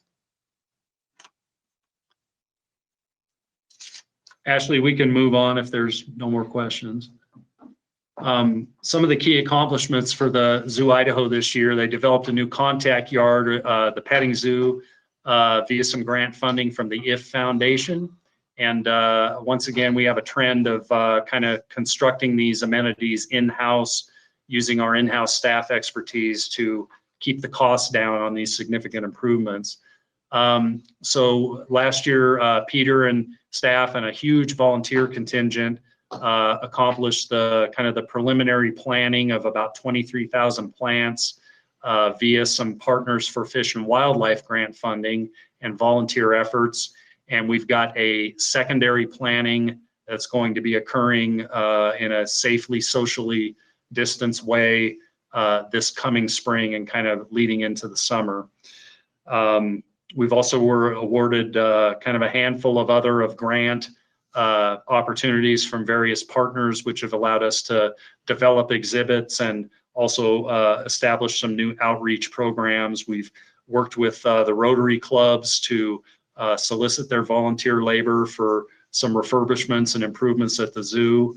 And another kind of neat thing is Peter and staff have an expertise level where they actually provide animal training as part of the psychology department class programming curriculum over at ISU. So we're proud to say that we've got that kind of expertise on staff. Thanks, Ashley.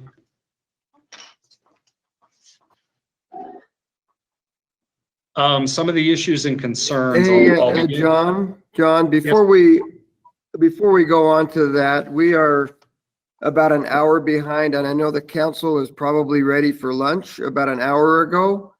And so why don't we go ahead before we get to issues and concerns? Let's have lunch and come back, and we can probably get through these pretty quickly so that we can the rest of your presentation fairly quickly.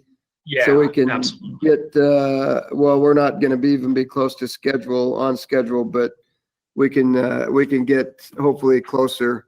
So council, why don't we take about a half-hour lunch and then come back to Parks and Recreation to finish this off if you're all good with that. Give the staff and council and everybody some time to eat. And so we will be back at, let's see, 2:20 to wrap this up then, John. Thank you. Thank you, Mayor. We're almost done.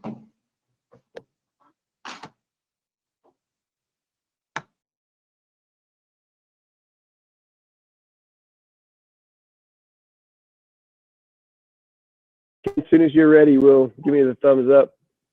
Okay. It looks like we're ready to go. So thank you for joining us after the lunch break. Appreciate you being with us again.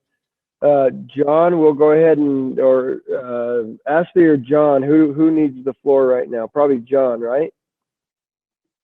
Yes, I think it's still me. I've got a couple more. We're just about done, council. Thank you. Some of our main issues and concerns I'll start with the recreation department. They're pretty much infrastructure related. These are not new to anybody's list. They've been kind of on the list of issues and concerns kind of ongoing. The first is the Ross Park Aquatic Complex replacement water slide and staircase tower. So the water slide itself is about 30 years old. It was at the Westwood Mall prior to being relocated to the Aquatic Center, which is in its 21st year. And believe it or not, it's not much to look at, but it's structurally sound. We did quite a bit of rebracing 2 fiscal years ago in coordination with the engineering department. And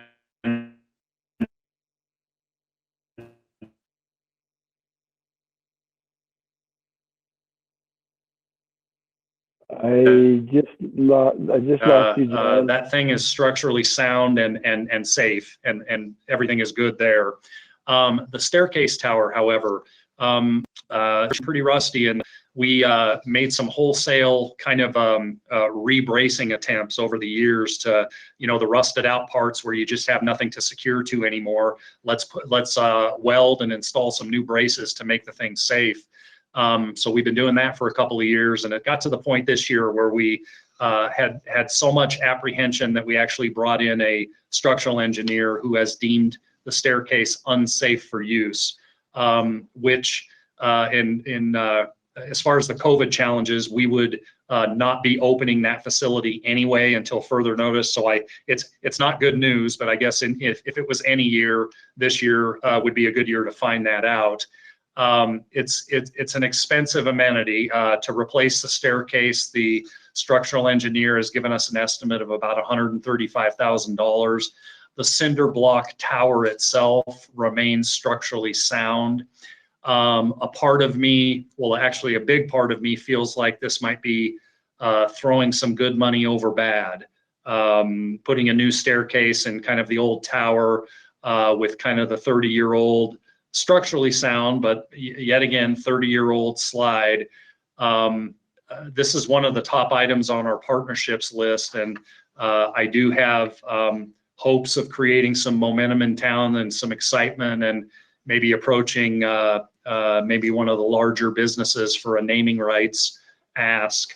But it's once again on the list, and at this point, we don't feel good about its safety to even use. So we are going to be keeping it closed until further notice. And again, that remains a top priority. Second is the phase 2 resurfacing of the pool areas. So we just got done with the phase 1, which went really good. The pools look fantastic and are ready to give us another 15 or more years of serviceable life. The contractor did a fantastic job, and so we're awaiting phase 2. We did have a good bulk of those funds budgeted and allocated. However, if council will recall, we had the failing of the Ross Park pool heaters that kind of snuck up on us all of a sudden, and we had multiple failures that we had to repurpose that money. So once again, that's on the list. Not near as high a priority as the slide and slide tower, which is a popular amenity and good revenue generator. But so anyway, I would put that ahead. Ashley, we can go to the next slide. So we have been kind of patching roofs over at the Ross Park Aquatic Complex that are entering in their 21st season. We're starting to get more and more leaks and kind of more and more indications of their age and need of replacement. So we've got the main building, and we've also got some issues not as drastic at the mechanical building. We're probably in the $40,000 to $50,000 range ish for the main roof building. So that's something that's kind of on the horizon that we should prepare for.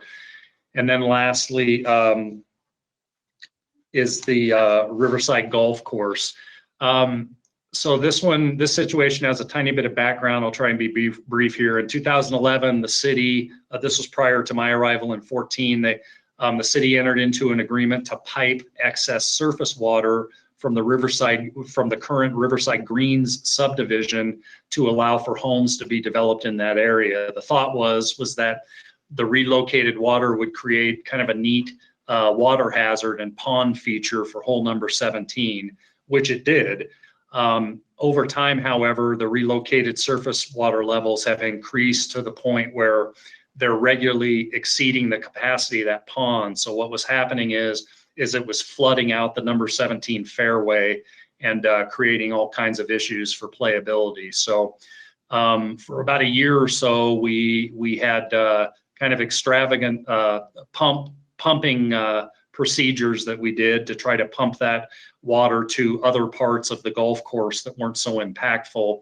The problem is that it gets saturated everywhere, and you don't have anywhere else to pump feasibly. And also there's pipes and pumps all over the course. So it wasn't a good situation. Last fiscal year, the Parks Department built a second overflow pond in-house to try and help alleviate these overflow and flooding issues, which has been successful to a point. Boy, we get a lot of water coming in those ponds. So now the second pond is actually overflowing, and we're pumping that pond. The good news is that when the agreement was originally entered into to relocate that water, engineering did a plan that gravity flowed over to an access point to get to the Portneuf River. That was not implemented at the time because of cost concerns. The pond was the more effective or economical option, and it was thought that was going to be a long-term solution.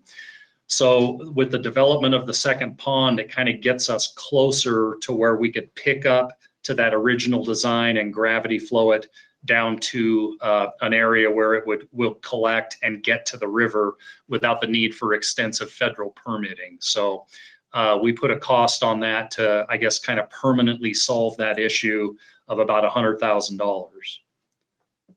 Next slide, Ashley. And a couple other kind of off in the horizon pending issues I would just like to make the council aware of is some of the plumbing system functions over here, toilets and sinks and showers and steam rooms and whatnot. We're going back, 40 plus years with the plumbing systems, and some of the issues that come with that are starting to rear their heads. We do our best. We replace fixtures. We have things snaked out. I suspect that at some point we're probably going to have to throw a few bucks into this facility, plumbing wise. Just wanted to get that kind of on the council's radar and make you aware. And then lastly, for recreation issues, the NOP parking lot resurfacing, we just got done with a pretty extensive sweeping and relining effort to kind of keep it usable. At some point, it's going to deteriorate to the point on us where we'll need to do something over there, maybe a cheaper option with millings and oil that I can work with Tom with, but some resurfacing effort of some sort due to, I guess, continually deteriorating condition. Next slide, Ashley. And moving on to Zoo Idaho concerns, just a couple here. The first were, these are also infrastructure related, renovation of the black bear exhibit to meet updated husbandry and also AZA accreditation standards. So this is another one. Nobody has any expectations that the city's going to fund a $250,000 improvement. We are going to be working with the Zoo Society and looking for grant funding to kind of pony up the money for the black bear exhibit. That's our first priority as soon as we can get through the entrance building. There's also some significant path repairs throughout the zoo facility.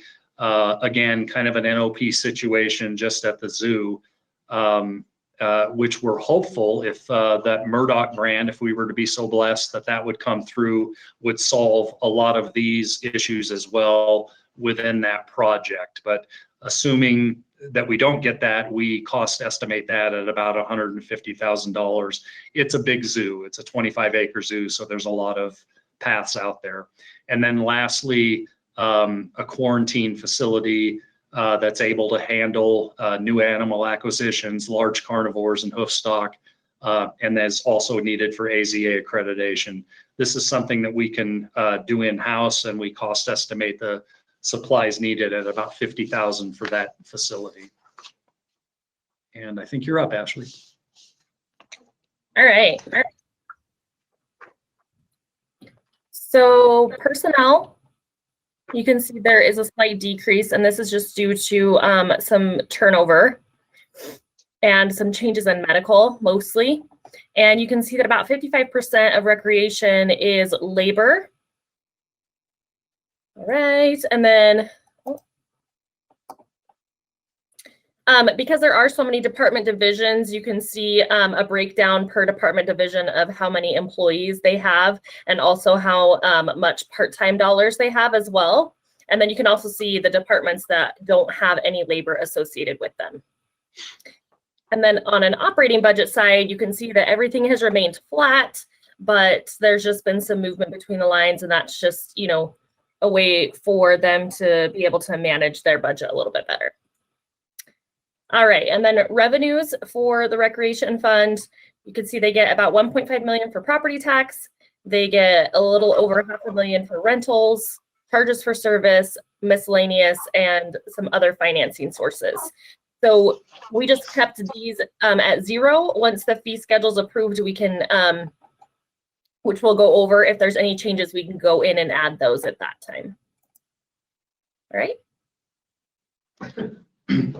Thanks, Ashley. Our proposed fee changes, once again, we did a ton of fee changes last year, and this year is much more minimal on our recommendations. The first one is in regards to Bannock baseball. Basically, this is an adjustment to recognize kind of a change in the number of games. We used to have more games in 15U, and we have kind of downgraded that a little bit and upgraded the U12 to where they have the same number of games. So we just wanted that to be reflected in the fee structure, so to even those out. Outdoor recreation for the stand-up paddleboard, we currently do not have an hourly rental fee. We're proposing to implement one. It's not going to generate much revenue expected, just a convenience to the community who may only want to go by the hour. And then the river tube is a new piece of rental equipment that we got this past fiscal year, and we'll be incorporating into our rental fleet, and that is our proposed new fees for that piece of equipment, which is kind of in line with some of the other fees for existing equipment. And then council, if you'll recall, Portneuf Health Trust and Parks and Rec staff, myself and Lance Clark and Jared Johnson in legal, we all kind of together worked with the Portneuf Health Trust folks to kind of negotiate what is a really nice deal for us. the Portneuf Health Trust is has reimbursed us for purchase of a mini excavator, a dingo loader, and a delivery trailer or a trailer to transport. This was all at no cost to the city.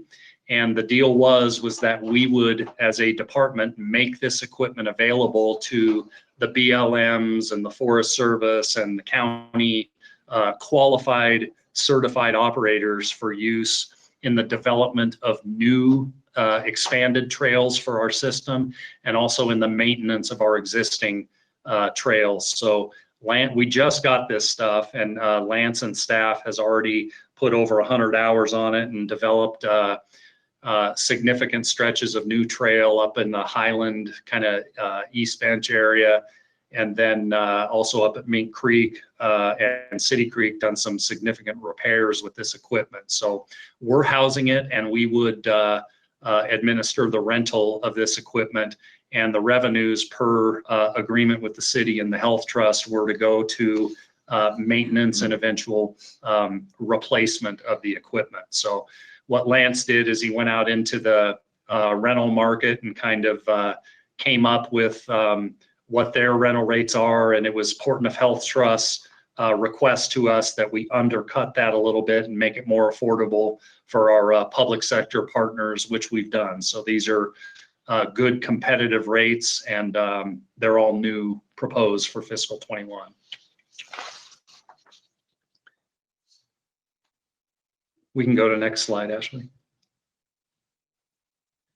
And then lastly, we've kind of two-pronged. So we did make wholesale fee increases and changes and implemented a lot of non-resident fees last year in a lot of our different structures. This year, with some of the COVID challenges and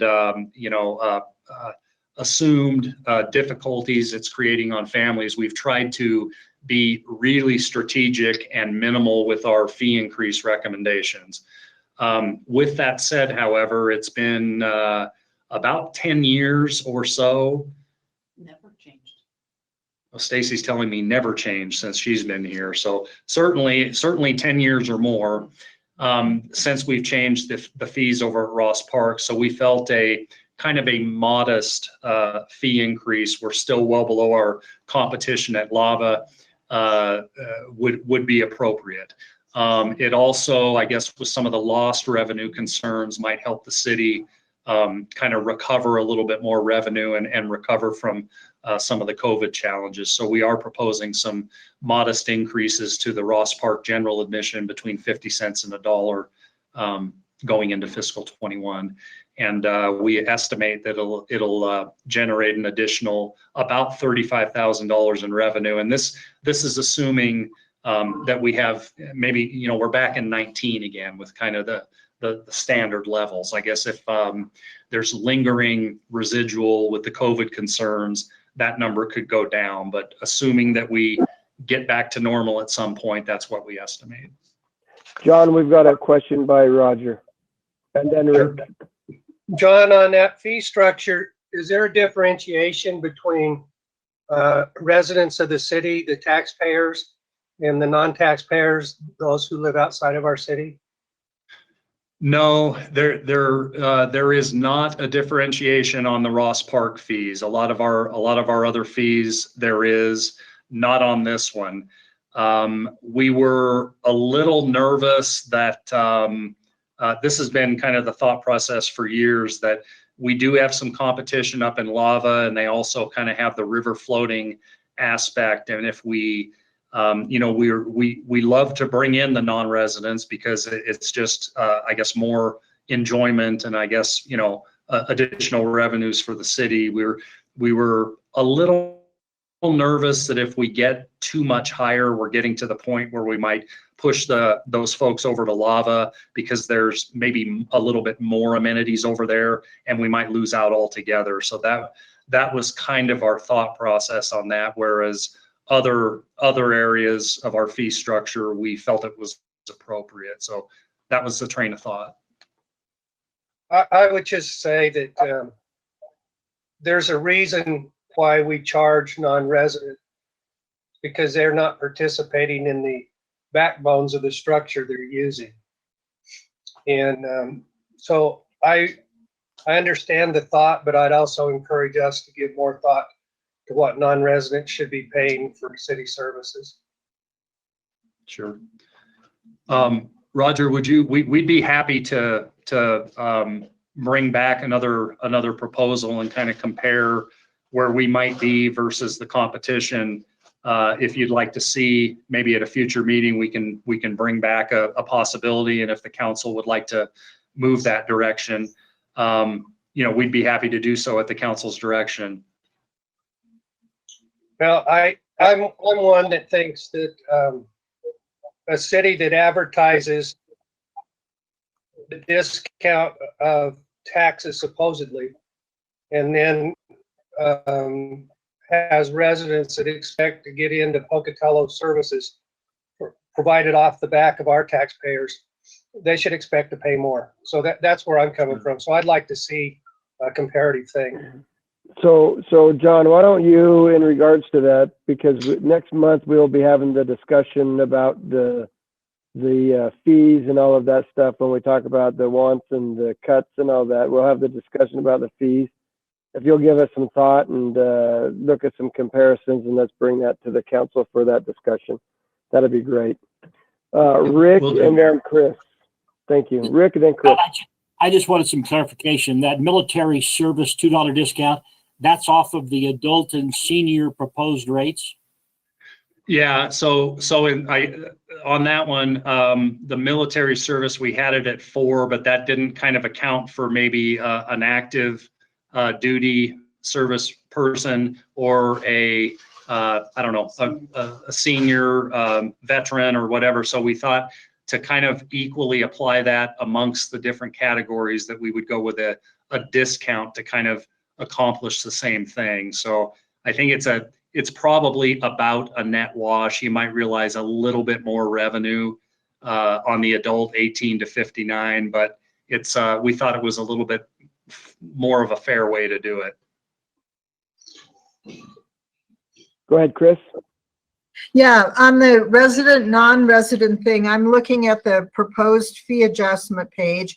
I'm looking at team sports, and I'm wondering if a tax-paying resident pays $90, or a resident team or whatever pays $90, and a non-tax-paying non-resident team pays only $95, that seems that doesn't seem quite right to me. Yeah, those are actually per player. We actually went to resident, non-resident fees over the course of the previous 2 fiscal years for most of the team sports where it was feasible, most of the team sports programs. So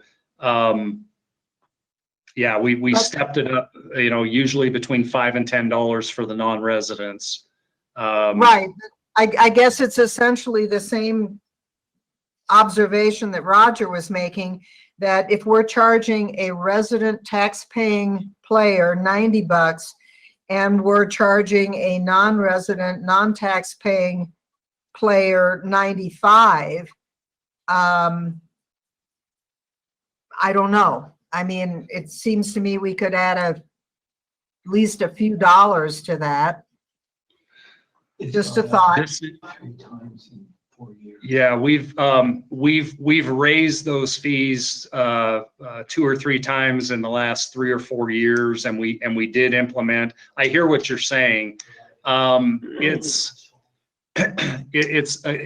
a take all comers regardless of ability level. It's we don't want to chase. It's get up to the line, but don't chase them away into other potential opportunities.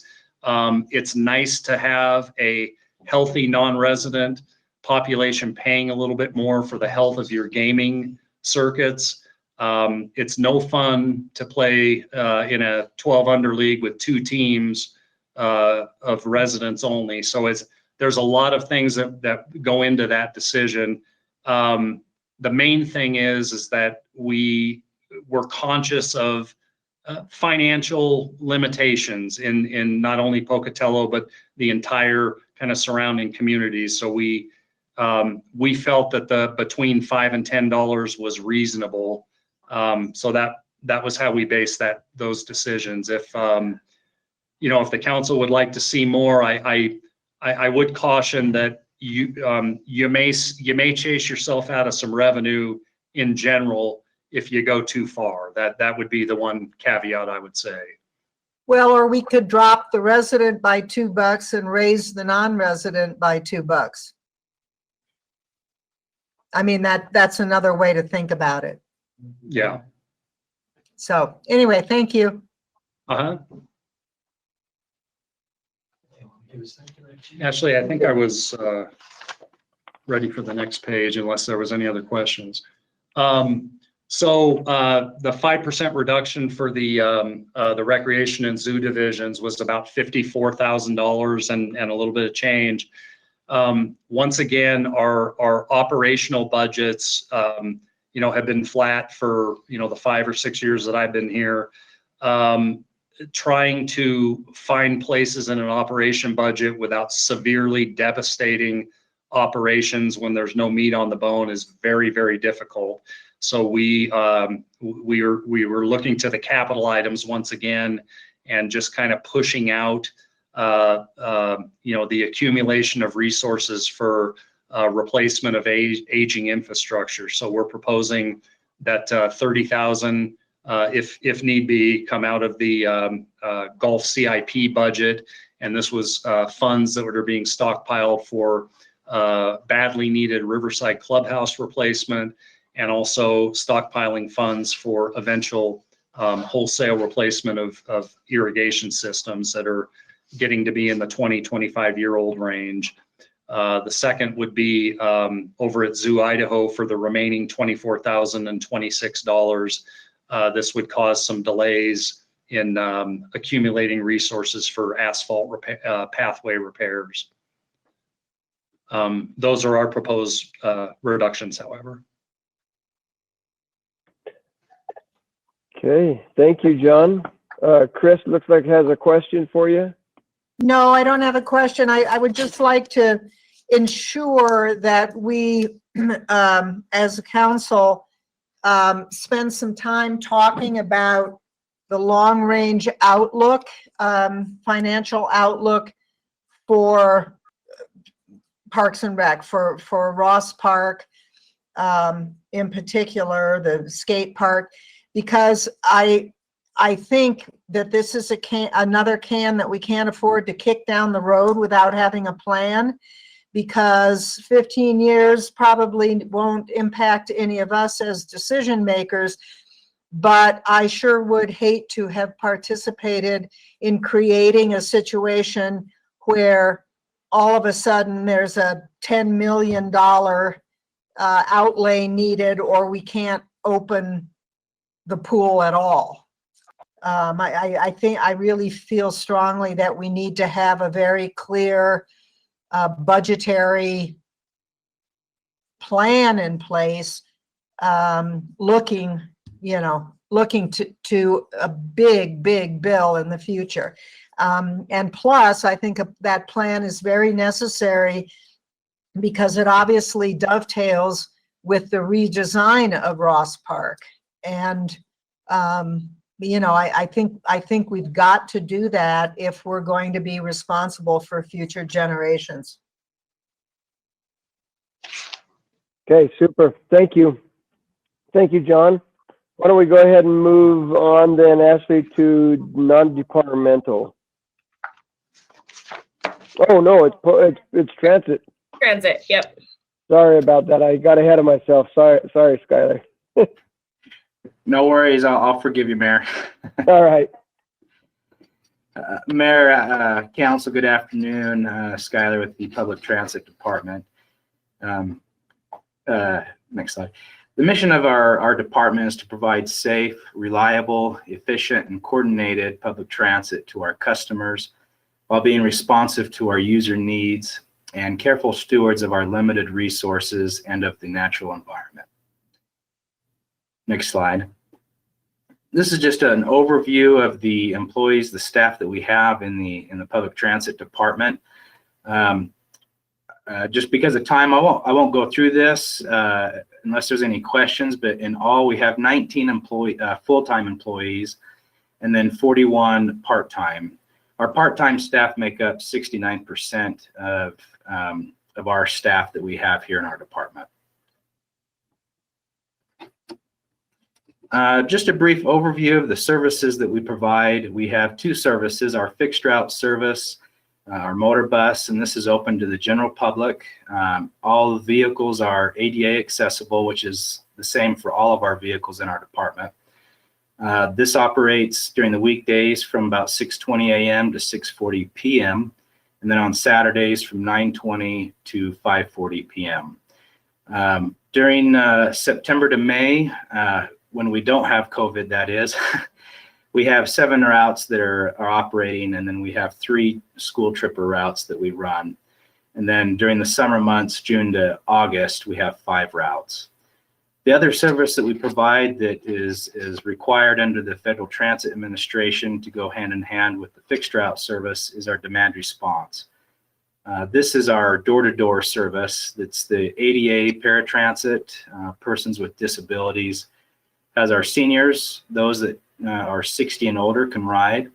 We also transport non-medical transportation, non-emergency medical trips.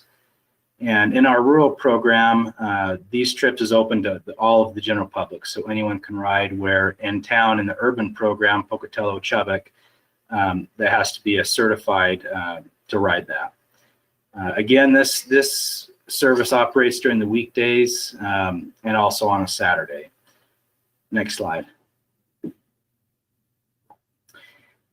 As we look back to our fiscal year 19 and our measures of effectiveness and our key accomplishments, as the council may remember, in 2018, we completed our 7th and Sherman bus stop improvement, so the one by City Hall there.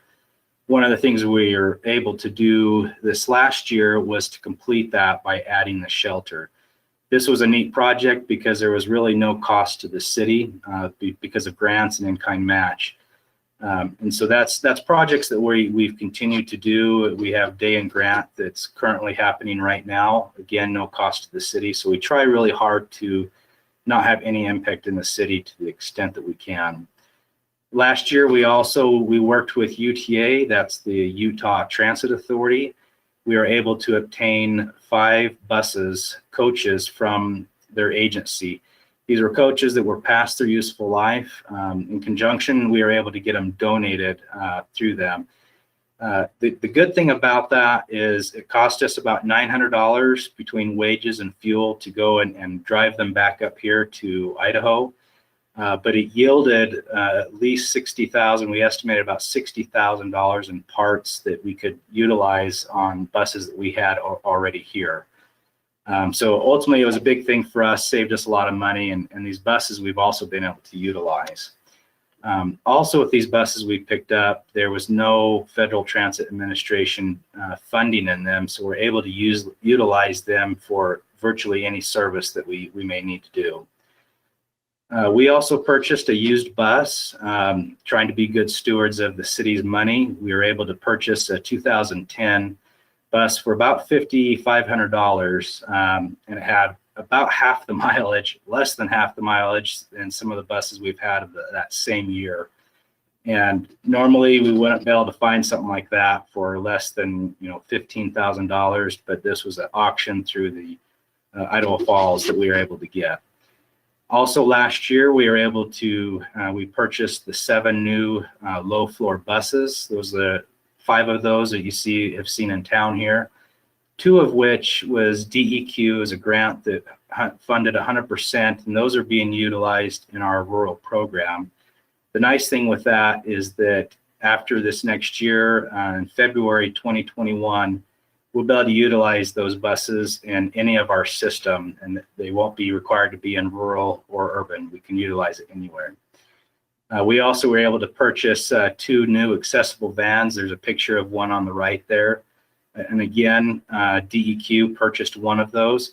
I should mention this was the grant was for the air quality that they're trying to address down in Franklin County. So that's where these 3 vehicles of DEQ are located right now. Last year, it was a kickstart of a program. We were trying to see how it would work. It was our summer youth program. We essentially opened it up for our youth that are 18 and younger to ride our fixed route system. And last year we had it to where they could catch our buses anywhere and access the Marshall Public Library and Lower Ross Park. And it was very successful. We had issued about a little over 200 passes. And normally our summers are a little quieter than during the fall, and naturally with school out. And so our ridership did increase a little bit having that program. The next one was our travel training program.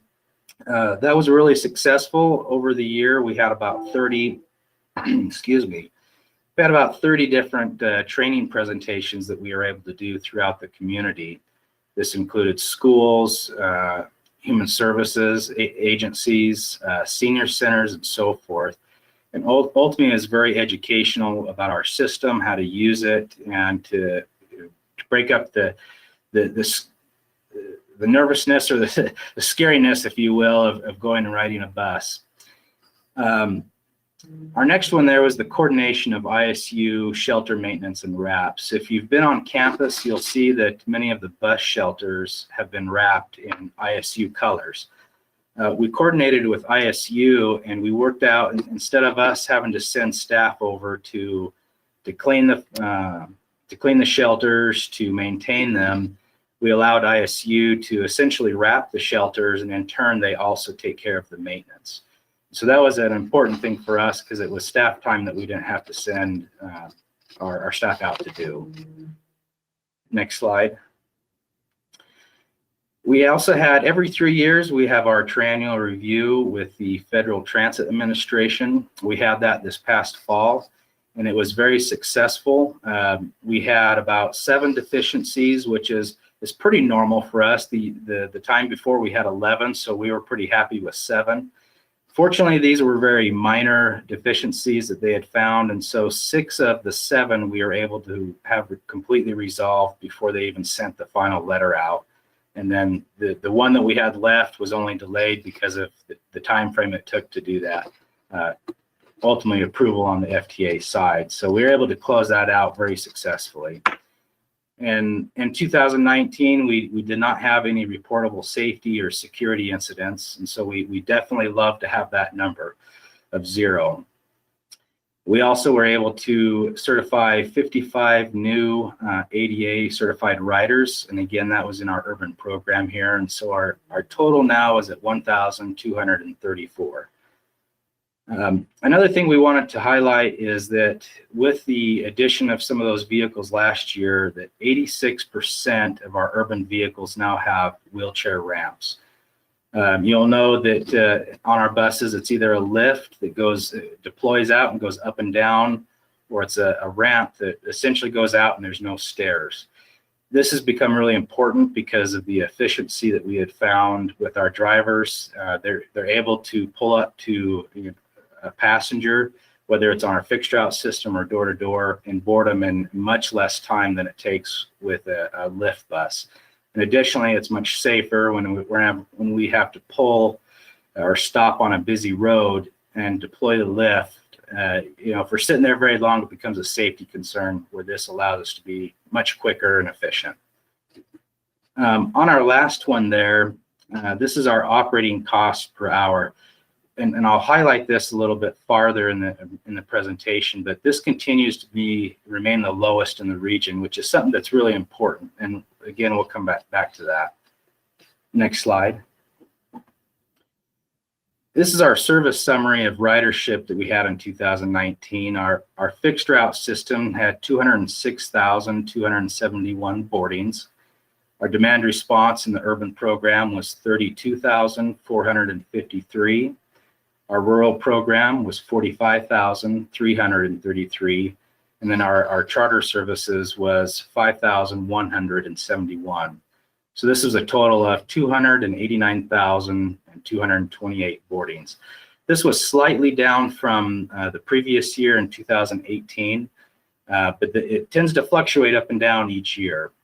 So all in all, that's 1,100 boardings per weekday on average.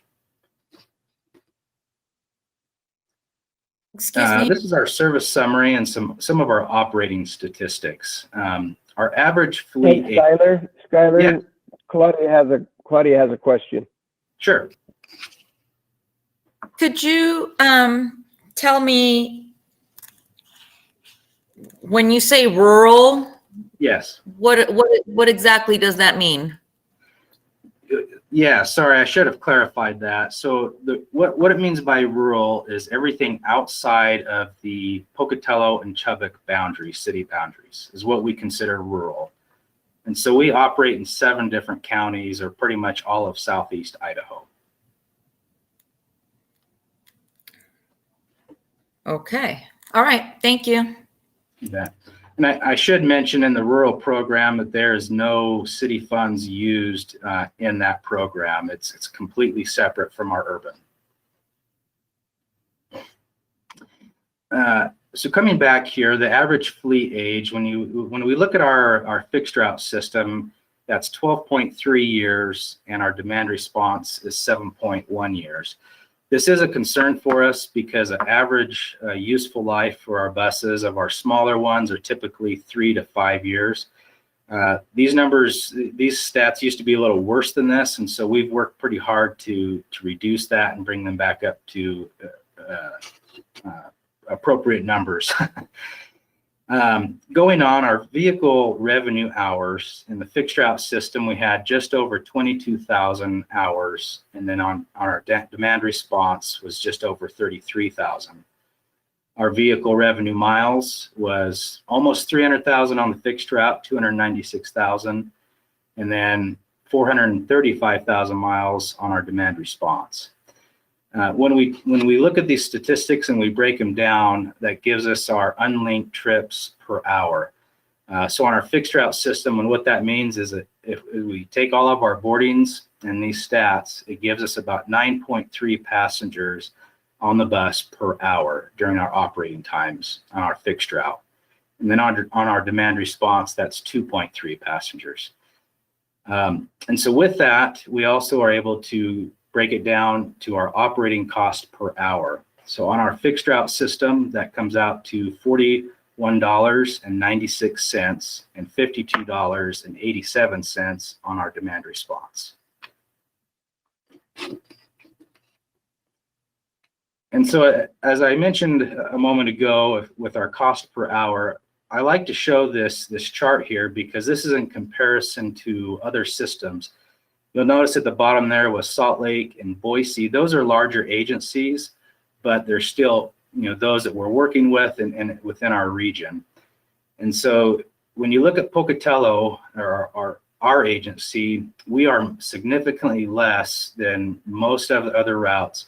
Coeur d'Alene, Lewiston, and Logan are all very similar sizes to us, and that's why we try to compare to them within this region. And so really what this shows is that we are operating, we're providing a lot more service for much less. Okay, next slide. Some of the issues and concerns that we have, of course, I think which has been kind of a concern for other departments in the city is the pandemic. And for us, we've had a major loss of ridership. Between March and April alone, we lost about 60,000 boardings. That and essentially we dropped about 90% of our normal ridership.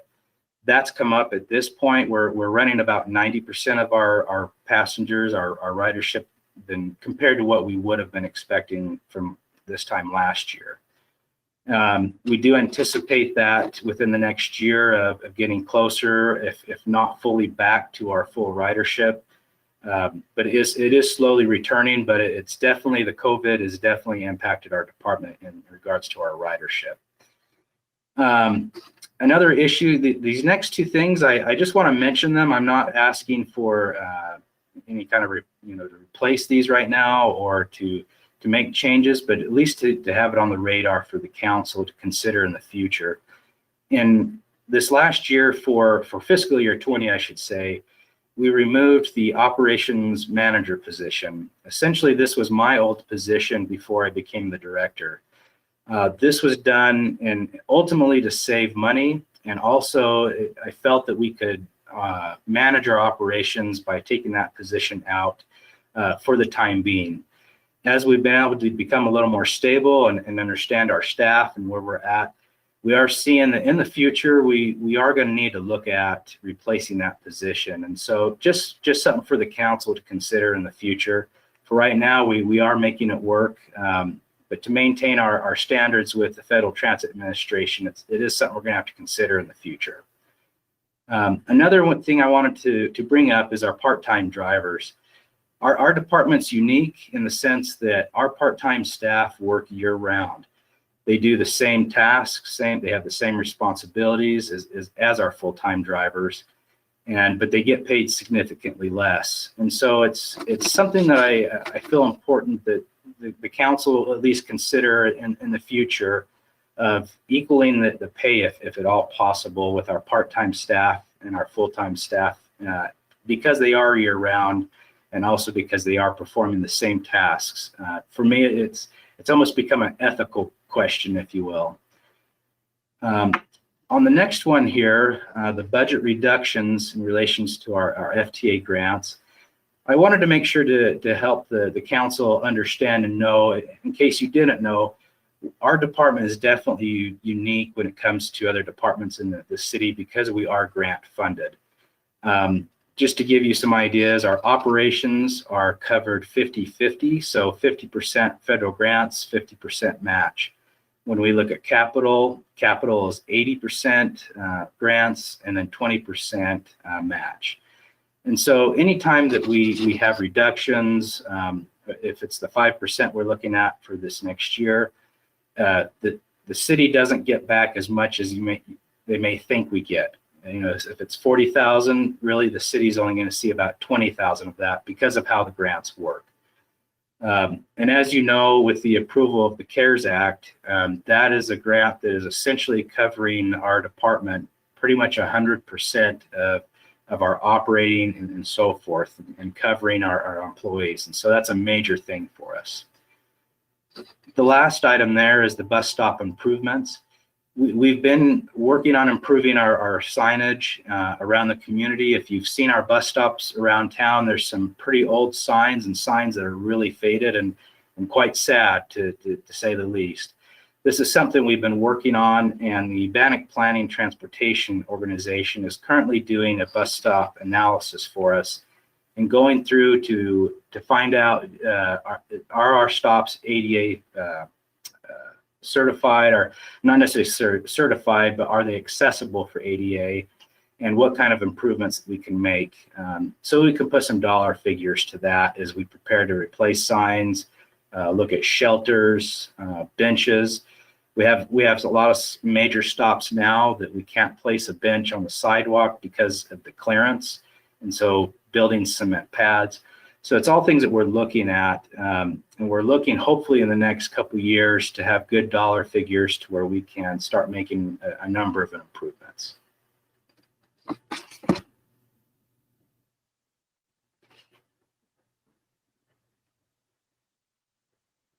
Okay.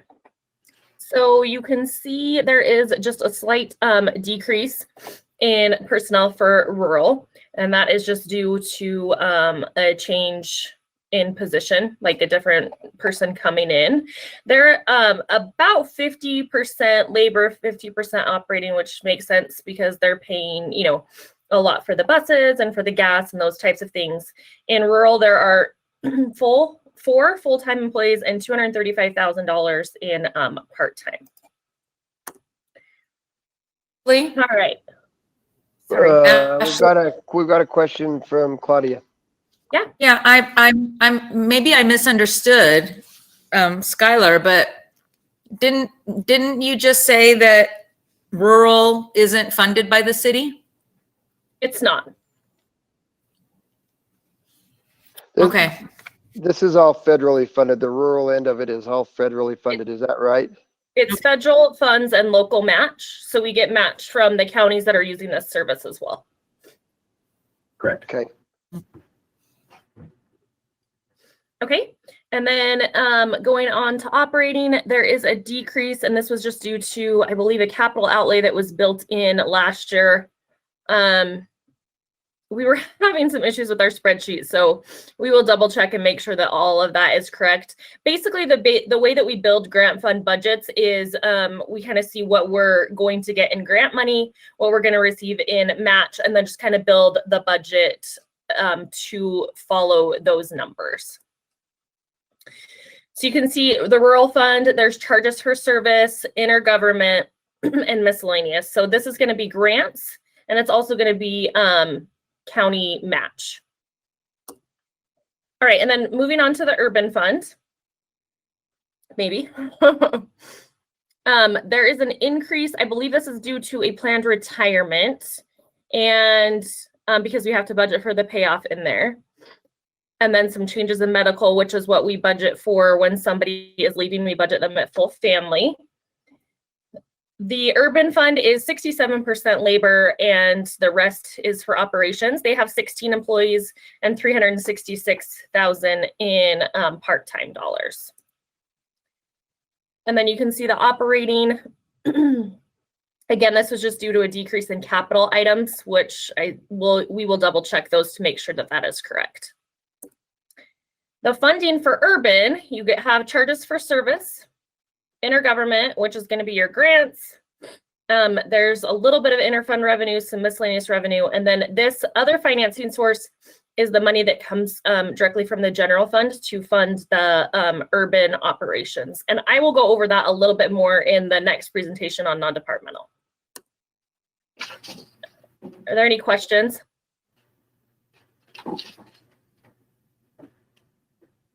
Good. Okay. Yep, Go ahead, looks Skylar. like Claudia. Oh, Claudia. sorry. Go ahead, Claudia. You're muted again. There you go. Okay. So with the $3.4 million grant, will there be any unused money remaining?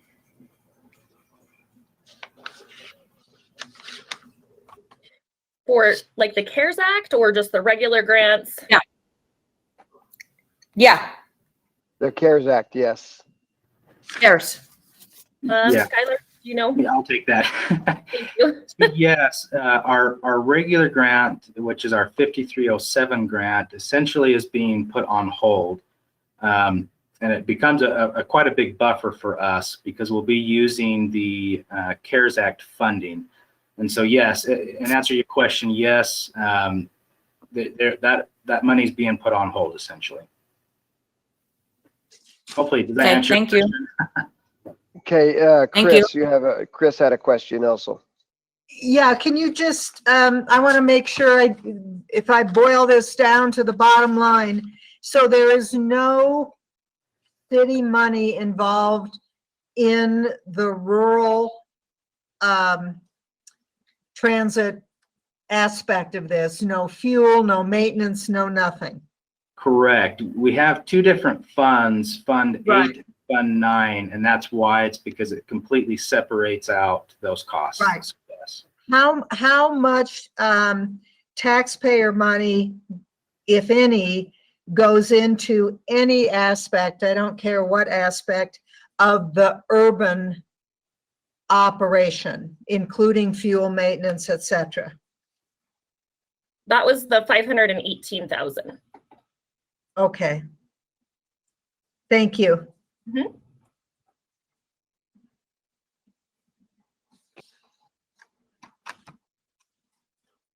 Excuse me. For this next year, we are not looking for any fee increases.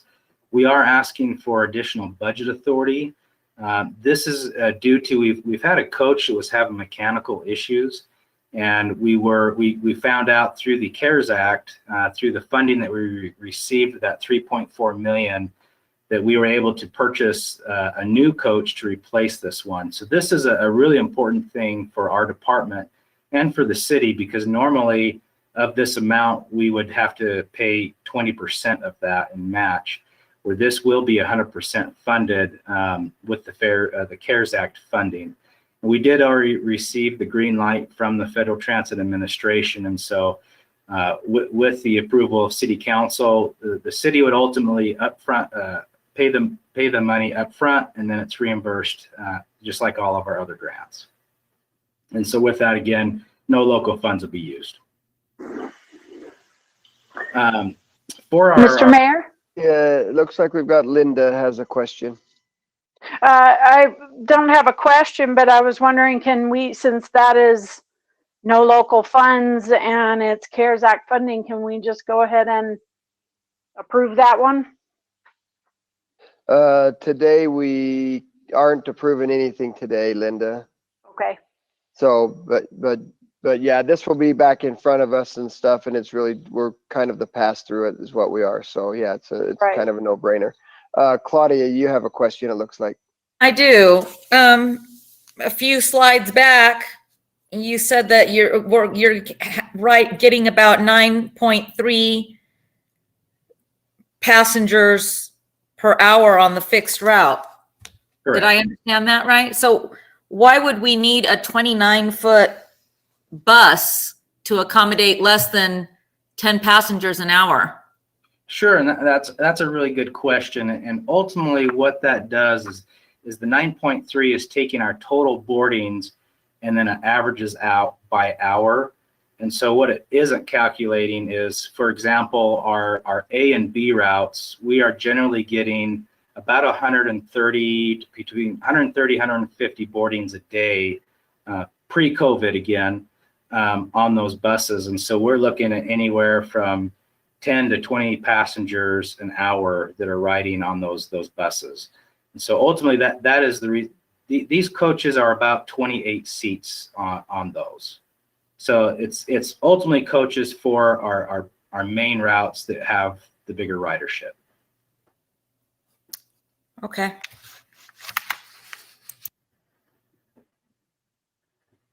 Okay, go ahead, Skylar. Okay, and I did just want to mention on the coach, we have had that issue with replacing coaches because of the significant cost of them. One of our main coaches that we're using now has over 500,000 miles on it, and so it is an important item for us.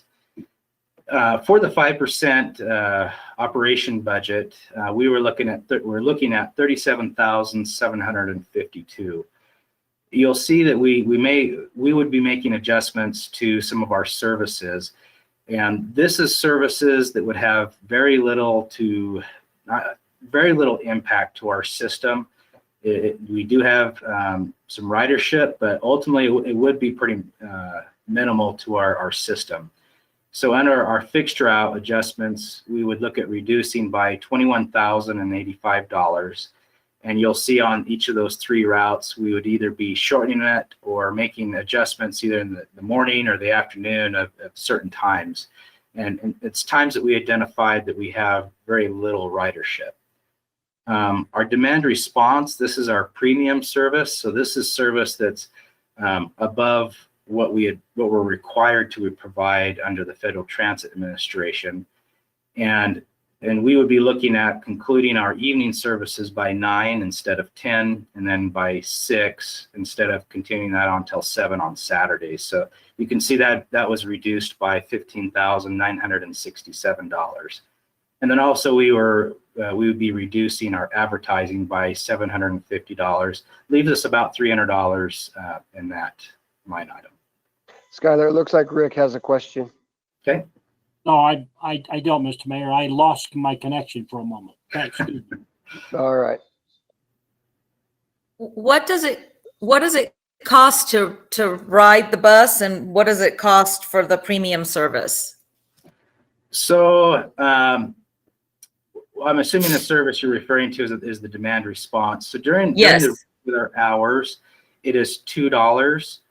And then for the premium service time, it's doubled. So it's $4 per ride. Okay, thank you. Super. Okay. Any other questions? Not seeing any. Thank you, Skylar. Thank you. Yep, we'll move on to non-departmental. Ashley.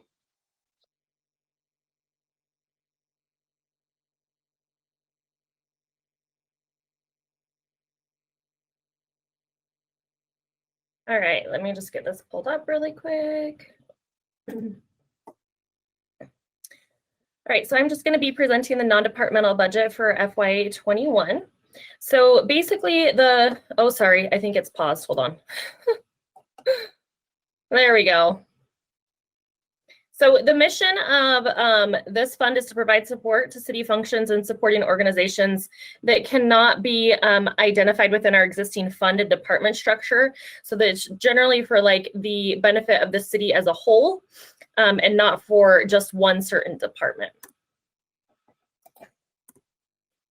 These are some of the key services that were provided for fiscal year 19. The dues and memberships to different associations. And also we had other professional services. The BTPO is it still not working? You guys? Hey, Ashley, yeah, you got to. There we go. I think it's working now. Bannock Transportation Planning Organization, which Skylar kind of touched on.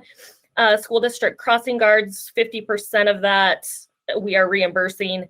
One thing that is normally we don't have is the Hillview case mailing.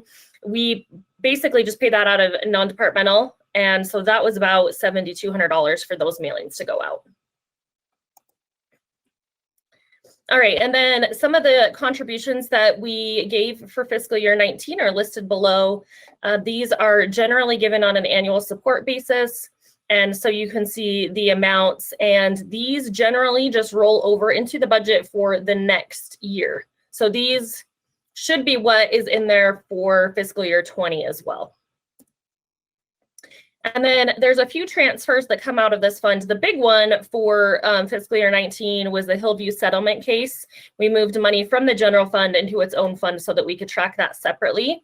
We also, in FY19, we were still budgeting for a little bit of contingency in the general fund, which we stopped doing that in fiscal year 20. So we moved that excess contingency that was not spent into Fund 78 for future projects per council direction. And then the transit annual support for FY19 was 508. And basically, we give them all of that. So if they have additional city match laying around at the end of the year, we transfer that money into capital savings for them for future capital projects, because this is one of the areas that was a big concern when I started about 5 or 6 years ago.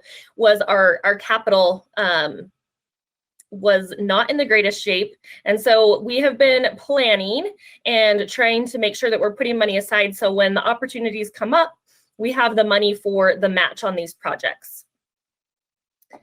All right, so these again just list the memberships for employees or the financial support that we provided for fiscal year 19.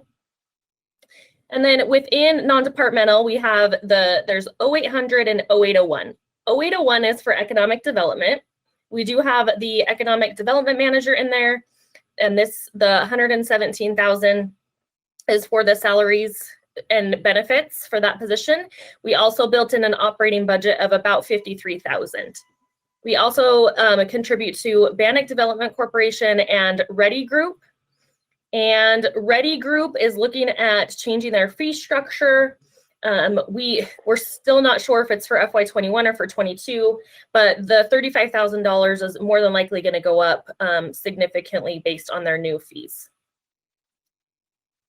And Ashley, I might just add 2 things here. First of all, I plan on having a discussion about the economic development manager at in June there with those, when we're talking about cutting and things like that. And then I'm still getting a confirmation with Ready on what that looks like, if it's for 21 or FY21 or FY22.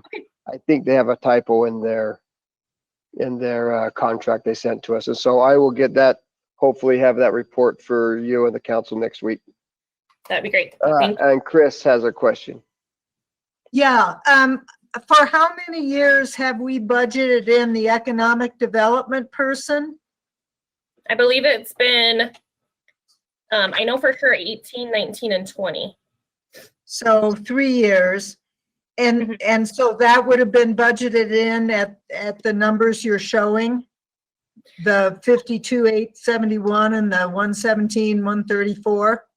Close to that, yes. There was a market adjustment last year, so that number was lower. It's actually, sorry, higher for fiscal year 20. Okay, so then where currently does the $450,000, $500,000 that has been budgeted but not expended currently reside? It goes to general fund reserves. And okay, and we can pull that number because I mean, it seems to me that if, that we ought to be, since we budgeted that money for economic development, we didn't use it, that we ought to be applying that money to whatever membership fees, et cetera, council may choose to authorize this year, because it was specifically put in the budget as economic development money, not as building the general fund money. It doesn't matter because the general fund is one fund. Everything goes back to build general fund reserves. And so we can't use that money for a certain department division. We do not track it that way. The reserve policy, the general fund just barely got to a place where they have excess reserves, and it is a pretty minimal amount. So basically, the fact that we've been taking money for 3 years for this position and not expending it has basically essentially been just a freebie moneymaker for the city. Well, that money, because we had excess reserves, or we were starting to build those reserves in the general fund, that money was able to pay for the settlement that we had to pay for in fiscal year 19, which was $4.5 million. Otherwise, the city would have potentially had to go out to bond for that and use taxpayer money for, principal and interest payments. So being able to have that money in reserves kind of saved us regarding that settlement. Okay, great. But in general, I'm assuming that we don't put things in the budget and then not use that money as a standard practice. No, it just so happened that we did it for some reason for these 3 years, and then it so happened by chance that it ended up being a good thing. I mean, is that a fair summary? Yes, that's correct. Okay, thank you. Okay. Any other questions? I can't see anyone, so sorry. No, you're good. I'll call them out I'll call them Okay. out when I see them. So.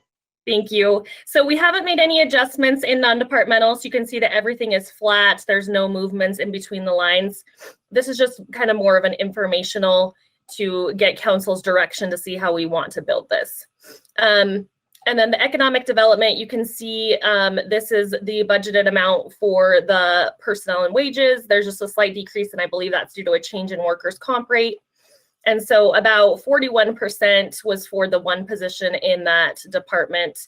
And then the rest was for operating, which you can see on the next slide. We have the supplies and the purchase services, which this was for travel and training, thinking that bringing in an economic developer in, that they would need to have money to be able to travel within the area and also go to some conferences and things to kind of be able to network. So that is just remained flat. Are there any questions? Like I said, we're not asking for any increases. We're just looking to build this as status quo. Looks like you're good to move on. Thanks, Ashley. Okay. So let me just pull up. This next one will be fast. So we already had a discussion about education.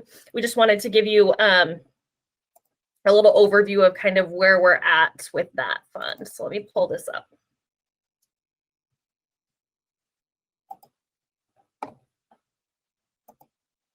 All right. So this is like 4 slides. So we implemented this fund, I believe it was in fiscal year 18 or 19. I'm drawing a blank right there, but we created this fund to create a savings account for future educations reimbursement. In the past, we would just have the department cover that, so they would build that within their budget. And with kind of looking at how some of our operations go, we thought that it'd be a better idea to have a savings account so that that money that was budgeted specifically for education was being used specifically for education. So we decided to move that into an education reimbursement fund. You can see the education costs that were reimbursed in fiscal year 19 are listed below. These are the actual amounts that we paid. So any amount that we did not pay, we're tracking that on a per department basis, and that's just held in that fund for future use. So you can see right here, these are the ending balances for each department division that is in the overall education fund. So we just keep track of it like this. And then for the FY21 approved funding requests, these are the ones that Finance and HR had brought to the council early on in the budgeting process. So we're just showing the amount that was approved and what the change was from the previous year, and also the savings that is currently in that education fund. If there is currently savings in there, we will not pull from that fund to transfer money in here. We'll just kind of let them use those reserves for however many years that will cover their expenses.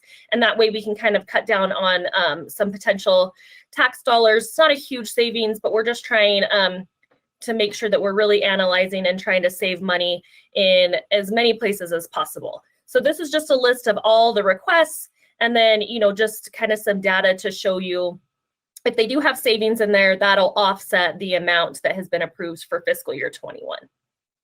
Are there any questions about that? That one was just more of an informational presentation because we've already had a pretty big discussion about education. It looks like Chris has a question. Yeah, just quickly, Ashley, and I don't have time to go back and look at the presentation that Eric from the library did, but I'm just curious why the library, you know, 5,000, which has been the general allocation, you know, I mean, why is library higher than fire, for example? And then on top of that, library seems to have stockpiled a fairly healthy balance. And I can't remember whether Eric suggested cutting this budget for the library as part of his cost savings or not. So they were doing $10,000, and now they're down to $5,000.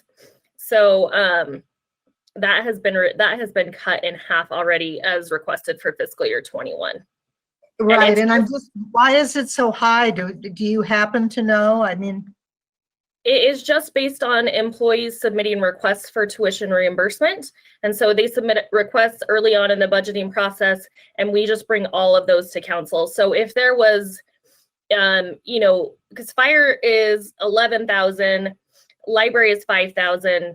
If you had maybe like 10 people in library that wanted to get tuition reimbursement they were eligible for, that's the only thing I can think is that they have more people utilizing that.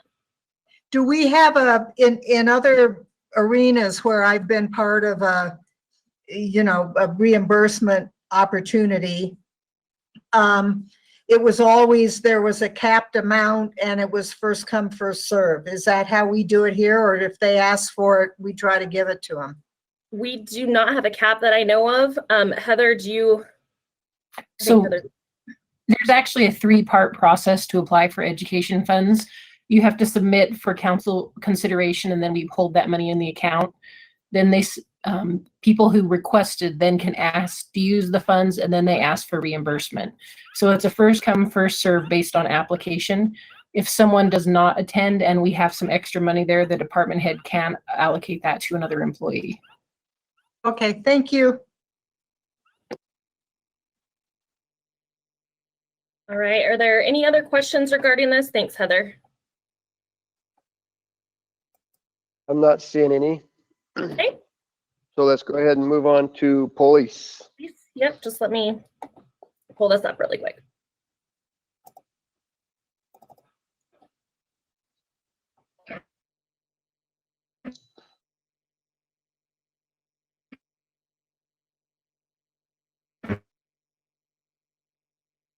All right, Chief, you're up.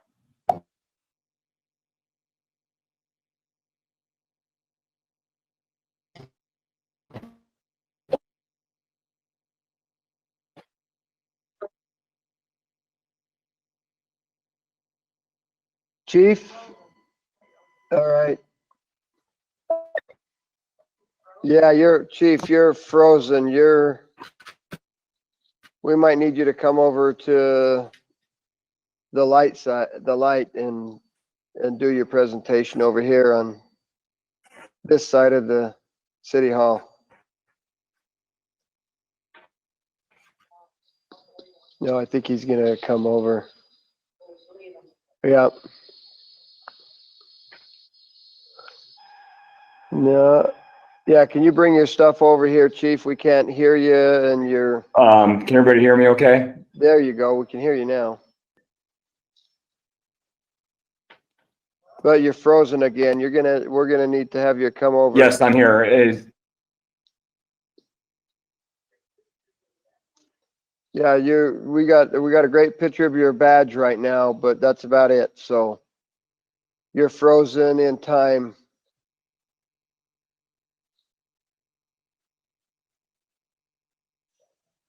Hey, Chief, this is Chris Sorensen. Can you, Paradise Room has a Surface Studio hardwired into the system. So if you can come over here and use it, it will work best for you.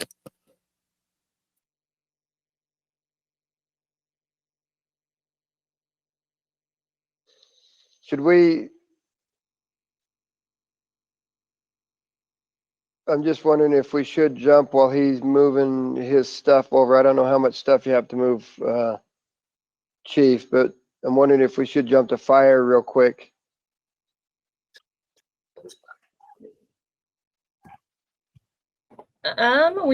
We can. I know he just had a binder when he met with me yesterday, so we can either give him a minute or we can move on. It's up to you. I'm here. Where's here? There you are. I am in the Paradise Room. So sorry about that. It was working fine, and Wi-Fi bug caught us over in the police department. So Chris, can you add that to the budget so you can boost that Wi-Fi for us there? Hey, Chief, well, I don't know who you have with you there, but can somebody go shut off the computer at the in the police department side there? Yeah. Or just have somebody over there do it for you real quick. There you go. Is it still on? Perfect. You're on. It's Okay. off. All right. Thank you. Yeah, the door was open. So Major McCoy's in here with me for the presentation. So we'd like to start off with our mission statement, and our mission statement is pretty simple. It's community commitment, and a lot of things that we do to enhance our community commitment are being involved in our community. Some of the things that we've done over the last year, we did the handcuff hunger event, Give the Cops the Bird, where we raised over 250 turkeys and over $3,000. Secret Santa, Shop with the Cop. We've recently completed several birthday drive-bys and several community presentations. So those are some of the things that we mean by community commitment when we're talking about that. So the council knows what we're facing, kind of some things where we're at as population growth from 97 to 2016.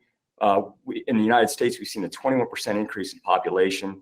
The national average in 97 was 2.42 officers per 1,000 people. In 2019, it was 2.4. Where we sit in the city of Pocatello is in 97, we had 1.5 officers per 1,000 people. And in 2020, we have 1.6. So we really haven't grown that much. I'm looking at an organizational chart from 2003. We had 89 slots, and we currently have 92. So that's where we're sitting as far as personnel-wise and population growth. Next slide, Ashley. So these are some crime trends that we're looking at. All these numbers were pulled off the Idaho State Police website on their crime reporting. So when you look at the main points I wanted to pull out of that are the violent crime in Idaho, and that's on the increase, which corresponds with our 5-year trend. If you look at 14, if you please take 14, we had some issues with our reporting in our records and the way that was being done. We fixed that in 15. So a good snapshot would be between 15 and 18. They have not turned in the 19 numbers yet, but if you can see what the trend is as far as the 5-year trend for the total offenses and the arrests, I mean, it's pretty consistent with what's going on in our community. Just recently, I can tell you, just this last week, we've had several domestic situations where there were felonies involved, or we had some pretty violent offenses happen. So, and I think that's kind of a direct correlation with what's going on with people being in their houses and stuff. So, next slide. Some of the recruiting challenges that we're facing right now is we have, the needs are going up. The things that we're dealing with are different than they were 5 years ago. Mental health is on the increase, responding to calls for mental health, different types of calls like that require more officers. And we're slowly seeing quality applicants, motivated applicants coming in. When I tested for the police department back in 1993, we had 350 applicants test and 250 passed. Recently, we had about 45, was it 36 that showed up? 36 showed up, and the numbers were in the 20s that passed. So those numbers have drastically gone down year after year after year. So that's a struggle that we're currently facing, and a lot of that has to do with the crises that are going on in our country, the social things, the social issues that constantly face police, social media stuff with them, and how we're portrayed. So a lot of those issues are into play. So those are all things that we're combating and continually working on. So, and Major McCoy is going to go ahead and take the next cycle to kind of describe a little bit of this here. So, good afternoon, Council, Mayor. So this is what we're striving for. It's called the alpha feedback cycle, and basically what we're hoping to do is Major. Yes, sir. It looks like Rick had a question for the chief. Oh, okay. You were talking about those who passed. What kinds of things are failing people, Roger? So there are several things that are failing. So first of all, they have to pass a written exam.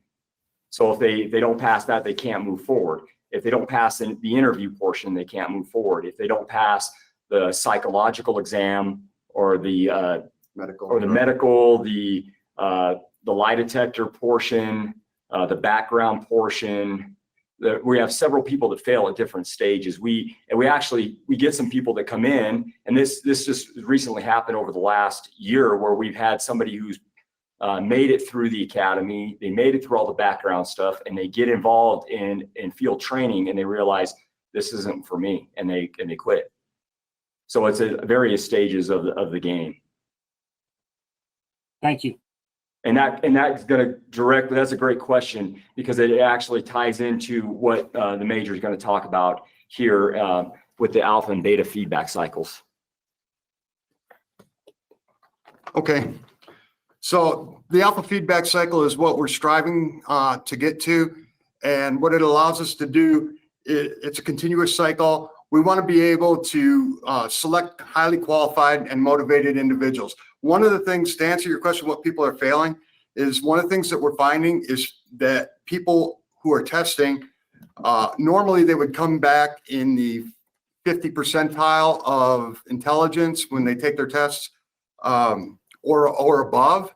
We've actually seen candidates who are, okay, had problems with the camera, excuse me, but we've seen candidates for positions who are still in the normal range, but they're scoring in the 30th percentile, which means out of 100 people, 70 are going to score higher than they do. It makes it really difficult for the training process. And that's why it takes us so long to get people out onto the street, is we have to be very careful. Anyway, what we're doing to follow this cycle and investing in long-term well-being and taking care of our officers, it used to be the old suck up and drive on mentality. You know, if it didn't kill you, it makes you stronger, for a little Nietzsche there. But we want to develop people ahead of time, make them prepared for their next position so that we're not paying supervisors to learn how to be a supervisor. And what all this does is it improves morale when those officers see that we're taking care of them and we're preparing them for the future. It strengthens the morale in the department, which leads to better relations. They understand the why of our mission, our mission statement is community commitment, and then allows them to have a better attitude, resulting in better relationships with the public and a better reputation for the department, which leads to better quality candidates. And so then that's what we're trying to do. And that's what we've been working on for the last year since Chief Shy really took over. We can go to the next slide, please. What we're trying to avoid, of course, is the beta feedback cycle. You can pop back one. This is what we're avoiding. It's where you get minimally qualified candidates, and we usually run into this when there's good economic times. But ever since the last few years with increased scrutiny of police and the lower public opinion from national incidents, it's made it harder to get these applicants who are highly motivated and intelligent. We get the minimally qualified hires. They're harder to train. They're unprepared for getting higher leadership levels. It erodes our morale. And both of these cycles, the thing about both these cycles is they're self-feeding. And the alpha cycle really takes a lot of care and a lot of energy by the leadership of the department to make sure that it's sustained. All it takes to get into the beta cycle is for one person or two people at the top of the chain to say, it's good enough. Nothing's ever good enough. We have to improve it continuously. The beta feedback cycle is very hard to break. It can become a culture inside of any organization. And that's what we're trying to avoid. Let's go to the next slide, please, unless someone has questions.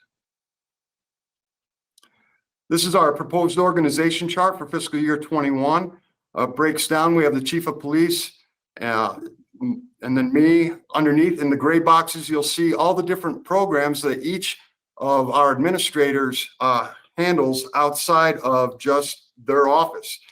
We have 92 sworn officers right now. We have 3 captains, 1 major, and our administrative personnel are only 5% of our overall personnel. Our 6 lieutenants, there are 4 in patrol division who act as shift commanders. There's a lieutenant there 24 hours a day and 7 days a week. And then we have one detective lieutenant and 1 lieutenant in charge of support services. And then there's 10 sergeants in the 3 different divisions.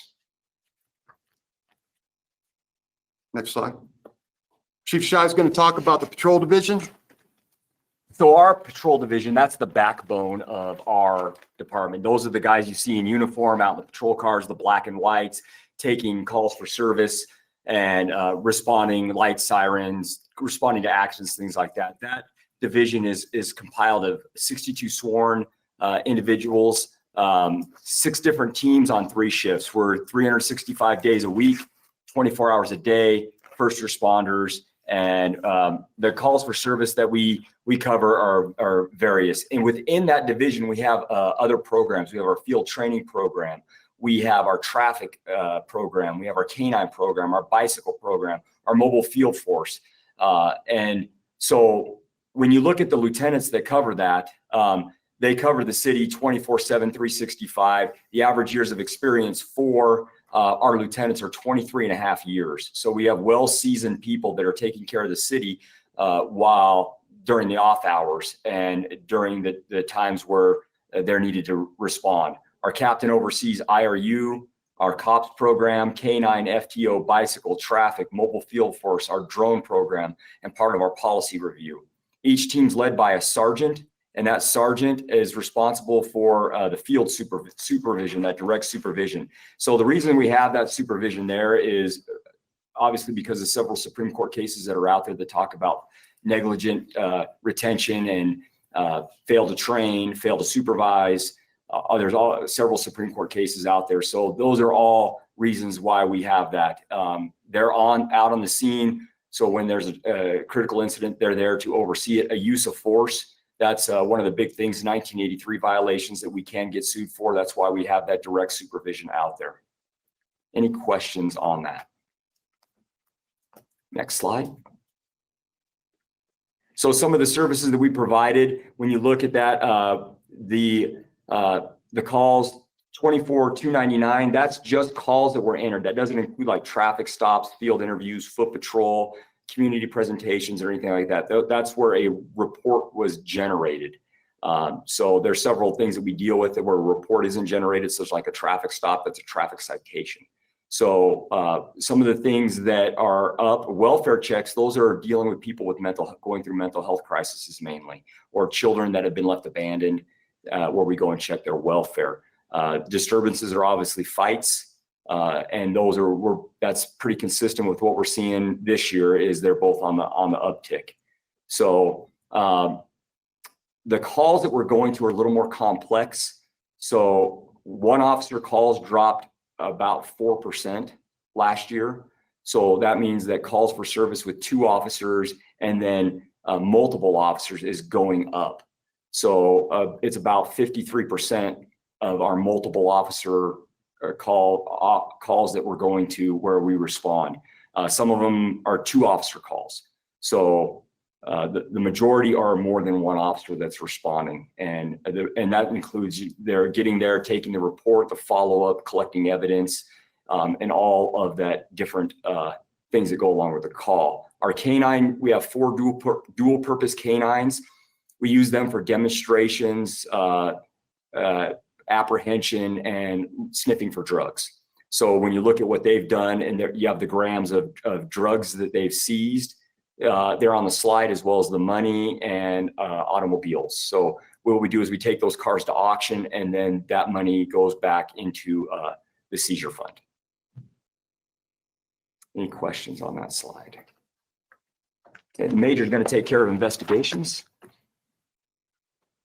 I hope you guys don't feel like we're playing ping pong with you yet. So our investigations division has 17 sworn officers. It's led by a captain.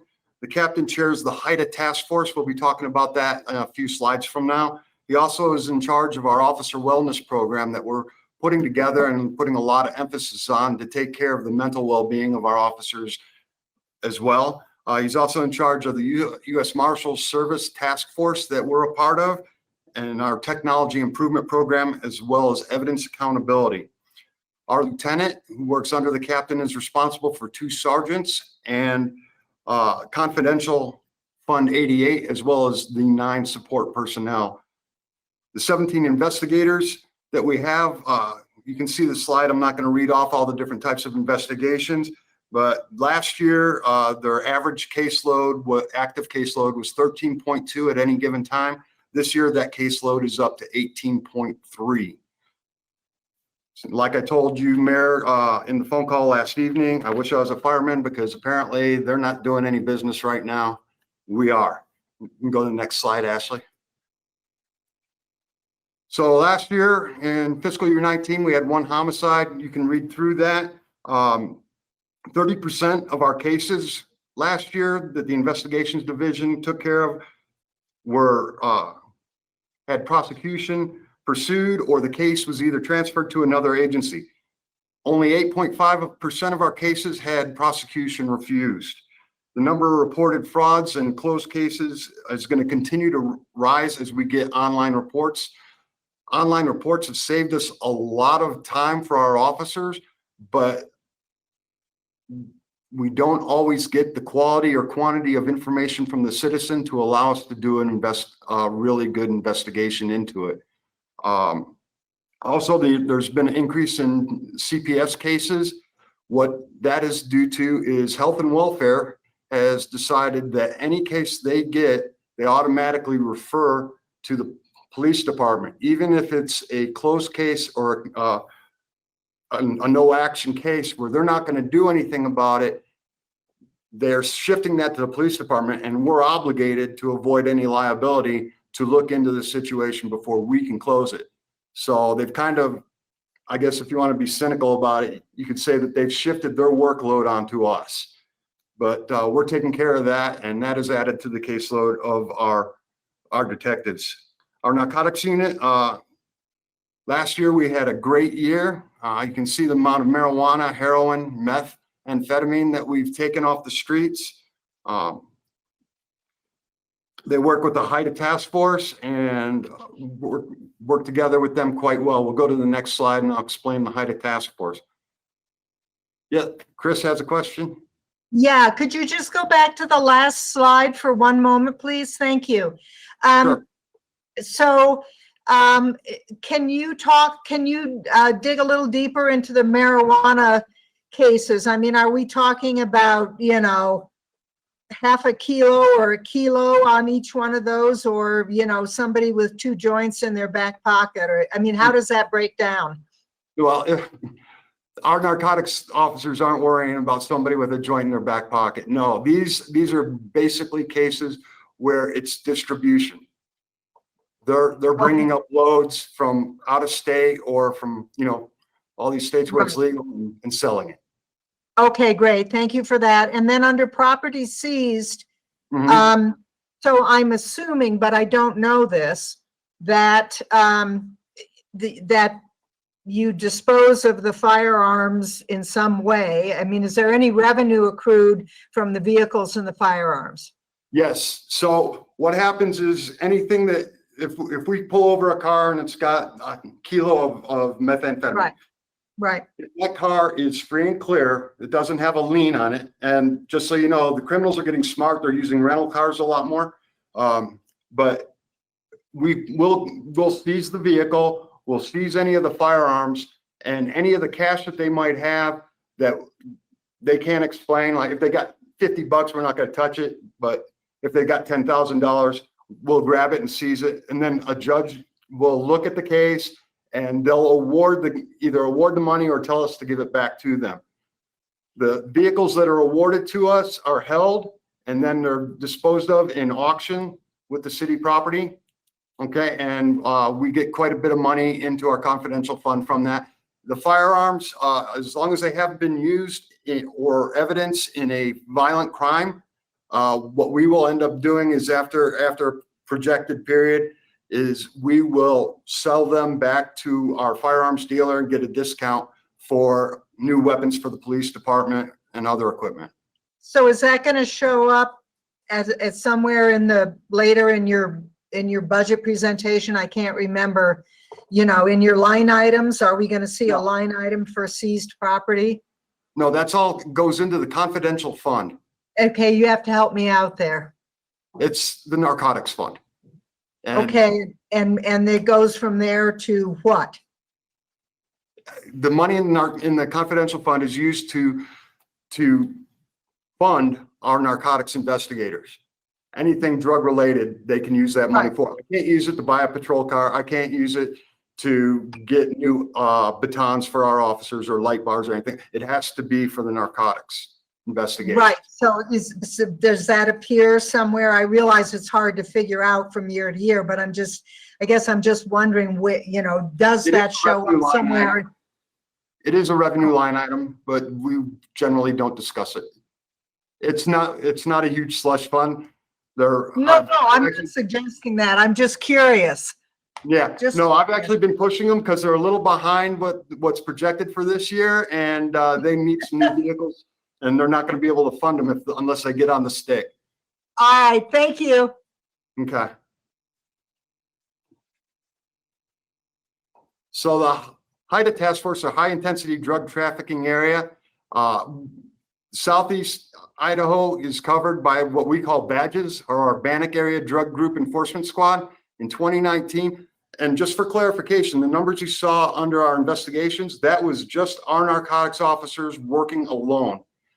This includes our narcotics officers working as part of the HIDTA task force. In 2019, they seized almost 7 pounds of marijuana, almost 40 pounds of methamphetamine, 1 1/3 pounds of heroin. The value of those drugs was $431,000. They seized $59,209 in cash. That goes into the HIDTA organization and is dispersed to the different agencies by an agreement. Value of all the seizures was almost $500,000. Our investigations under HIDA, as long as we can find a nexus to Bannock County, then we can investigate it. We've been up as like Madison County. The investigations have led to Las Vegas, Nevada, and surprise, surprise, even into Mexico, and resulted in arrests. We can go to the next slide unless anyone has any questions. We're also part of the U.S. Marshals Fugitive Task Force. We are the only agency in Southeast Idaho that participates in this. We have 6 officers who are sworn as U.S. Deputy Marshals. They were deployed 24 times in 2019, and they were responsible for 19 arrests. By our participating in this program, the benefit to the Pocatello Police Department and the citizens of Pocatello is that the U.S. Marshals are much more willing to adopt a warrant for somebody out of our agency. And it also gives us access to some technologies and capabilities that are outside of our department capabilities. Recently, we had an individual who was involved in a extremely violent aggravated assault, and he had fled north of Pocatello, and the U.S. Marshals quickly adopted it, and we were able to bring that person back to jail and is awaiting justice. Hey, Major, it looks like Claudia has a question for you. Yes, ma'am. Actually, I just isn't there a Chubbuck or a Blackfoot detective on the task force too? No, not. Yeah, I think there is. Not that we know. We get called so much, so if there are, we've never met them. Okay, all right. But the other thing, I just wanted council to know that being part of the Marshals Fugitive Task Force, my husband, who's a federal marshal, was able to get the Pocatello Police Department $20,000 to use for vests and other gear. And so they were able to get better gear without costing their own budget or asking for more money from the city. So that this is a really good partnership on many levels. It's fantastic, and we're proud to help them.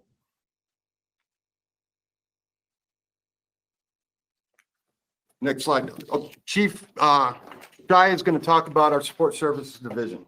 So our third division is our support services division. This is headed up by Captain Knapp.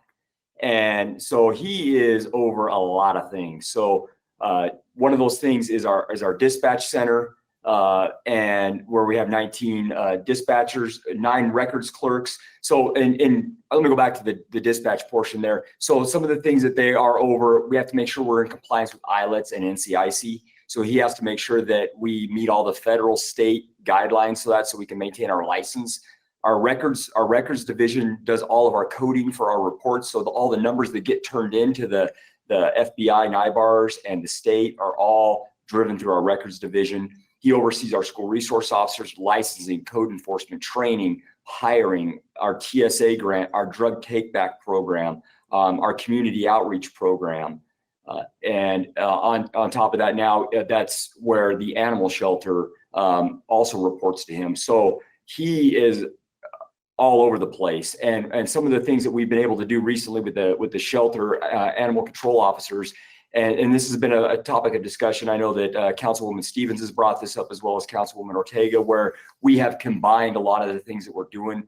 Yesterday, we trained the animal control officers to be able to how to do VIN inspections and abandoned vehicles and pick up found property like bicycles. So that is a way of us being a little more efficient and effective under that umbrella, so that if they are driving around and they see a parking problem or a code enforcement issue, they can handle that issue because we're giving them the training that they need. Also, our dispatch center is now dispatching for the animal shelter, so that we have brought them under that umbrella. It's safer, it's more efficient, it's more effective. We can track where they're at a little bit better.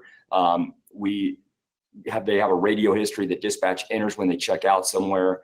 So it's a lot more efficient and effective. So we do a lot of things out of our support services division. Does anybody have any questions on that? Next slide, please. So the dispatch center is very busy. So in that, we handle the 100,000 calls taken in dispatch. That's police, fire, and ambulance calls. So that's not just police calls. That's a lot of calls and animal control. So those are some of the things that we're looking at. It's just not about the police department, but they'll get a call after hours if there's a street light, something's wrong with that, traffic lights out, there's a pothole, there's a problem with a road. If their road needs to be plowed, they call into the dispatch center. So they are very busy. Our department training saves lives. We've seen that earlier this year. Our department was involved in 2 officer-involved shootings. And there was another incident where there was a guy who was high on heroin and on steroids who tried to disarm our officer by taking his firearm out of his holster. We were able to subdue that person with the taser and some defensive tactics, and the officers went home at the end of the shift. So training saves lives. It reduces liability. It does a lot of things. They do community presentations. Our information officers out of that area, our code enforcement, and you can see the numbers there. So the data entered by the records division, and we get accolades by the quality of work that's done over in that division. Next slide. Hey, Roger, before we move on, why were accidents non-reportable? So if they're under the state reportable amount, then they're considered not reportable. So they'll come in and do a walk-in report. They'll fill out some information, like for their insurance purposes, if they want to document it for insurance. Like, let's say the damage was under $1,500, then what they'll do is they'll fill out like what's called an information report. So when they go to report it to their insurance, because their deductible is probably $250 or $500, then they'll have a report on file so they can get their insurance taken care of. Thank you. It looks like Chris has a question. Yeah, can you expand a little bit on what the public information officer does? So that was, right now we're working on combining that position to be a little more effective and efficient. So that was Diane Brush. That was her position. So she did a lot of things besides public information. What she would do community presentations. She would do community outreach. So if we had a scout group come she would give them tours of the building. She helped create our Citizens Police Academy. She is the driving force behind that. I mean, we reinstituted it in 2013, but she really organizes that. And then that person puts all our information out on Facebook, Twitter, Nixle. And so we're constantly feeding information, and some of it's stuff that it happens on the spur of the moment and they need to get it out right away. If we're looking for somebody, like let's say we're looking for a bad guy who stole something from your yard and we've got video, that person will put that information out. So. Okay, I was just wondering how it might be combined, or how it overlaps or doesn't overlap with the information person out of the mayor's office. Sure. Thank you. So they do communicate, they do talk, but the problem is a lot of times he'll be tied up on other things, and we have so much information going out, and you don't want to bother him with something that we can just take care of right away. So. And that's a full-time position? Yes, and so what that person is going to end up doing is replacing I want to put Sergeant Daniels back doing cop work. Right now, we've had a training sergeant for a lot of years. We looked at that, we evaluated it, and said we can do this better. We can be more efficient. So what we're going to do is combine that training position and the public information officer and the community outreach with that civilian spot, because they do much more than just the public information. That's one sliver. They supervise the volunteers. They're out in the community all the time. And if we could put a civilian in that position, we currently have the budget for it. We're currently allotted for it. And we could add a sworn officer back to the ranks without impacting the budget. That's absolutely the goal, and how we could be a little more efficient and effective. And I could talk to you a little bit more at length about that position if you'd like to later. Right. So in the organizational chart, it says the communications, print small, the communication services specialist, is that the same as the public information officer? That's the community services specialist. Yes, that's correct. Oh, Yeah. okay. No, Okay. No, that's not correct, actually. Did I make a mistake? Yeah, it's, Pardon, mistake. Because it says We that have an that officer- person is we doing have the an officer. volunteers.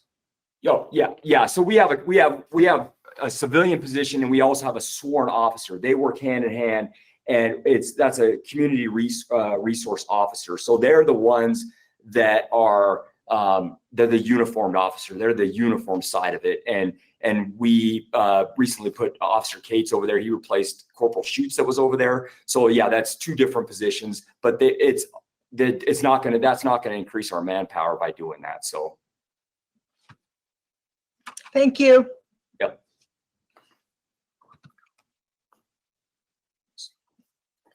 So some of our budget growth, no, that's on the major.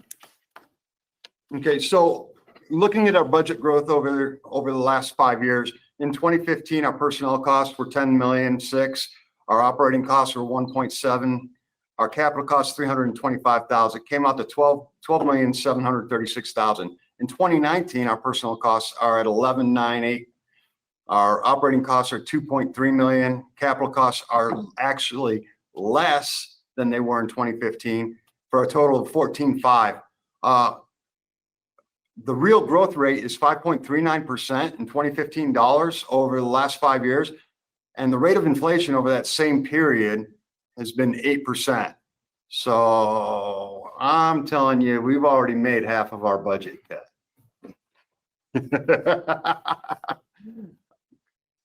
Now, one of the other things that I want to talk, I'm sorry, can you go back? Yeah, one of the other things that I want to mention is that we have 93, we're 92 officers right now. We're trying to get some more. Right now, Coeur d'Alene, which has 51,000 people, has 100 officers. Idaho Falls has 61,000, has 99 officers. Meridian, they have 103,000 people. It's a more dense community. They have 127. Napa has 134 with 95,000. Twin Falls has 49,000 residents. They have 77 officers. Like we showed you in the beginning with the averages for officers, we are falling behind the curve. And according to our 5-year plan, we need more officers. We are planning on 2 officers per year over the 5 years that the plan covered. We're not there. So we can go to the next slide, Ashley. Thank you. We need officers to keep up with our workload and the geographic and population increases. Since 2015, we've annexed property 8 times in the city of Pocatello, adding 512 acres to the city. We've added 519 single or multiple resident housing units. All those residents expect to be covered, and we're doing it with 1 officer more than we had in 2015. 2 additional officers, like I said, were authorized in 2018, but last year we gave up one of those officers so that we could give the officers and the rest of the city a pay raise. We need to get back on track so that we can do it. We'll go next slide.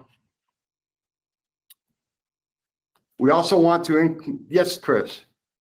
Yeah, I'm assuming with the cities that you quoted the number of officers, I'm assuming that their police force budgets are also commensurately greater than ours. Well, our budget is 80% personnel, so I don't have their numbers, but logic would say that they would have to be, yes. Yeah, logic would say, I'm just always curious, because depending on how different communities do things, sometimes it appears that you have more of something, but it doesn't necessarily, but somewhere else there's less of something to offset. Yeah, I see what you're saying, but just so you know, every one of those departments pays more than our department. Okay. So, Councilwoman Stevens, on that, I did reach out to Chief Johnson up in Idaho Falls. I talked to him, and to use them as a comparison, I know that's been thrown out a lot. Their budget is $150,000 more than ours. However, that does not include their dispatch center. They get supplemental money from their police or their fire and their EMS. They get approximately $400,000 from fire department and their EMS to help fund that. So essentially, their budget is probably about $600,000 or $700,000 more than us, because they get money from the city of Ammon as well as several other entities for the center that Idaho Falls PD does house. So yeah, it's Right. more. Great, thank you. Okay. Thanks. We've got a question from Claudia. Chief, Yes. before we move on from that, I'm actually glad you brought that up. How much money do we get reimbursed for our dispatch from the county and from fire? Because I understand, am I correct in saying that the police department runs the dispatch for the whole county? For the EMS, yes. Yes. Okay. So But not how for, not much? for the police department, not for like the sheriff's department. No. For fire and ambulance. So how much do you get reimbursed from the county for that? If Idaho Falls gets 400,000, how much do you get? Nothing. Why? I brought that to council about a year and a half ago. It was when we reviewed the ambulance contract, it said that they were supposed to pay for a third of the operationals and support staff for that. When we calculated it, it was $494,000 and change, based off FY 2019 numbers. We've approached the county. I've approached the county. I know the mayor has approached the county. We've had several discussions about that. It's been brought up in their planning meeting that they had with you guys earlier this year about the center, but I don't believe the funding of it ever came up. But right now, and that people ask, well, why is your budget the highest? Well, our budget's the highest because we do a lot of other services for a lot of other entities without getting reimbursed. And everybody in the city pays for the services that they do. If I'm billed for using finance in the mayor's office and HR and legal, because I would have to go outside to do that. So I'm billed that, which I'm perfectly fine with that. But we don't get any reimbursement for. We do get a little bit of money for them for training, but that's minuscule. And that only has to do with EMD or emergency medical dispatch training. So if I had that $464,000, I could fund 5 policemen right now without any increase to the budget. So Okay, so I'm sorry, because I'm not as smart as I look again. So the county has a contract with us sorry, my dog's getting antsy. The county has entered into a contract with us to pay a percentage of the dispatch for fire and EMS, but they haven't fulfilled their end of that contract. So what, Jared, is our legal recourse? Because now we're providing service to an entire county, and the county's just, laughing at us because we're footing the bill. And the people of that live in Pocatello don't want to be paying for ambulance service to Downey. So what's our legal recourse? Why have they been allowed to not pay what they entered into a contract to pay? So just to be clear, the contract does not specifically state that they will be paying 1/3 of dispatch. It says that they will pay 1/3 of personnel costs of command and support staff that directly contribute to the response operations and administration of EMS services. That being said, the interpretation could easily be made, in my opinion, that includes dispatch, and I think that's where the sticking point is. Okay. Have they paid any money? Not for dispatch related costs, other than, like the chief said, some training. Okay, so now that contract is expired now, correct? It is expired by its terms, but it's the contract that we're operating under. Okay. So then going forward, something different has to be done. If that's the direction council wants to go, then that's what needs to happen. I agree. Well, wouldn't that be your legal advice in order to protect the city and the taxpayers and the budget to come up with something different so that the county has to pay their fair share? or figure out a way to provide the services on their own. Yep, absolutely. That would be my advice. Okay, thank you for that. Yep. Chief, so because my question was going to be this. The pie only has 8 pieces. Right now, you're at 51.4%. That's better than 4 pieces of that pie. And we're expected, you know, everybody wants to grow. And with growth comes the need for more enforcement and more protection and more everything that you provide. So how are we going to do that without you eventually gobbling up all 8 pieces of pie? Well, You know what I mean?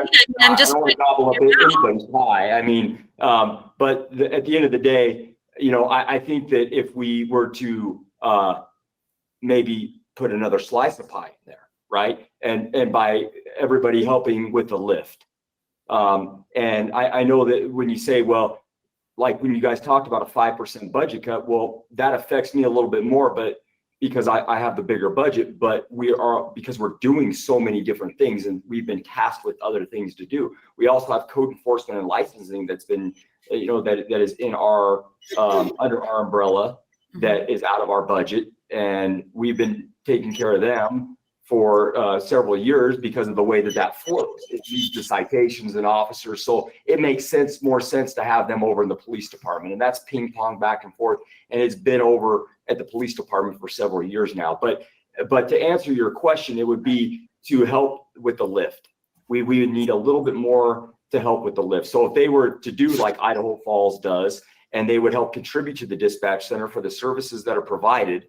And I can tell you this, that our dispatch center went from a couple of years ago being 62% compliant to there in the high 90s now, where we will be soon the first ACE certified dispatch center in the state. So that's like the gold standard of dispatch center. So that holds a pretty high, gives you some accolades for that. So, you have to be compliant. Okay, so well, that's awesome.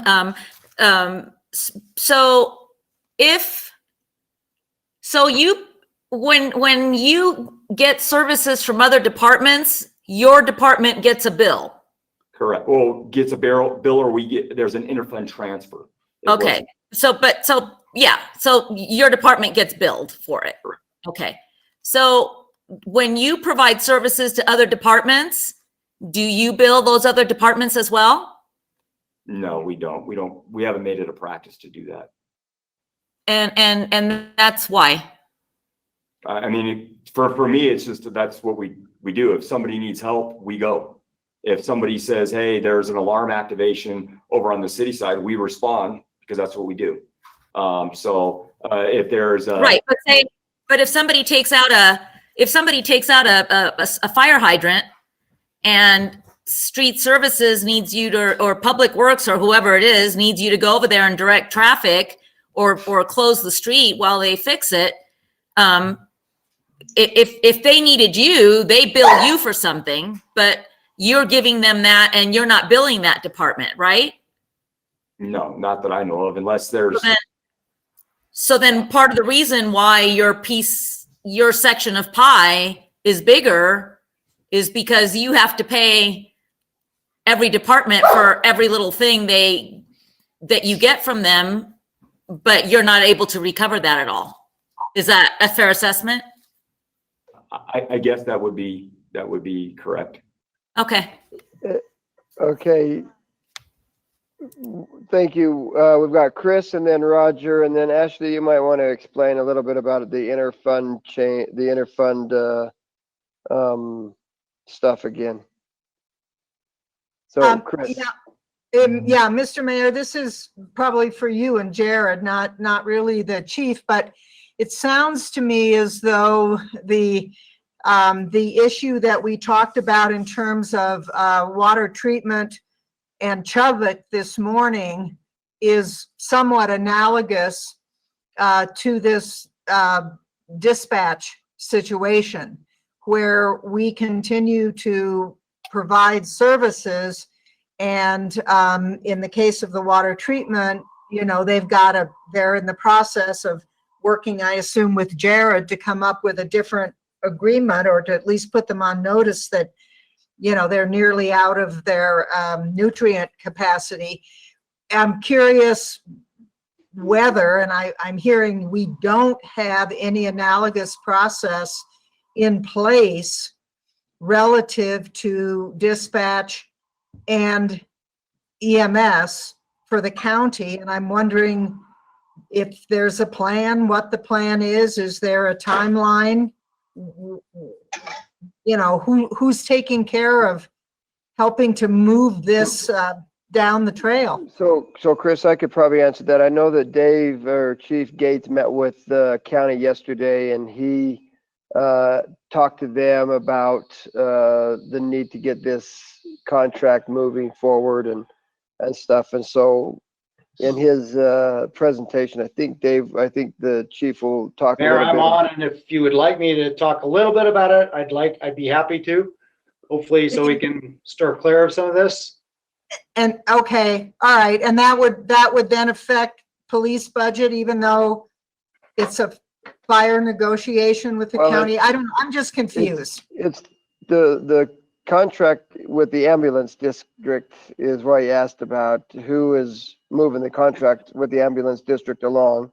And Chief Gates Relative did to that. dispatch.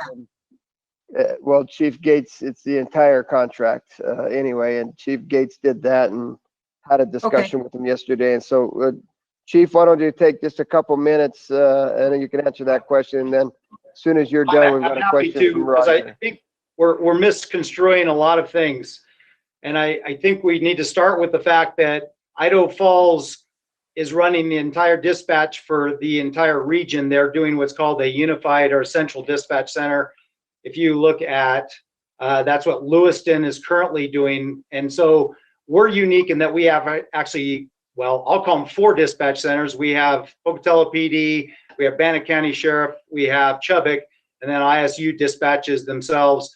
We all operate off the same type of system. We all operate off of a Spillman system. I can't really speak to why we got to where we are today, why we have 3 different dispatch centers as opposed to a consolidated dispatch center. I can tell you statewide, I sit on the Idaho Public Safety Communications Commission, and that's the direction that most places are going. With that, generally you come with a, oh gosh, I just slipped my mind of what they call it, but it's a joint powers agreement where all entities sign into that joint powers, and then the cost of that joint power system is shared amongst all entities utilizing it. Whether I pay for dispatch or not, Councilwoman Ortega, Councilwoman Stevens, I don't really care, because you're going to put it in my budget, which will just transfer it over to police budget. Kind of is a misnomer. In terms of the ambulance district itself, the fund, I was the one, and Jared was the legal attorney for the county at the time. I was the one that put the 1/3 clause in that contract, and that was so that the ambulance district would pay for all of the services and I'm going to give a real simple example. I am paid 1/3 by the county and 2/3 by the city. And it was the premise that it's impossible for me to split that out. So that clause was intended for the staff of the Pocatello Fire Department, who I can't separate out my training officer who trains both the EMS side of things as well as the fire side of things. So that was the intent of that clause. It was not the intent to cover. When we added the 3rd ambulance, we were at the max levy capacity. I would suggest that the county would be more than interested in having a conversation about a joint powers consolidated dispatch center. The problem has been the political lift of who owns it, where does it reside, and I'm not going to weigh in on that part of it, because I know that in the past, the sheriff has been pretty adamant that he wants to own his. We've been pretty adamant that we want to own ours, and Chubbuck has been pretty adamant that they want to own theirs. And in the end, I don't think that's the best service, the way it's rolled out that way personally. But, and I would tell you from an EMS standpoint, or just from the fire standpoint, if the county were to get pressured, they would say, fine, we'll go ahead and dispatch EMS out of our system. I don't think they do it as well as Chief Shy. I think they have done a lot to get that way. But in the end, it really wouldn't change the call volume because fire trucks still roll on EMS calls. And I'll talk about that in my presentation. But the fact is that's an industry standard and certainly something we can change, but that's an industry standard.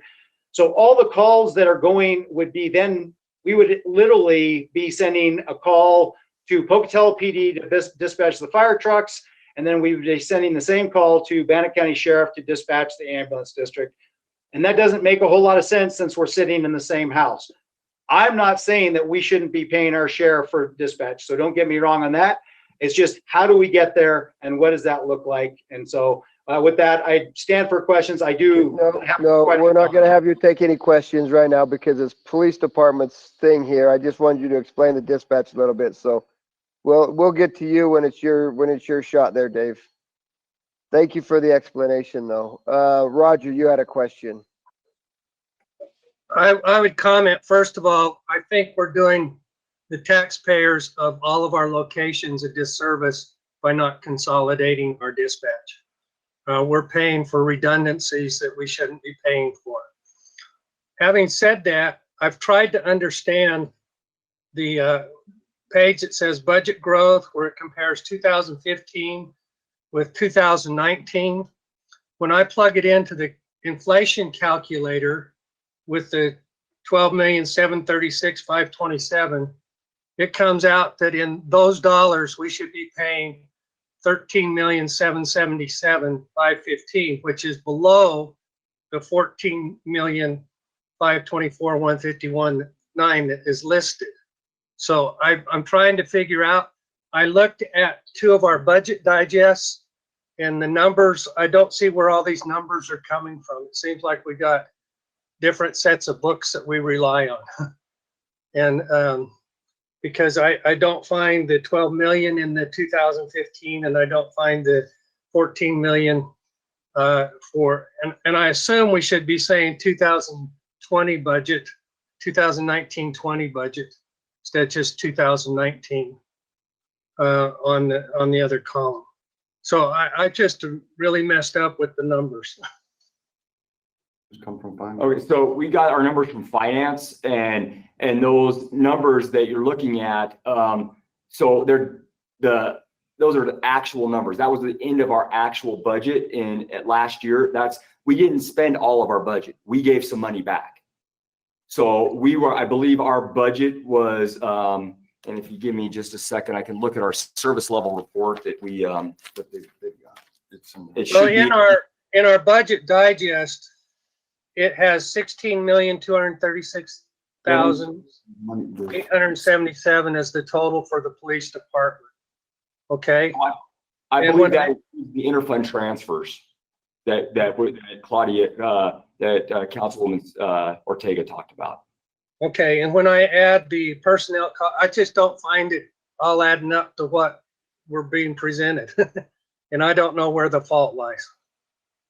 Because when I look at this year's budget, it says in the budget digest that the police is receiving 8,931,160 or 621 for just personnel. Benefits is like 2 million. The other benefits are 2.3 million, just in those personnel issues, and it comes up to different than the personnel costs of almost 12 million that's listed on this page.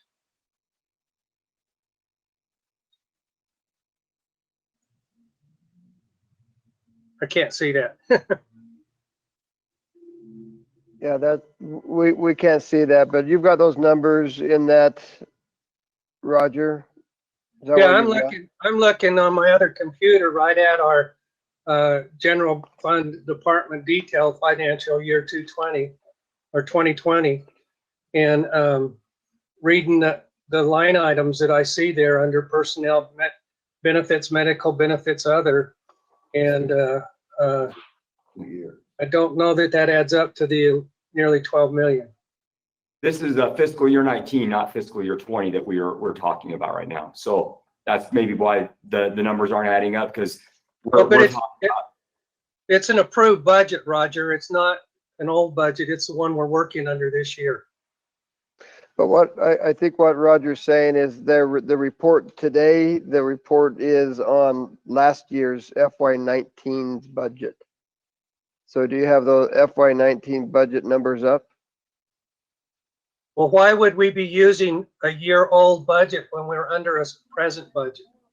Because we're in the process, we're in the middle of 2020 budget year right now. Yeah, And but so we wouldn't have a budget digest out for a future year. We only have them out for the year under which that budget performs. So we everybody have that them- presented was off their FY19 budget. This is what we've always done. We've always, yeah, It's FY19 actual data. That's what it is. So it has nothing to do with budget. It is actual. It's what we actually happened. And the reason that we use 19 is because it's the last completed fiscal year. Okay. Thank So you we're for that not- explanation, Ashley. Roger, go ahead. We're comparing a year back actual versus what we budgeted for this year. so we haven't completed this year yet. So we don't know what the rest of the year is going to happen with personnel costs, or the things with our revenue. Our revenue from last year is already, it's actual. It's already in that information. And this year we still have revenue coming in from court fines and seizures and things like that. So when we present next year, we'll have FY20 data in it. And But I don't think it's a fair characterization to say that we have under budgeted when maybe it's been underspent. Do you understand what I'm saying? No. If I look at the 2019 budget for the police department, there's almost $1 million difference with what's in the 2019 budget digest versus what you guys are reporting today. So I can tell you that about 600,000 of that was from salary personnel issues that we had to sit. We couldn't hire people. We were getting people, they weren't qualified candidates. We had to retest dispatch, patrol, and other positions. And we just can't go and hire somebody like tomorrow. We have to put them through an extensive background, like with a polygraph and psychological and all those different things. So it takes almost up to a year to get somebody through that process. And they're cheaper. And those people that we hire are cheaper than the people that we replace. So it's not a matter of under budgeting. It's we're trying to do that. We're trying to get to those marks, but it's a struggle because when you only have 20 some odd people pass your test, and then out of that, they don't pass the polygraph or the psychological exam or the drug screen. Those are all issues that we have. And those are all issues we combat. So it's not a matter of that we're over budgeted. I would really beg to differ with you on that. Well, I'm not saying we're over budgeted, but I think the budgets that we have provided is being underrepresented. There's a difference. Okay. Well, okay. Chris, you have a question? Just a clarifying question. So on the budget growth page, if I'm understanding your question, Councilman Bray, on the budget growth page where it says 2019 budget, that is actually and Ashley, if I'm understanding you, that is the actual expenditure, that 14,524,159 is the actual expenditures from the 2018-19 completed budget. Is that, am I understanding what this conversation is about? So you're talking about where they have the budget growth, the 15 to 19 that I just pulled up. Is that the slide that you're talking about? Right. I mean, I don't know. I thought that's what Councilman Bray was referring to, and I'm just trying to clarify that what I'm understanding you to say, Ashley, is these are in fact the actual expenditure numbers from the 18-19 fiscal year. Is that correct? That's correct. Yes. So they would be October 1, 2018 to September 30th, 2019. So that's our last completed year that we have data for. Okay. All right. I think that's what's confusing, because throughout these presentations, we've been talking about the FY20 budget, even though we're not done with it, and making all kinds of comparisons to the projected FY21. But in this case, I think it's a labeling issue, that by saying 2019 budget, I was kind of making the assumption that it was the 2019-20, in other words, FY20 budget, as we've been talking about it in other slides. And in fact, I'm incorrect on that. Yeah, so most of the data that we're giving for like the service report is from 19 because it's our most recent year. And then the finance sheets are actually FY20 to FY21 budgets. So we're kind of working with 3 years. It can be a little bit confusing. So that might be where that came from. Okay, thank you. Thank you.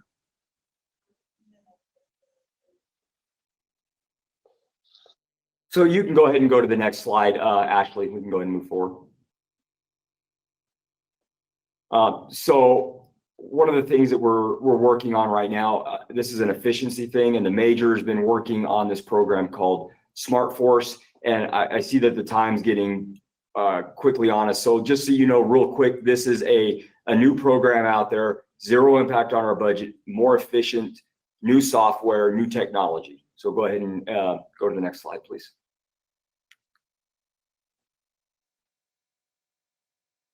Okay, so here is the personnel budget comparison, which we kind of have already went through early this morning when we first started. So you can see that there's the negative that is due to retirements, mostly, that we had some really senior people leave. So we had to budget for those retirements. And then of course, the people coming in are filling those positions at a lower rate of pay. And we also have less retirements that are budgeted for FY21. About 81% of their budget is for labor, and they have, you believe it's 135 and 1 halftime. I think, is that right, Roger? I thought we went through and updated those. It's 136. Okay. One is halftime, yes. Okay. Okay. And then let's go to the next one. So you can see that overall they kept their operating budget flat, just moved some things in between the lines. And I will let the chief take back over.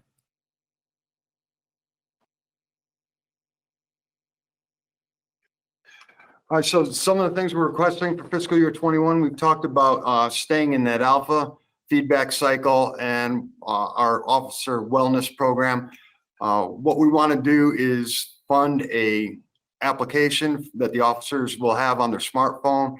It'll give them instant and anonymous access to the city's wellness program and the ability to contact a counselor should they need it. It also provides them with information and points of contacts within the department for their peer groups that they can talk to, and education information on everything from how to deal with trauma to marital relations, how to deal with coming home from work after a traumatic experience and dealing with your family, how to make that transition, and how to stay healthy. From capital contingency, what we're looking at is a Faro 3D laser crime scene scanner. When we were at the McKinley murder last year, we had detectives there and crime scene investigators there from 10 p.m. until noon the next day. What this device does is it combines a high definition camera and a laser that creates a digital cloud of points in the millions of numbers, and it allows you to make either a 2-dimensional or 3-dimensional scan of the crime scene. Each scan takes about 10 minutes. So instead of being there for 14 hours, we could scan the entire scene inside and out in less than 3 hours. It also has a error rate of 0.3 millimeters. So it's extremely accurate and you don't have to worry about mislabeling things or anything like that. We also want to look at our body camera system. We were looking at it last year. Unfortunately, Motorola Systems has discontinued their camera program right now. The camera that we were looking at is discontinued. They were willing to sell it to us, but they weren't going to continue to make parts for it. And that didn't make much sense to us. Then with COVID-19, it's kind of frozen everything up. We are working with Panasonic to T&E a system out of there. That would come to a total of $145,000 out of capital contingency. Okay, question. Yeah. Sorry, go ahead, Roger. The body camera system, is that just an introductory system? Because it seems like that doesn't give every officer a body camera to personally have. They're about $800 a piece, so the 80,000 would give us 100 cameras. Okay. Is that quite a bit lower than the last time? That's about the same as the last one. Yeah. Okay. The only difference between these would just be a body camera. The thing we liked about the Motorola camera was part of the microphone. So it was one less piece of equipment that the officers had to carry. But they're discontinuing that. They've purchased a different company and they're trying to figure out how they're going to work the systems in together. Do we need software and a data bank? Yeah, it's all included. There would be a maintenance fee each year to maintain the cloud, you know, but the 80,000 would set all that up. Okay. The chief's going to talk about our personnel requests. So this is the 5 officers. The reason why we're asking for the 5 officers is we have a 5-year plan that we turned in starting in FY19. FY21 would be the 3rd year of that. So in that 5-year plan, we have the growth of 2 officers per year. So we got 2 officers the first year. Last year we asked for 2. We lost one of the ones we gained. And so this is FY21. So we're asking for 2 more. So that over the last 3 years, we would have hoped to have increased 6 officers for all the way up to FY21. We've only increased 1. And that's why we went after this grant. We stand a really good chance of getting this grant. We check all the boxes with the FBI complex here, which is we've had increased calls for service there. We've also a good working relationship with Fort Hall. We have Idaho State University. We have a HIDA district. We have a partnership with the U.S. Marshals Task Force. All those things check the box for that grant. So that number right there would offset, it would pay for the first year would be 75% of that grant. So that's our primary ask right now is the 5 patrol officers. We also have on there a dispatcher and an information technology person. What we're thinking with that is the body cameras and the additional cameras in our vehicles. We constantly are in need of that. So maybe to house one over there might be more cost efficient or effective. That's a discussion we can have in the future. But if you're looking at this, the main focus that I'm looking at is the 5 patrol officers. You know, and once again, if I were to get an extra pieces of the pie like Councilman Ortega referred to, then part of that pie could go to actually fund that, and it would be cheaper for 5 patrol officers. So that's another way of looking at that is if we're providing a service for somebody else, well, that can help us supplement those 5 patrol positions. So if you don't have a copy of our 5-year plan, I'd be more than happy to email it to everybody on the council. So that way you can look and see what it is and how we review things annually, to constantly look at things to see if we're doing the most efficient and effective thing, reevaluating our programs and our plans and things like that. So any Yes, questions? please. Could you send that, please? Yes. Thank you. Looks like we have a question by Chris. Yeah, so either Ashley or Chief, in very rough arithmetic, if I'm doing this right, it looks like the total police department requests for FY21 minus the operating expense reduction would be in the vicinity of $666,000. Am I interpreting these various pages correctly? Which other page are you referring to? Well, I'm looking at the requests for FY '21 and adding, 80, 65, and 20, which is 165. And then I'm looking at somewhere, wherever I found the personnel, the 5 police officers, 416,795, and the dispatcher 75,369, and information tech 86. I'm adding all of those numbers together and roughly, very roughly, coming up with minus the 5% operational reduction. I end up with a net additional request of in the vicinity of $666,000. I'm just asking if I'm interpreting all of this properly. So I believe that part of the request that is on this slide, the 145,000, that is not to be used in the police budget. They're asking for capital contingency dollars for those. No, So no, police budget. Right, but Okay. but it's additional money that has to come from somewhere. I guess if I misstated that, I apologize. But that is additional money from somewhere. Yeah, or we could use reserves that are there in the capital contingency budget. So it just kind of depends on how the council wants to do that. Right, but at the end of the day, the total ask of the entire from somewhere is in the vicinity of $666,000. That sounds about right. Okay, all right, thanks. Thank you. Roger, you have a question? Actually, if you turn the page, you'll find the total request for personnel is 530,000. So 145 and 530 is, I believe, 675,000. So I got distracted by what Chris was asking in the next page. My question, Roger, is how many officers are we down currently? As of next Tuesday, we will be fully staffed. Okay. And what is your expectation that if we budget for next year, that you could actually have those people on the ground by the time that year was up? We could get them on the ground rolling, and especially if we started the process of the background now. And that's the thing, is that if we start the backgrounds, that's what takes the longest amount of time. The 2 that we're hiring are laterals.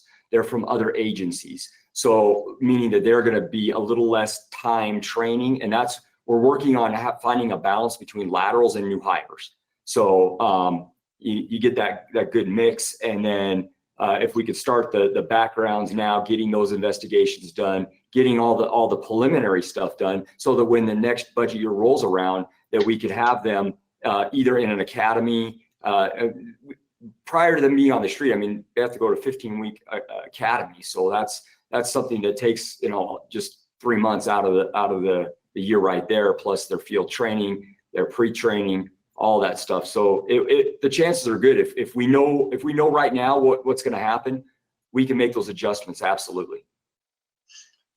Do you feel it's better to well, I don't know how to pose this question. The summary you gave us on the recruiting challenges was pretty dismal. If we were to hire 5 officers out of the pool you described, you kind of said you're already scraping the bottom of the barrel with those 20 applicants.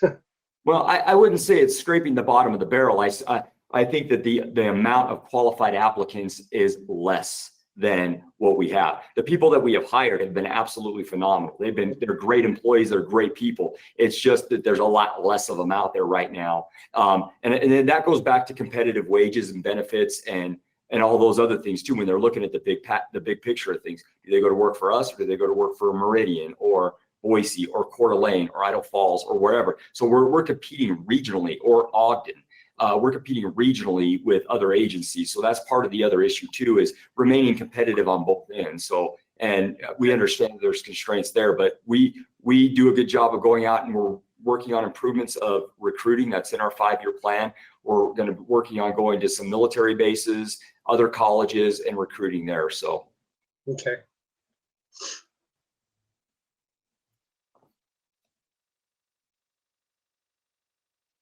So that's just kind of a breakdown of the 1-year cost and the 5-year cost.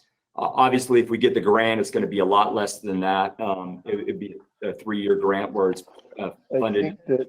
I think that, oh, I'm sorry. I was just looking at these things and looking at the time. So, and I think we're in good shape. We'll be wrapping up in a second. So sorry, go ahead, Chief. And so with that, that's pretty much self-explanatory there, just so the council has an idea of what the projected cost of those are going to be over 5 years, so that there's no questions on that.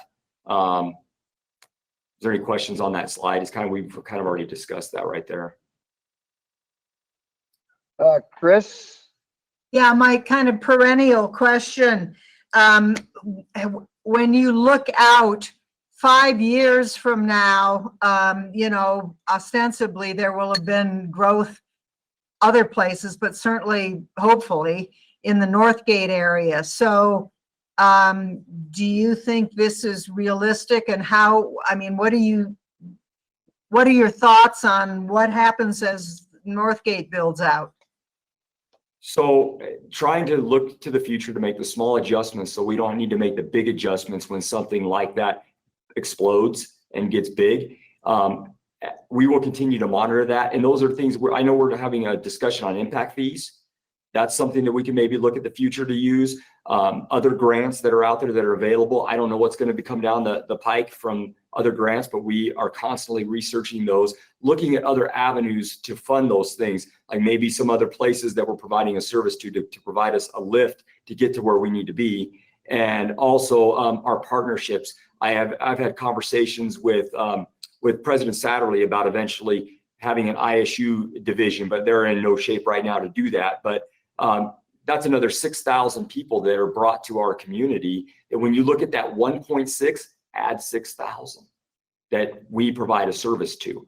Because if something criminal does happen on the campus, we have to respond and take care of that. So that's another thing that's in the mix. So those are all future things as economies get better and budgets improve after we recover from what we're dealing with right now. Those are things that we can go back and work with School District 25 and Idaho State University impact fees, and asking other people that we provide a service to help with the lift. One more thing, Christine, is that as Northgate explodes, as you put it, before we ever realize any tax dollars from that, before it's fully developed, it's still going to need protection. And we're going to have to be there during the construction phase. We're going to have to be there, and we're going to be responding to calls there. But like we showed before, that's 500 additional acres that we have to cover, and with one officer growth over the last 5 years. We just don't want to fall behind the curve. We're trying to be proactive. We realize that council's not going to be able to give us everything, but it's Christmas for us. We have to ask. You can't get it if you don't ask.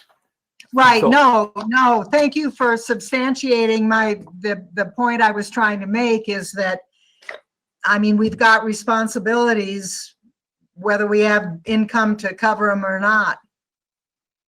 Well, and everything that we do at the police department revolves around our number one value, and that's the preservation of human life. So whatever we do, that's it. If they can answer that question, that's the answer. So, right. No. Okay, thank you. Chief, you wanna hit the next slide? 5% reduction real quick, and then we'll wrap it up in the next few minutes so we can get set up for the 5:30 meeting. So here's the thing with the 5% reductions. These are things that we looked at we could do for this year. Eventually, we're going to have to bring the budget back to where it's at. We've got a vehicle rotation plan that we sat down with Tom Kirkman. We came up with that, right sizing our fleet, and this would actually impact that.